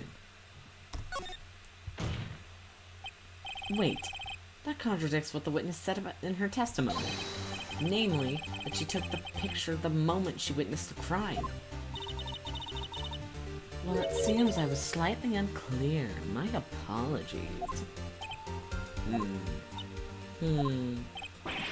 That's it? If you run out of lunch, you order seconds. Problem solved. And if you don't like it, try ordering the jumbo-sized lunch from the get-go. Good advice. I'm not sure I understand it, but good advice. I didn't have time to stop her. Prosecutor Sky was cold, calculating like a robot. She killed without pain or remorse. It was a premeditated murder. Premeditated? How do you know? Look at the chief prosecutor's hand in that photograph. Well, are those gloves? Surgical gloves made of thin rubber, most likely. Why would she have those on?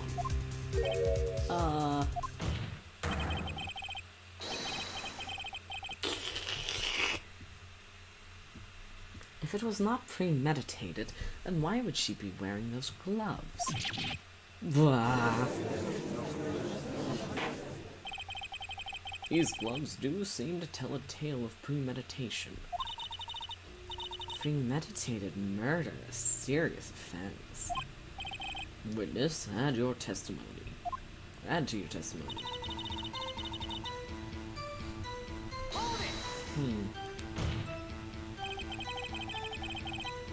What if she was just in the habit of wearing gloves, like driving gloves?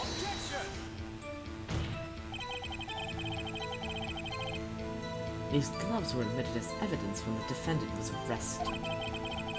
They were rubber gloves, the kind they use for autopsies. In other words, when the chief prosecutor came to the crime scene, she came to do murder. It's the only possible conclusion one can make. Everything was planned. It was a premeditated crime. Ah. Impressive. I'm sorry they took you off the force, Miss Starr. This is bad. She got them thinking it was all planned.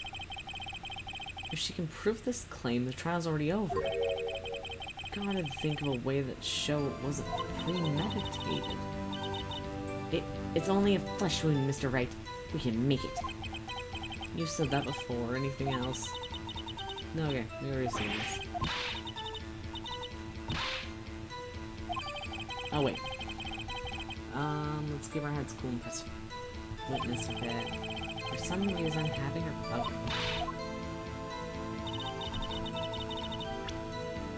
Save.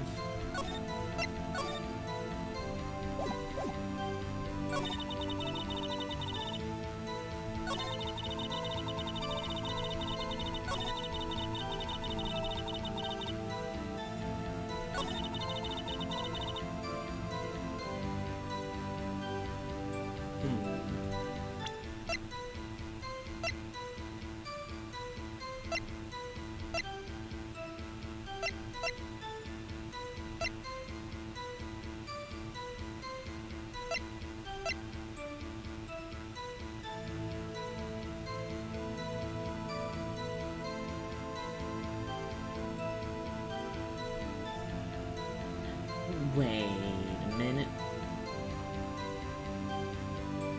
Never mind. What?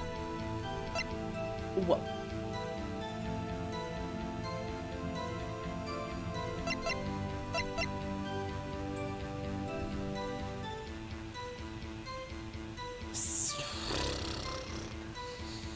Something with the parking stub and this doesn't match up very well, but I don't think that has anything to do with this. I have to prove it.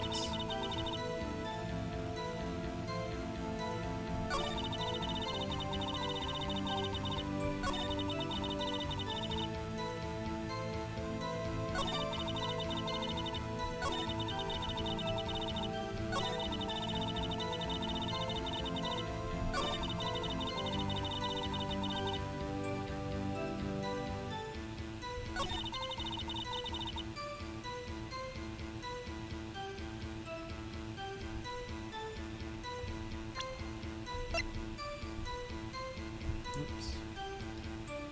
After the crime was committed.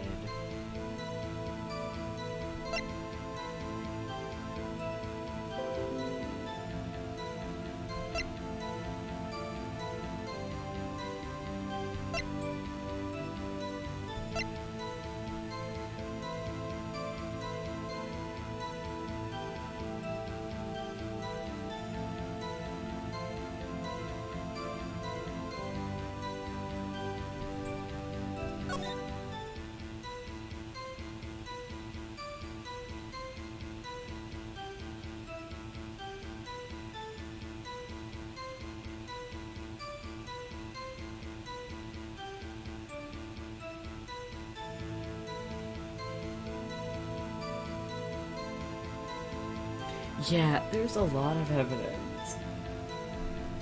Okay.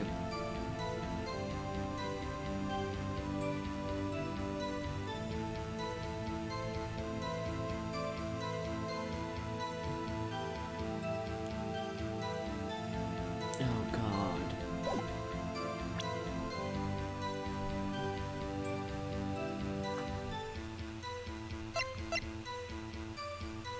It was between 4 and... So they said he died at 5:15. Edgeworth only got there like 3 minutes before that. That's real quick. I'm gonna bring this up. I don't think it's gonna get me anywhere, but... Ouch. Yeah, that didn't... I'm sorry, but I see nothing faulty. Pain. Okay, we're going back. Load.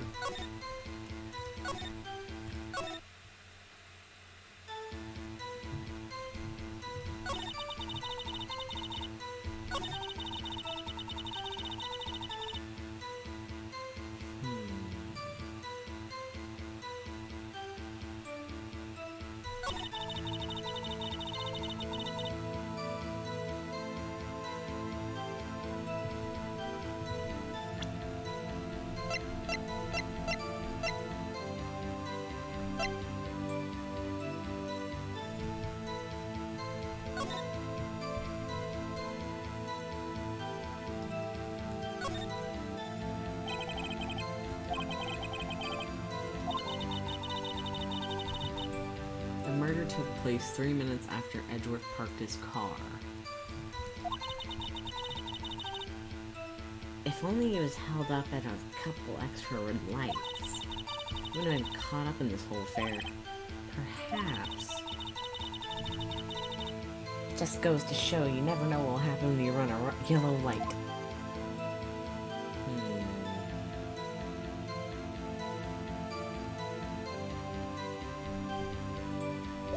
So today's the 22nd.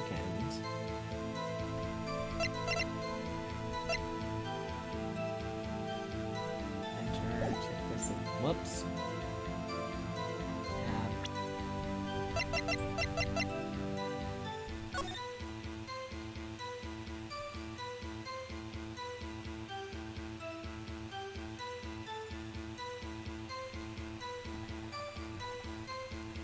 But the knife is only 4 inches long.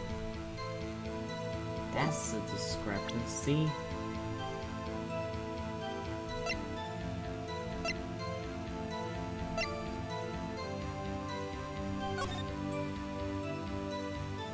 Okay, we don't need to actually look at the knife.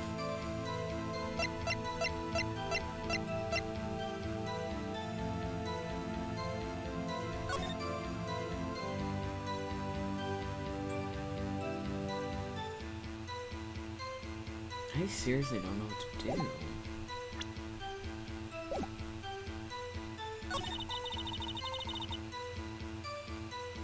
The murder was planned with rubber gloves to prove it.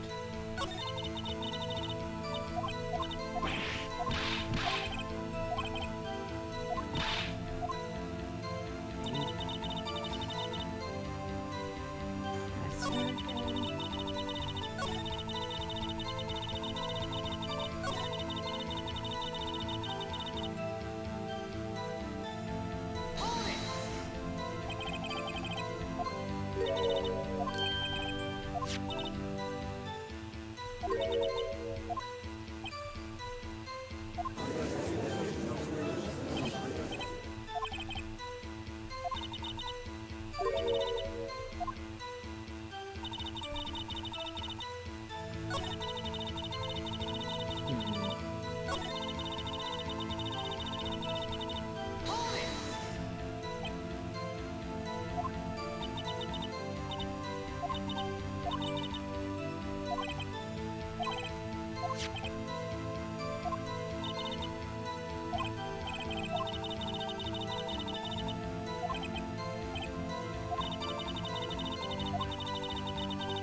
That's the thing I need to prove wrong.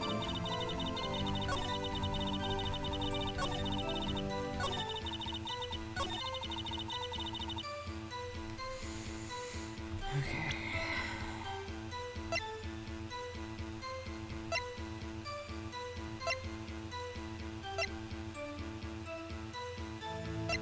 Wasn't that?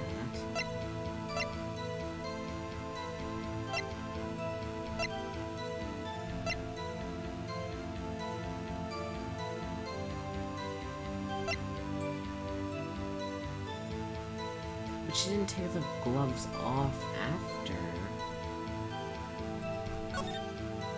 Like, it doesn't look like there's anything on the gloves. There's her jacket covered in blood, but the gloves aren't. Maybe present the picture again.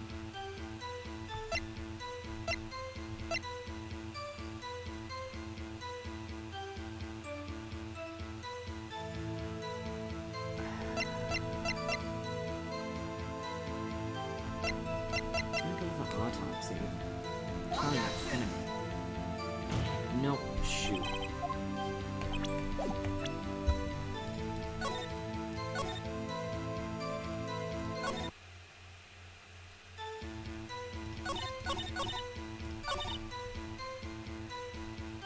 Present the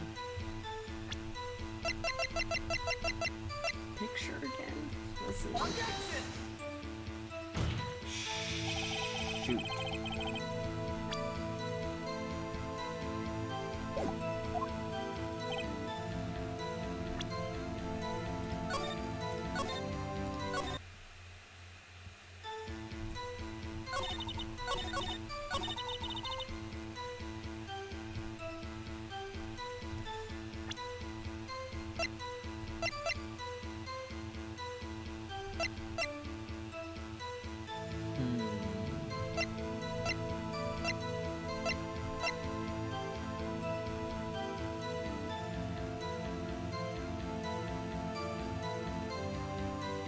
Yeah. I just have no idea what to inject with.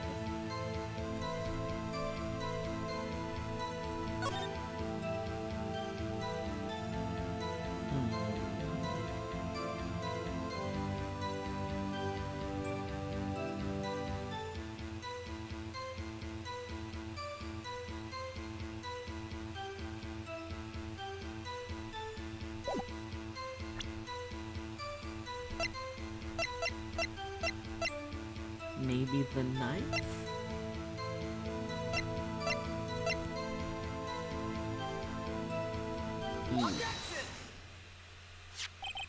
It was the knife? Oh! Because it was from Edward's car. Okay. Because she didn't already have a murder weapon. I wasn't even thinking about that. Witness, do you know what this is? Yep, because she got it from the scene. Yep. Are you trying to test me? I sell box lunches for a living, you know. That's a knife. The knife. The knife that was in Mr. Edgeworth's trunk. Indeed, that is my knife. What's with this case? Well, the defendant is she's from the district, right? Mommy, our prosecutor's bad people. The defense has a request. We ask that the witness provide an accurate testimony. What's that, rookie? In your testimony, you stated that Lana Skye planned this murder. And that's why she was wearing those special gloves. Seems like a natural conclusion to me. The gloves The gloves do indicate planning. However, why would she also not prepare the most important thing, the murder weapon? Oh. This knife just happened to be in the trunk of that car. Ladies and gentlemen, if you're gonna plan a murder, don't forget the weapon.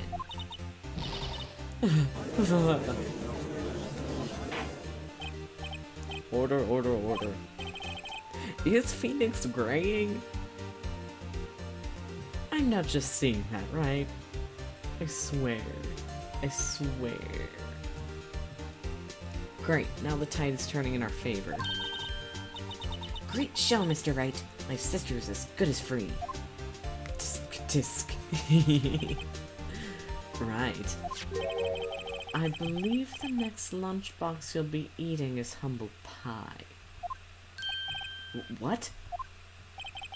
I hope you weren't deluding yourself into thinking that the tide has turned. Not over such a trifling detail.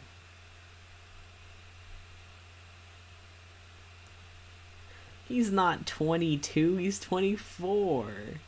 He's 24. I'm 19 and I'm already starting to gray. If I was under that much stress, I would be going gray too.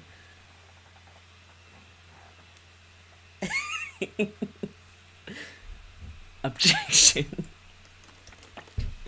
Maybe he just has bad genetics and a lot of stress. Anyone can go gray if you're under the right circumstance. Yeah, it's the stress. Okay. Not over such trifling detail. What did Automod catch? Let me... DILF. Is that... Who is the DILF moment for, bud? Who's the DILF moment aimed at? Huh? Phoenix. I mean, yeah. Good for him, but also getting stress gray is not fun. But this shoots a hole in the whole predicted or premeditated theory. Bah. The prosecution could care less if it was premeditated or not. The only one who seems to care is that lunch lady over there. The defendant, Lana Sky, murdered the detective with a knife. That is the only thing the prosecution needs to prove, nothing else.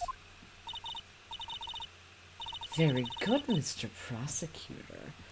I suppose you think you're clever now. But, you know as well as I do that she was planning on killing him. It was planned. If it wasn't, why would she have been wearing... I believe I'd like to hear your testimony again. Witness, please only tell us what you saw, not what you thought. How dare you? My powers of deduction are not to be underestimated. Really now? Angel's deduction, okay. New testimony. Lana Sky intended to murder Detective Goodman. That's why she called the victim on the way to the prosecutor's office. I'm sure the chief prosecutor had a grudge against the victim. Nothing else could drive that human machine to plunge a knife in again and again. That's inaccurate. He was only stabbed once. The victim was summoned from the police department to the prosecutor's office. It does sound like a lot of premeditation, doesn't it? So, if I ordered a pizza, does that mean I'm planning on killing the delivery boy? In any case, the defense may now cross-examine the witness. I'm already gonna get you. I'm gonna get you. I don't need to listen to you. I don't need to listen to the pretty woman. I already know.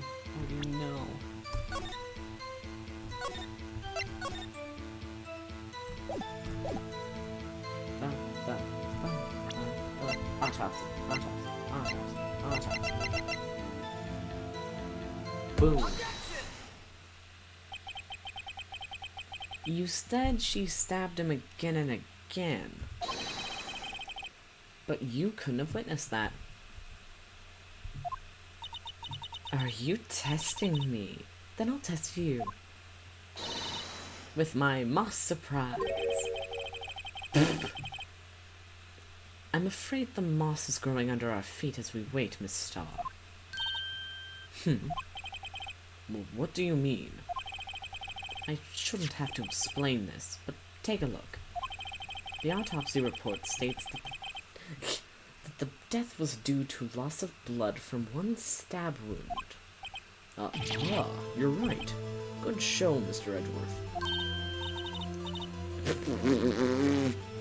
What a hunk! He's my hero, really. What about my objection? No one noticed? Well, witness.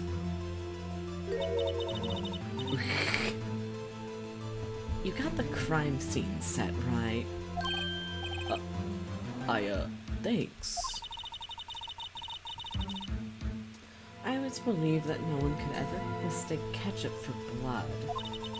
But now I realize that such mistakes are possible. So, you're saying you mistook something for blood?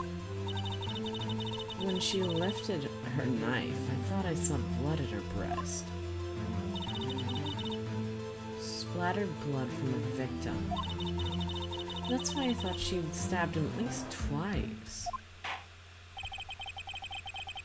Then tell us what you saw that you thought was blood. Testify.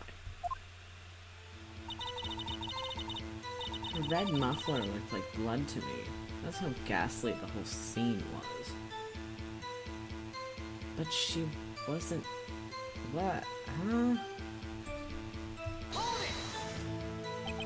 Her red muffler. Yeah, it's like a scarf. The chief prosecutor always wears one around her neck. She can be easily hanged at a moment's notice, I suppose. She's right. This guy was wearing a red scarf, wasn't she?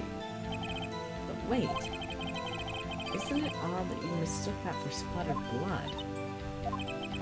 Well, people often mistake my beard for a bib. Jumped with a bib. That's why this place feels like such a kindergarten sometimes. Actually, I do think that I saw some traces of blood on her chest. However, the autopsy report is clear on this matter. There's only one knife wound. Apparently, Miss Starr wasn't entirely sure of her own testimony. Mr. Wright, this is our chance. Chance for what, I wonder? Star's turned out to be as short-tempered as she looked when we met her. Challenging her abilities as a detective really set her off. The short wick burns the fastest. It's a scientific fact.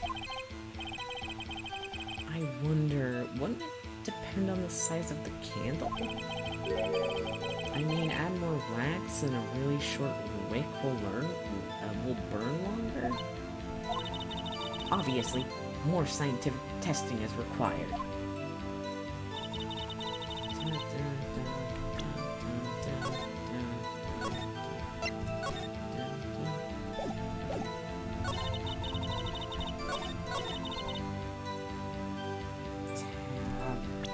I think it's gonna be the photo that I want.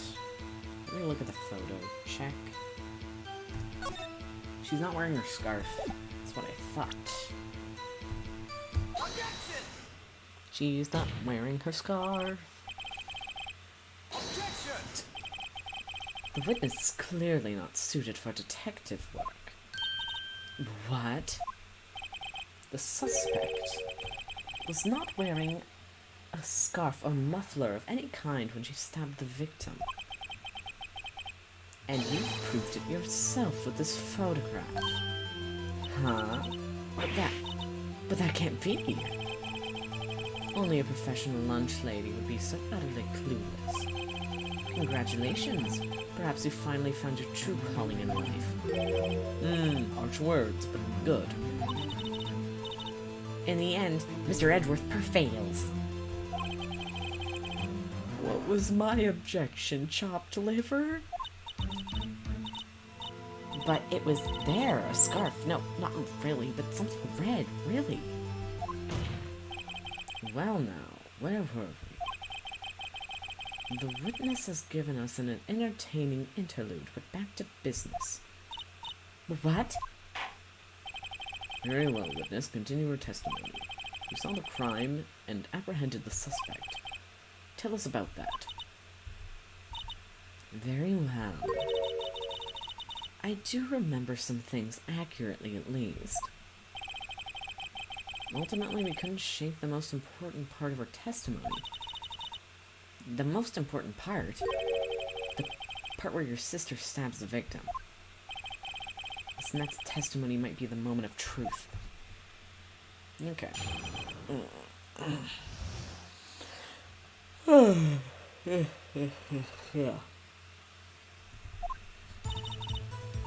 After the murder, the suspect attempted to run behind the partition off to her side. I quickly caught her, explaining her rights to her, and arrested her on the spot. Ah, yes, when I arrested her, she mentioned the muffler. That's why she had me confused in my earlier testimony. The chief prosecutor made to escape, but against Angel's star, resistance is futile. Futile. You are quite determined about this scarf, aren't you? I strike like a snake and bite like a cobra. That's me, Angel's star. That isn't a very good metaphor. First of all, a cobra is a kind of snake. Don't bother me with the details unless you want to get bitten. No thanks. Note to self. Mr. Wright is weak against poisonous snake bites. The chief prosecutor tried to resist, but her efforts were in vain. She knocked my hands aside, kicked over an oil drum. An oil drum? Hard to imagine. Oh, she is beautiful but deadly. A predator, this one. A leopard woman. Rawr. Thinking about Nya Neko Sugar Girls. Nya, rawr. God, that series is so bad. Very well, Mr. Wright. Your cross-examination, if you will. Okay. Suspect petition off to his side.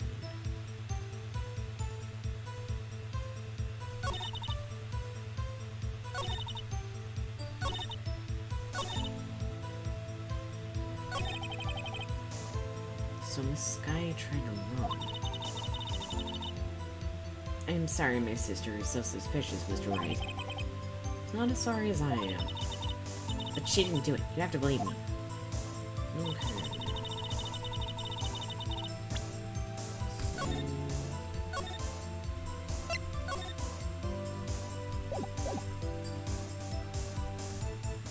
Attempted to run behind a partition off to her side. Quickly. Why, yes, I guess. Mention the muffler.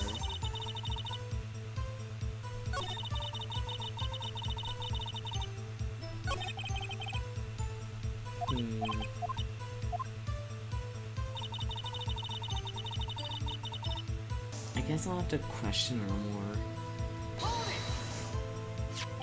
So, where was this partition on the floor plan? I'm sure she means this wall next to the car. That's right. There was a wall there about 6 feet high. She was obviously trying to hide herself. Quite a natural thing for a criminal to do. And what did you do then?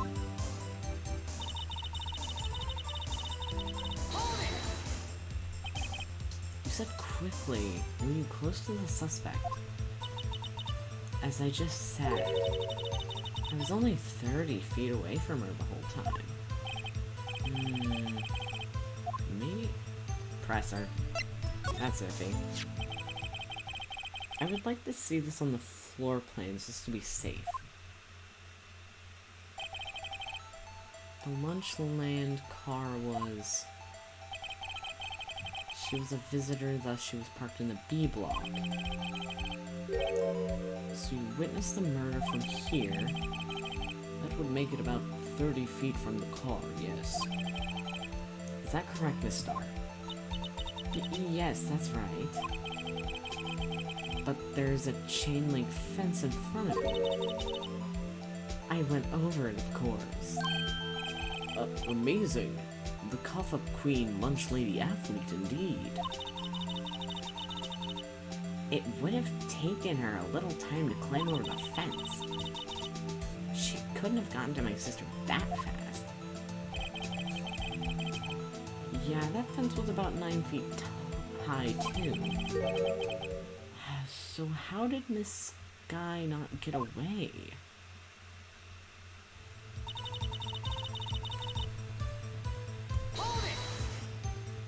She mentioned the muffler.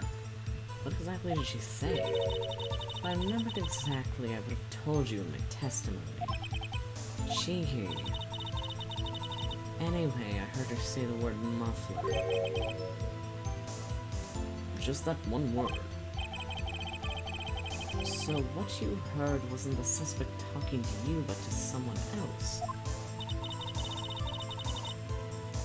Yes, the chief prosecutor was talking to her phone. Her phone? She can't mean... By phone, do you mean the cell phone we discovered at the crime scene? Yes, ultimately. Ultimately? My memory... is like a salmon heading upstream, you see. No, the court doesn't seem a star.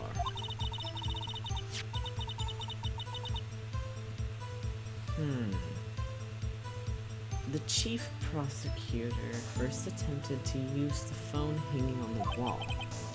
On the wall? That's right.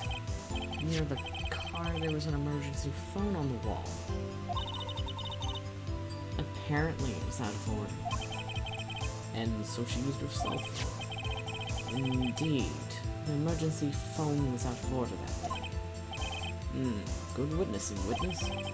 Good witnessing. Whatever happened to good testifying?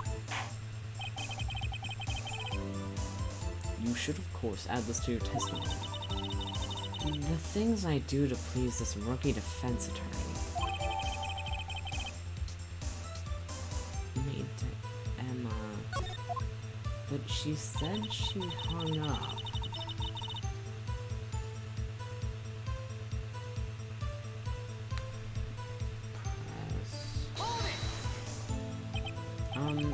Do you think you could restate your testimony for the court? Ah, I was going to ask the same thing too. I'll only say this one time, so listen close, rookies.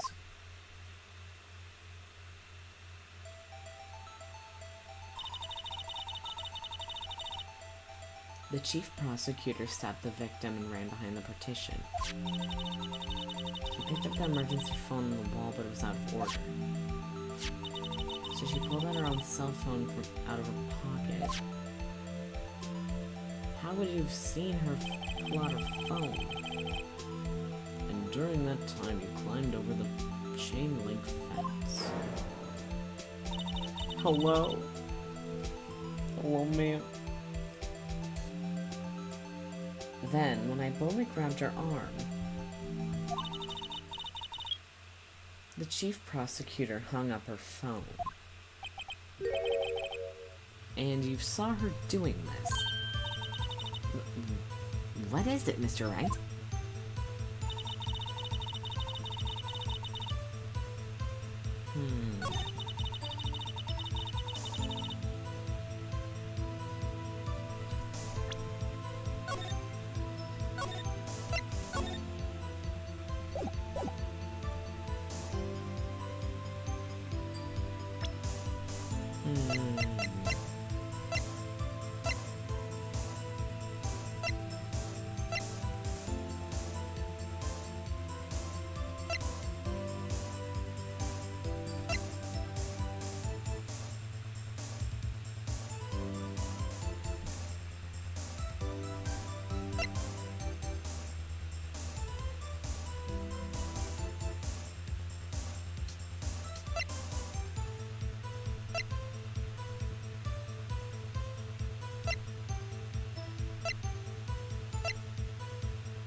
she made to escape? Can you be more specific? She brushed aside my hand and ran. It was a terrible sight to see, like a dollop of lard on a pate of foie gras. Foie gras. I can't say that word right now. Huh? She even kicked over an oil drum at me. An oil drum?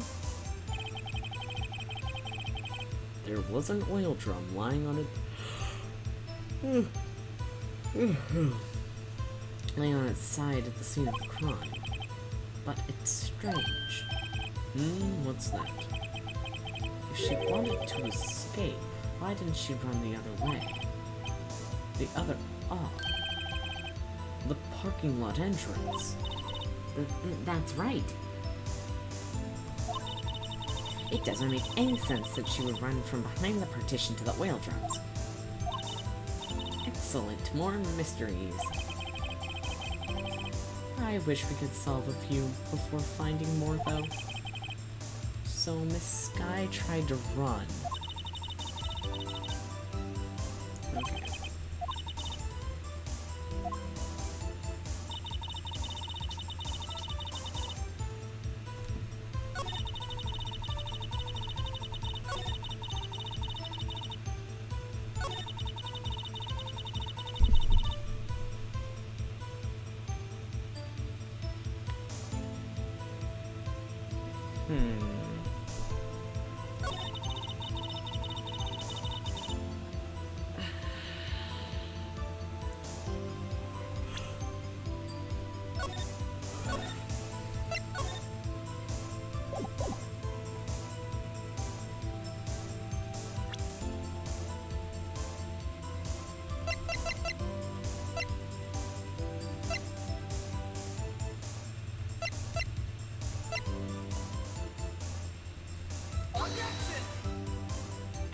Nope, that was wrong.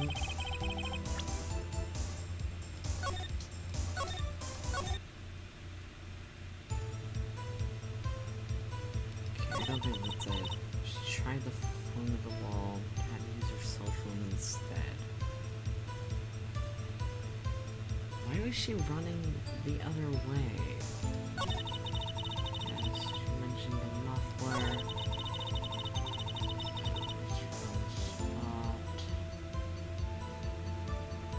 Wait a second.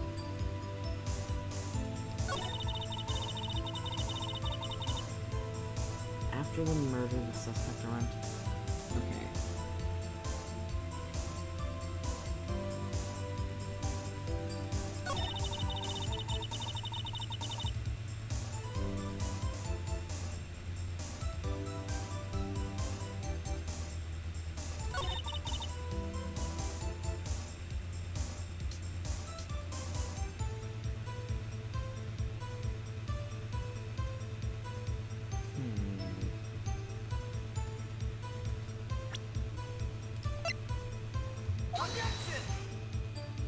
Shoot, I feel like it's the phone.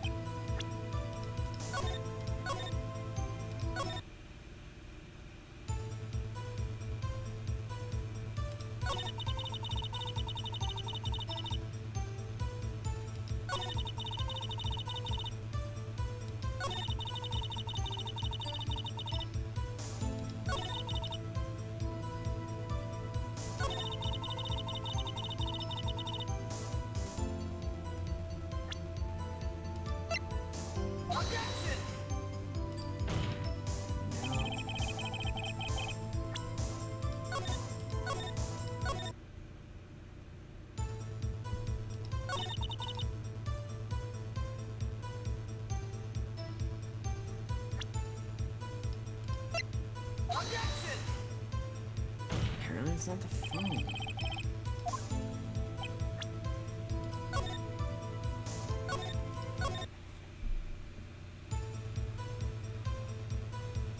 The heck am I supposed to present?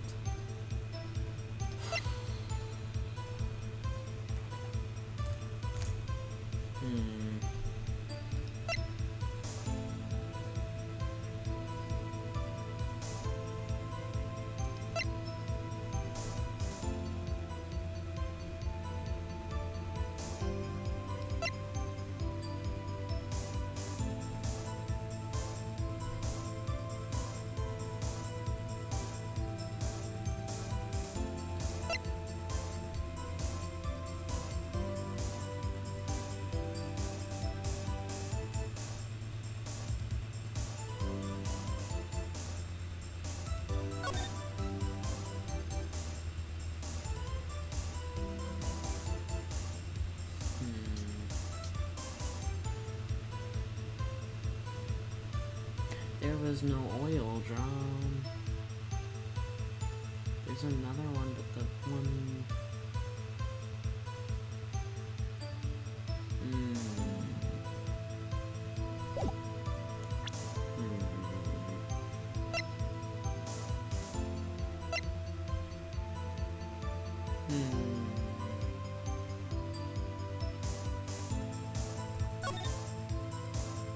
No, I really don't want that.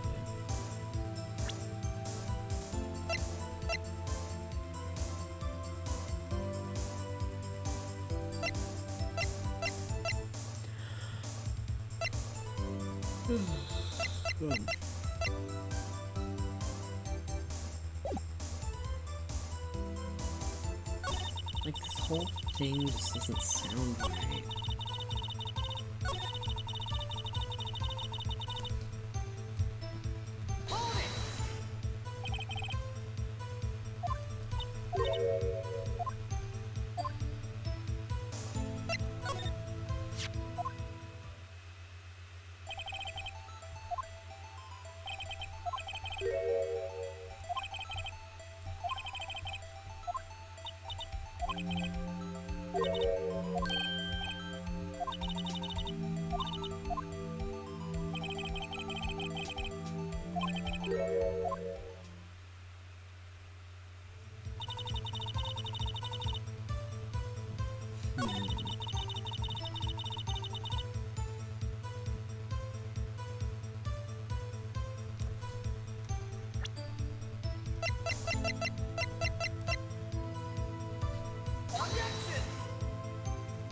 Nope.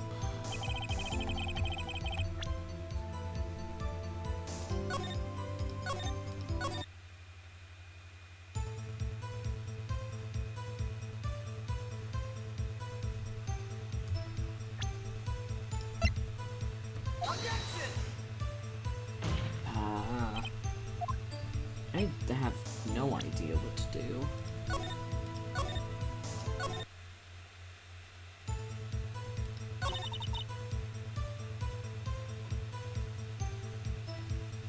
Wait, maybe here?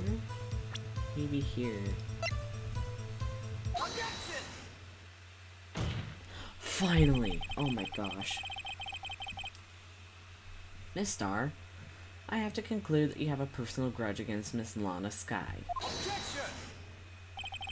The witness is a former detective. Her testimony is unmarred by personal bias. Well, who would have thought you would know be my knight in shining armor prosecutor? You, who, together with the chief prosecutor, kicked me out 2 years ago.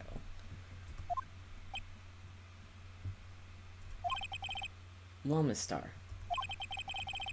this is a fatal contradiction in your testimony. How do you explain this? I don't know what you're talking about. Mess with me and I'll make you cough it all up. Ahem. Look at this, or look at the floor plans. You said you witnessed the crime from this spot. However, if that's true, you couldn't possibly have seen Miss Sky making that phone call. I believe you see what I'm getting at. Wah wah.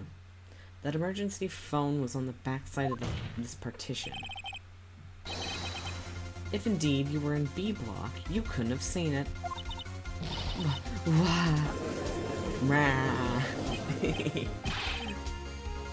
Order, order. What's the meaning of this? It's simple, Your Honor. She is not coughing up lunch, she is coughing up lies. Grrr. That's quite a claim, Mr. Wright. Perhaps you will allow me to question. Tell us exactly what lie this witness has told the court. This is where the counterattack begins. I can't afford to get this wrong. The witness has lied about...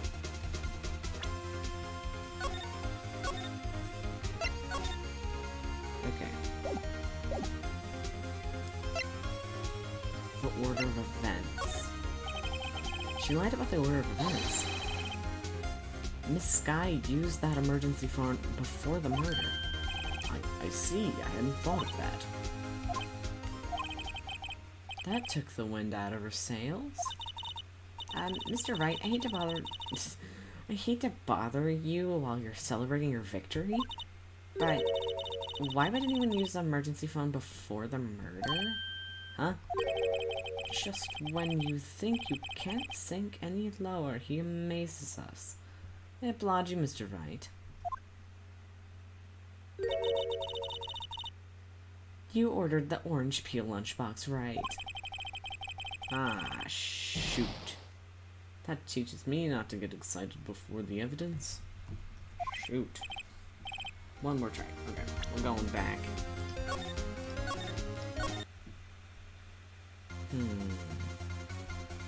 Where she saw it. Miss Sky tried to use the emergency phone, but it was out of order. What is significant about this fact? Nothing. Therefore, it would be pointless for Miss Star to lie about it. Pointless to lie, I see.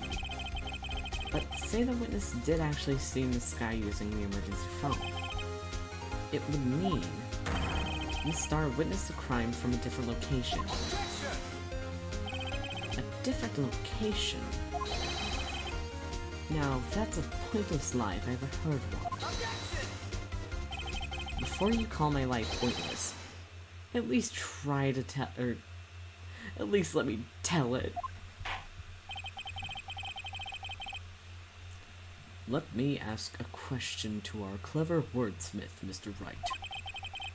Just where was the witness when she saw the crime? All the testimony we've heard until now points in one direction.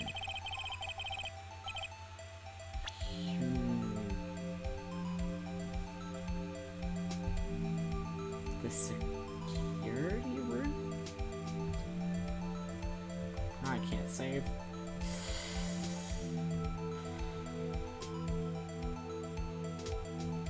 It'd be either...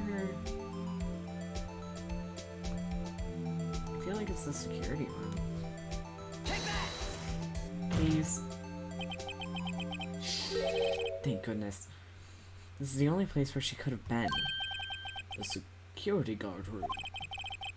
Indeed, the security room is in the underground parking lot is well positioned.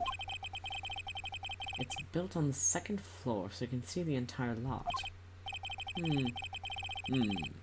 She would have been able to see the emergency phone from there.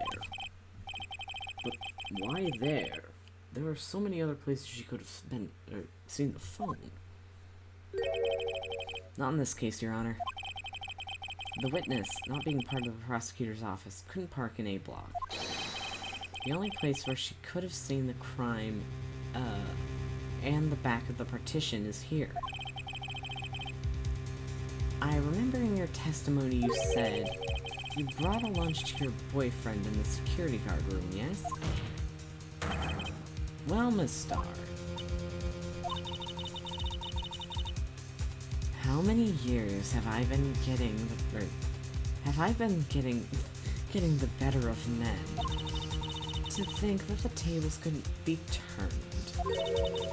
Today, a man has gotten the better of Angel Star. Hog. Order, order, witness. What have you done? You used to be a detective. You should know better. I'm not turning back. The guilty will be punished. I'll do what I must to make sure justice prevails. The guilty? Is she talking about Miss Sky? Mr. Wright, doesn't this strike you as odd? Well, why did Miss Star lie? That doesn't make any sense. Huh? She could have just said she saw the crime from the security guard station. It wouldn't change anything. Exactly. This photograph tells all. It was the defendant who stabbed the victim. That truth still stands. Objection! It still stands. I disagree, Mr. Edgeworth. What? If the witness is found to be lying, they're guilty of perjury. She knows this. She wouldn't risk that without a good reason. So tell us what her reason was, Mr. Wright. Huh? Me? Who else? Mr. Wright, let's review what we know. Miss Starr witnessed this crime from the security guard station, but she lied and said she saw it from B block. It must make a vital difference, but what would change? Save.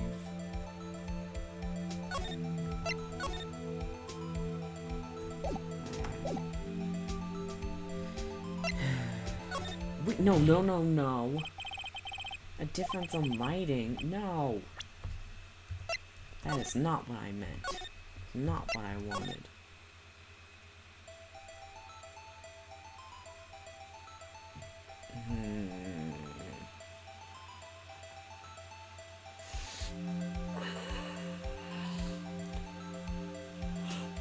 Cute.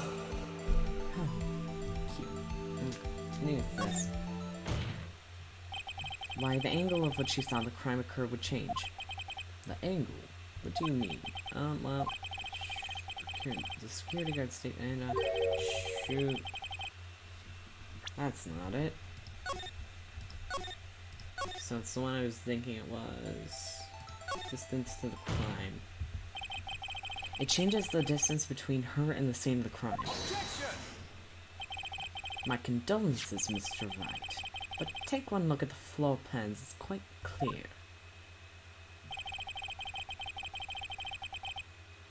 The distance between the scene of the crime and the guard station is 30 feet. I don't know.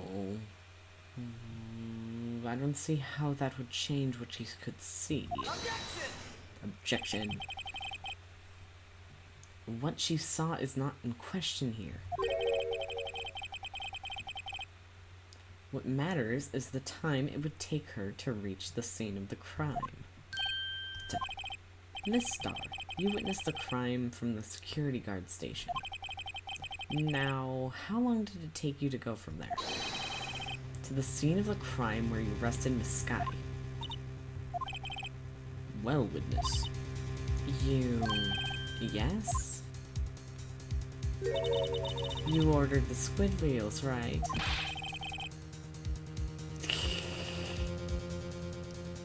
The quality of my lunches has gone from low to inedible. Squid wheels. I was bringing a PB&J lunch to with fresh boysenberry jam to my boyfriend. Boysenberry for the boyfriend. He wasn't in the station, so I waited. I witnessed the crime from the glass-walled station.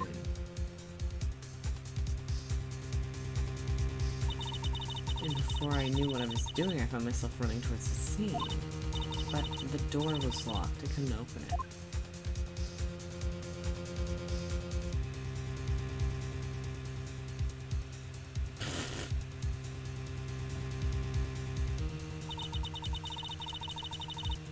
That's why I had to go through the visitors' parking in Block B. Or in B Block. That's quite a detour.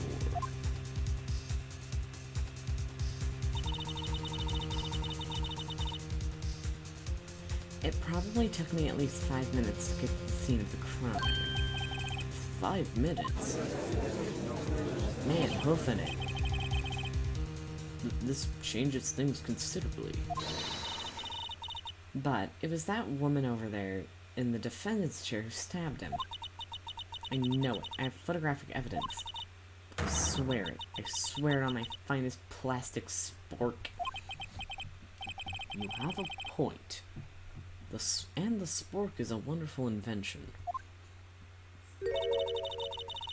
Would you like another caviar lunch? Absolutely. Uh-oh. Mr. Wright, you have to do something. Do I have any evidence to stop this? Okay, save. Back. Raise an objection.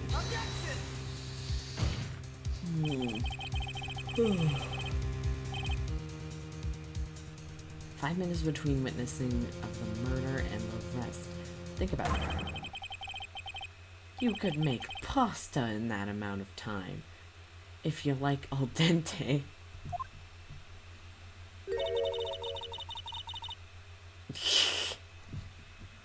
I've got pasta or lunch boxes that tie pasta into knots, rookie. A 5-minute blank. Isn't that strange?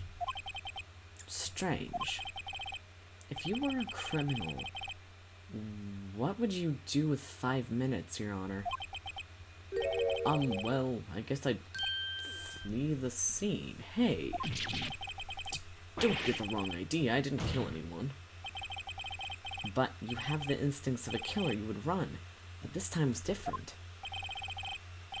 Miss Sky dawdled at the scene of the crime. She even had her picture taken. No true criminal would act this way. It's inconceivable.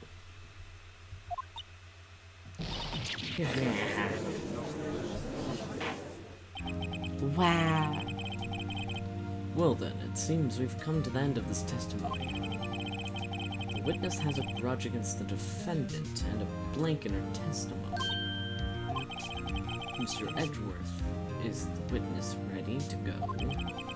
Unfortunately, I appear to have overestimated this witness on account of her professional history. We did it! We screwed that can shut, Mr. Wright. That was too close. I'm afraid that the cough-up queen has been dethroned. And with that, court is adjourned.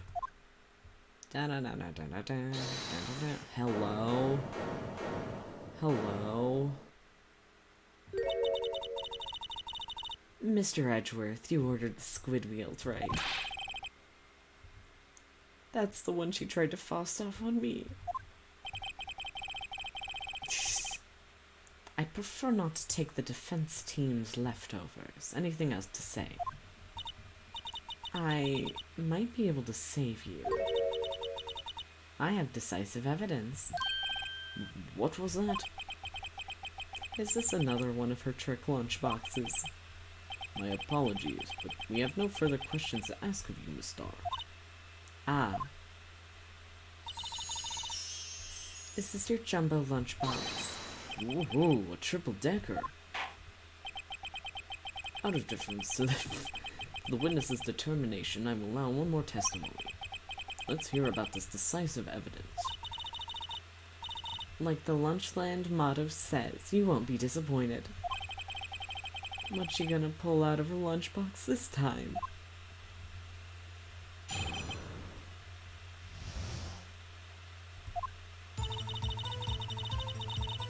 I should have mentioned those 5 minutes when I wasn't looking at the crime scene. And now, to the matter of the victim's shoe. Did I not bring this up? 2 types of blood were found on the shoe. One was, of course, the victim's, and the other blood type matched that of the defendant, Miss Lana Sky. Issue proves it. It's flawless, decisive evidence. What? There was blood found on that shoe. Try Lunchland for all your lunch and decisive evidence needs. Witness, what's the meaning of this? Why is this the first time I've heard of this evidence? Simple. As I've already said. I don't trust you with evidence, Mr. Edgeworth. That's why I took the liberty of investigating this myself. And you had a blood test to perform. Didn't I mention? I have 3 boyfriends in forensics. In any case, Your Honor, I can't accept this as evidence. What?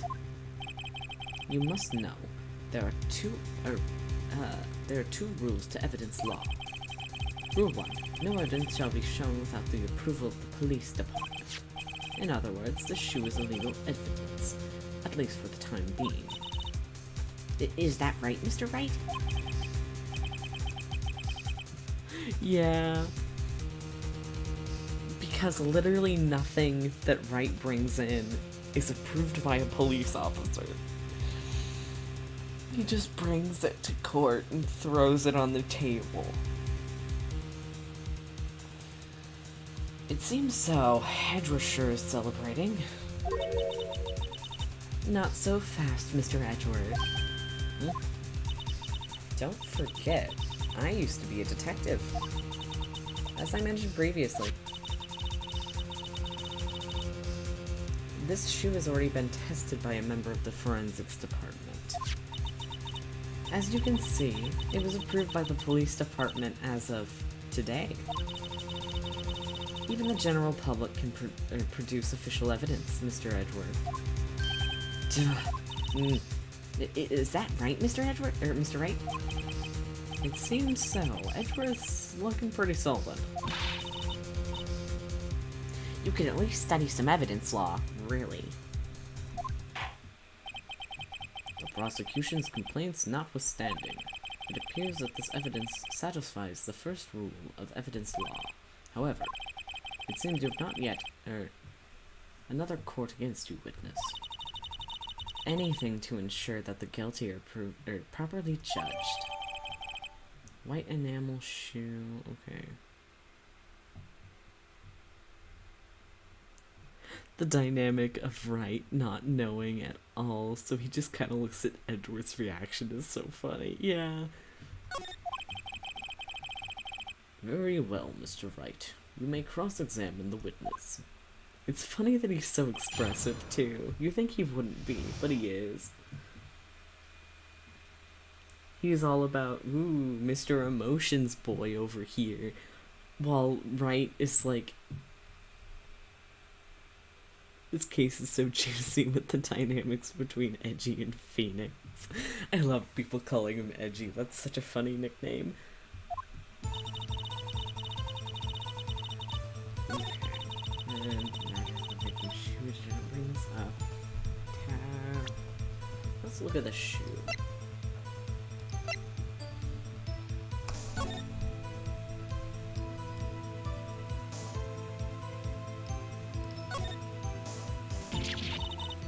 Ah, there's blood here too.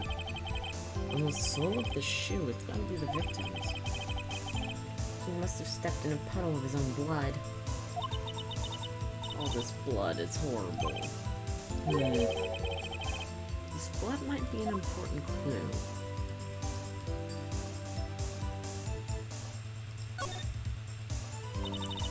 This blood, it's my sister's, right? It appears so. Lana's right hand was bandaged when I saw her in jail. She must have cut herself at the time of the crime. Poor sis. Okay.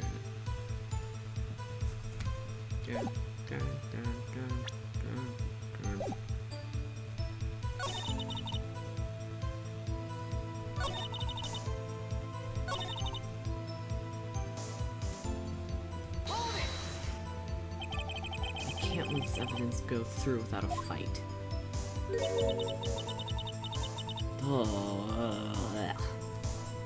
You ordered the peppered fish guts, right? Some like it hot, Mr. Wright. Some like your client. She hasn't enough hot water to make a whole vat of soup. Mr. Wright, do you or don't you have a problem with this shoe? Problem? This is critical. Is there a problem with the victim's shoe?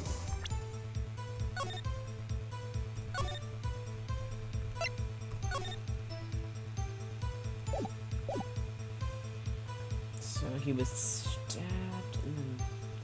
Why would the blood be on the bottom of the shoe?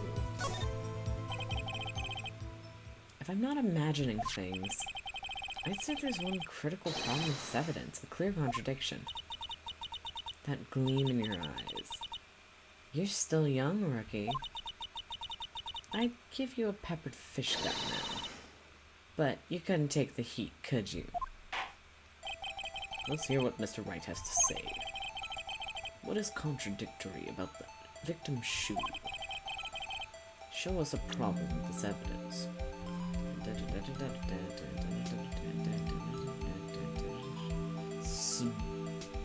Ben.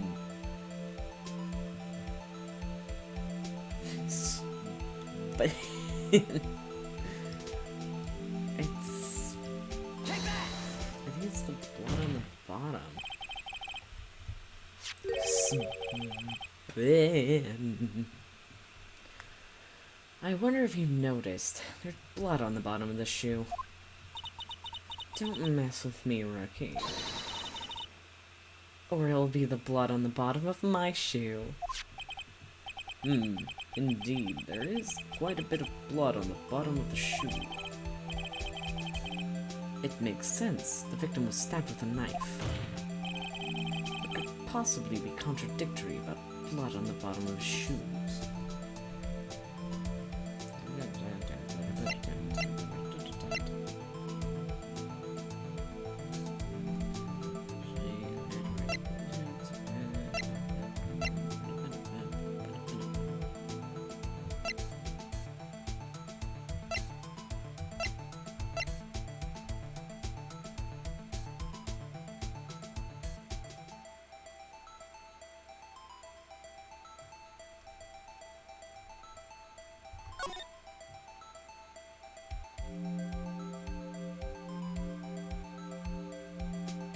There's no blood on the ground.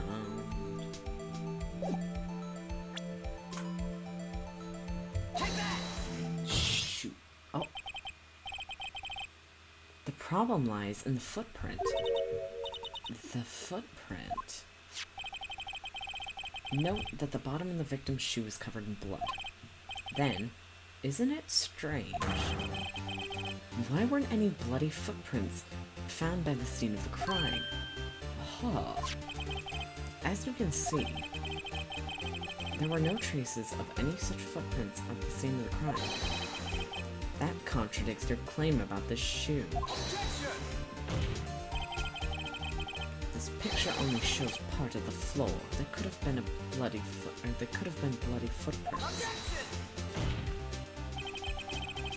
Then where are they, Mr. Edgeworth? Because we checked the scene and found nothing of the sort.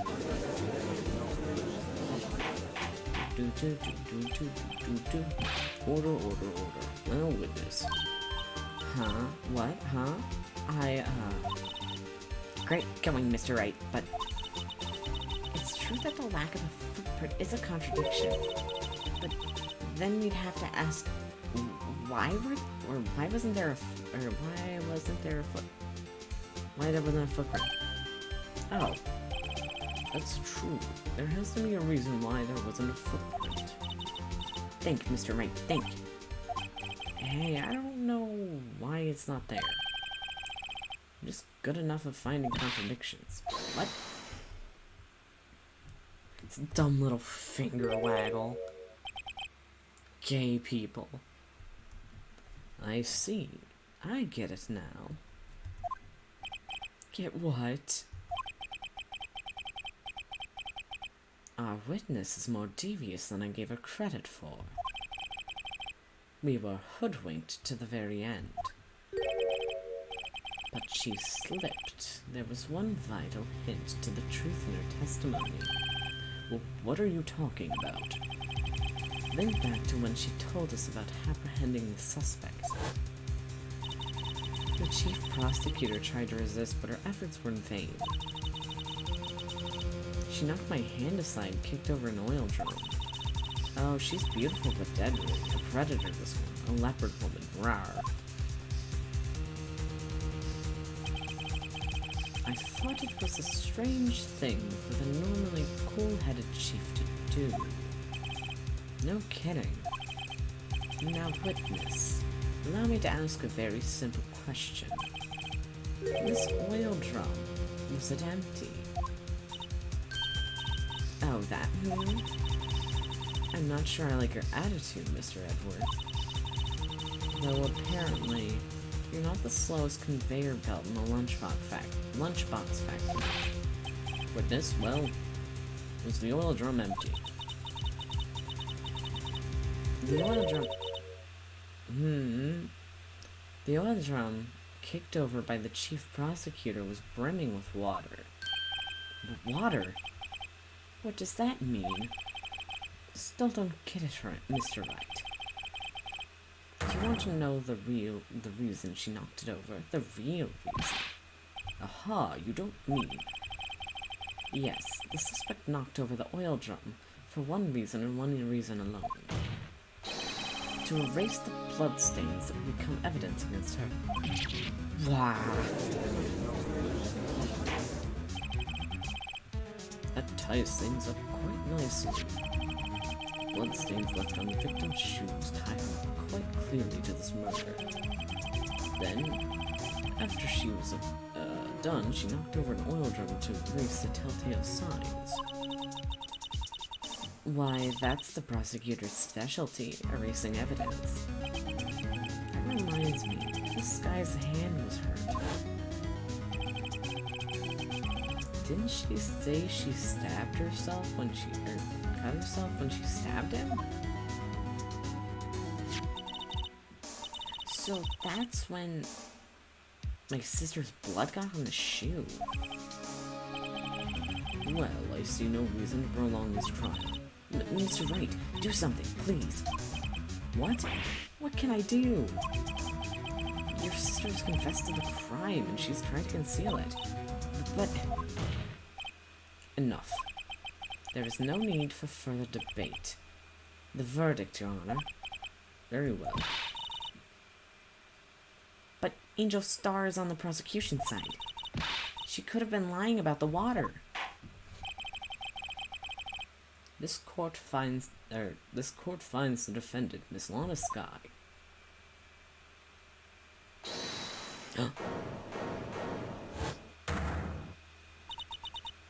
Hello? Little girl, what did you just say? Huh? Me?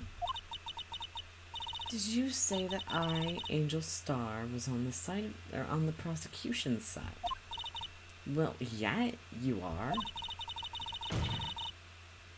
You're saying my sister hid the evidence by erasing the bloody footprints. Well... I thought you'd had your fill, but here you are demanding a second helping. Dun dun dun dun dun dun dun dun. Bah, bah, bah, bah. Another lunchbox, a lunchbox called evidence. Wait. Witness, don't tell me you have something else.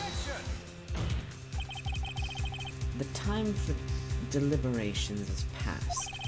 Any further comments and you will be held in contempt of court. Your threats don't scare the cough-up queen. Look at this. A photograph.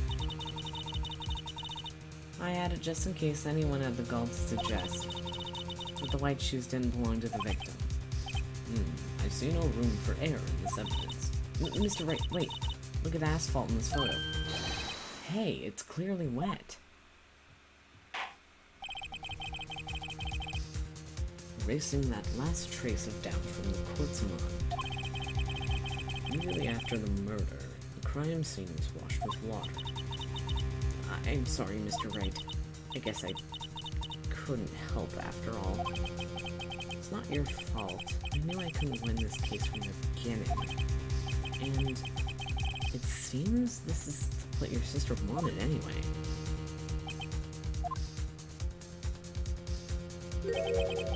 I'm sorry, Mia. Right, wet or not.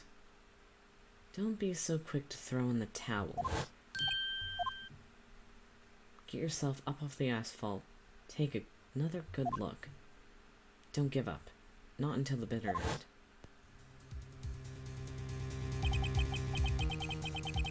Yeah!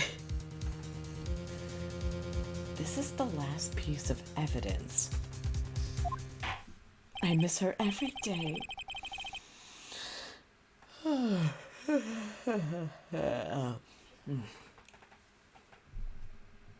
Very well. This time I'd like to declare a verdict for good.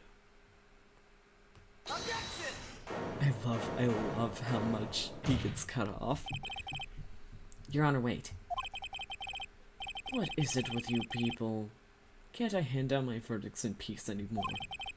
Whatever it is, can it wait? No, it can't. Then it will be too late. Look at this photograph. The last one submitted. This trial isn't over until we give every piece of evidence proper consideration. So, right. Are you saying there's a problem with this latest piece of evidence? Yeah. I'll think later. Yeah, there's a problem. Right or wrong. I've got to go ahead with this. I suppose, since we've come this far, we should give every claim a fair shake. Very well, Mr. Wright. Show the court the problem with this photograph.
I think it's the shoe. I don't know.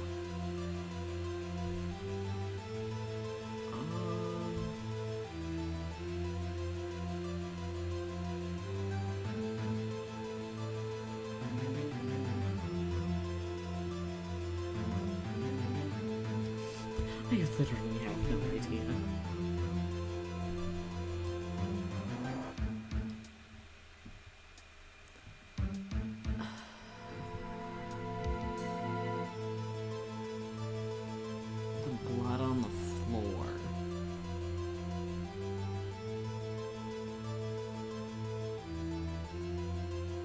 Are we trying to prove the blood was on that she knocked over the water to wash off the floor?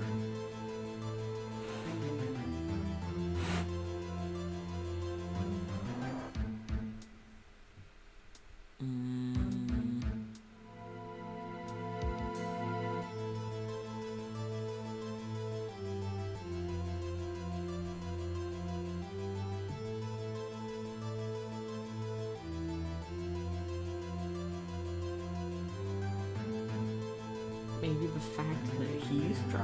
I don't know.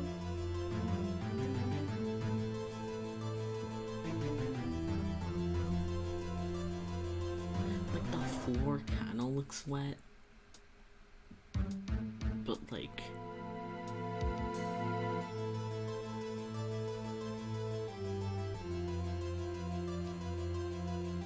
don't know. I honestly don't know. I'm just gonna throw a dart at the board. Well, it's probably here, don't you think? As you're older, Mr. Wright, let me give you a piece of advice. When you point at something, at least remember to keep your eyes open. I believe he's trying to say that no one's falling for your bluffs, Mr. Wright. Open your eyes, Mr. Wright. Think scientifically. I suppose since we've come this far, we should give every claim a fair shake. Mr. Wright. Show the court the problem in this photograph.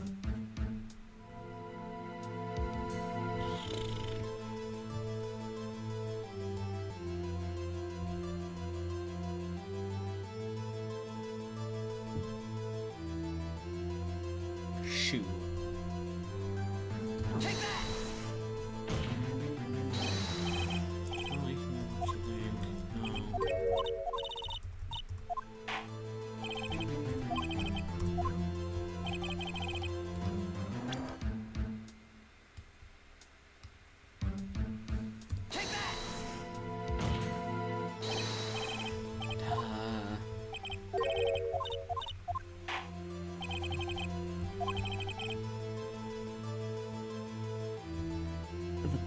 Muffler?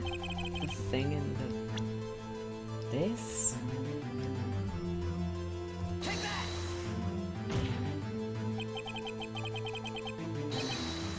The problem in this photograph is here. What's this? There's something poking out of the car's muffler.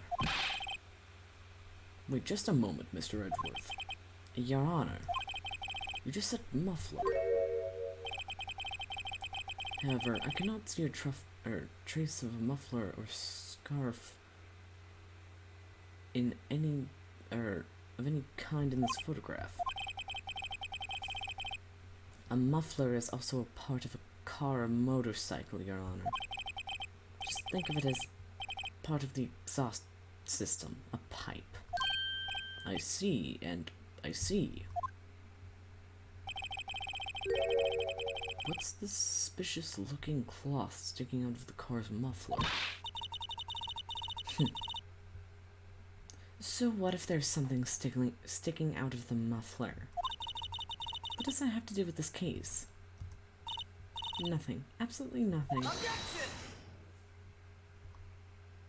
Sorry, Miss Starr, but it's not going to be that easy. And in fact, you've already told us this, why this is most important to the case. You said as much in your testimony. What? Let's hear what Mr. Wright has on his mind. Tell us why you think this piece of cloth and the muffler is related to the case. Take that! Miss Starr, recall your testimony for the court. Ah, yes. When I arrested her, she mentioned the muffler.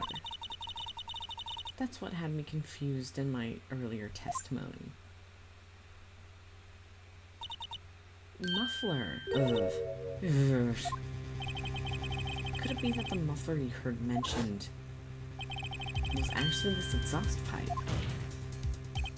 If so, that means this piece of cloth is vital evidence.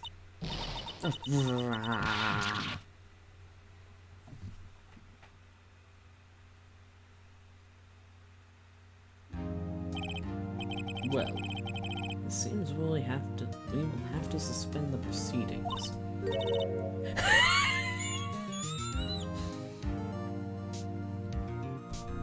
Sus? Sus? Sus?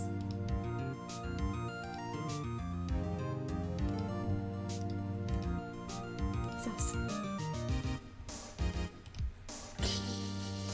Suspend. I find myself wondering about that piece of cloth. If we leave any questions unanswered, here we do a disservice to the law. the car at the crime scene inspected once and bring me that cloth. The verdict will wait until after we've seen all the evidence. Agreed. I suppose so. Phew, that was close. But we made it. At least for now. This court will adjourn for a 30-minute recess. It's lunchtime after all. He's still hungry? To be continued. Okay, I am calling it a night because this has been nearly a 7-hour stream and it is 1 in the morning. It is sleepy time. I am tired. Alright. Good night. Good night. You sleep well as well. I'm doing a little wave. Goodbye. Oh, whoopsie. Whoopsie. No. Spoilers. Spoilers. Shush. Shush.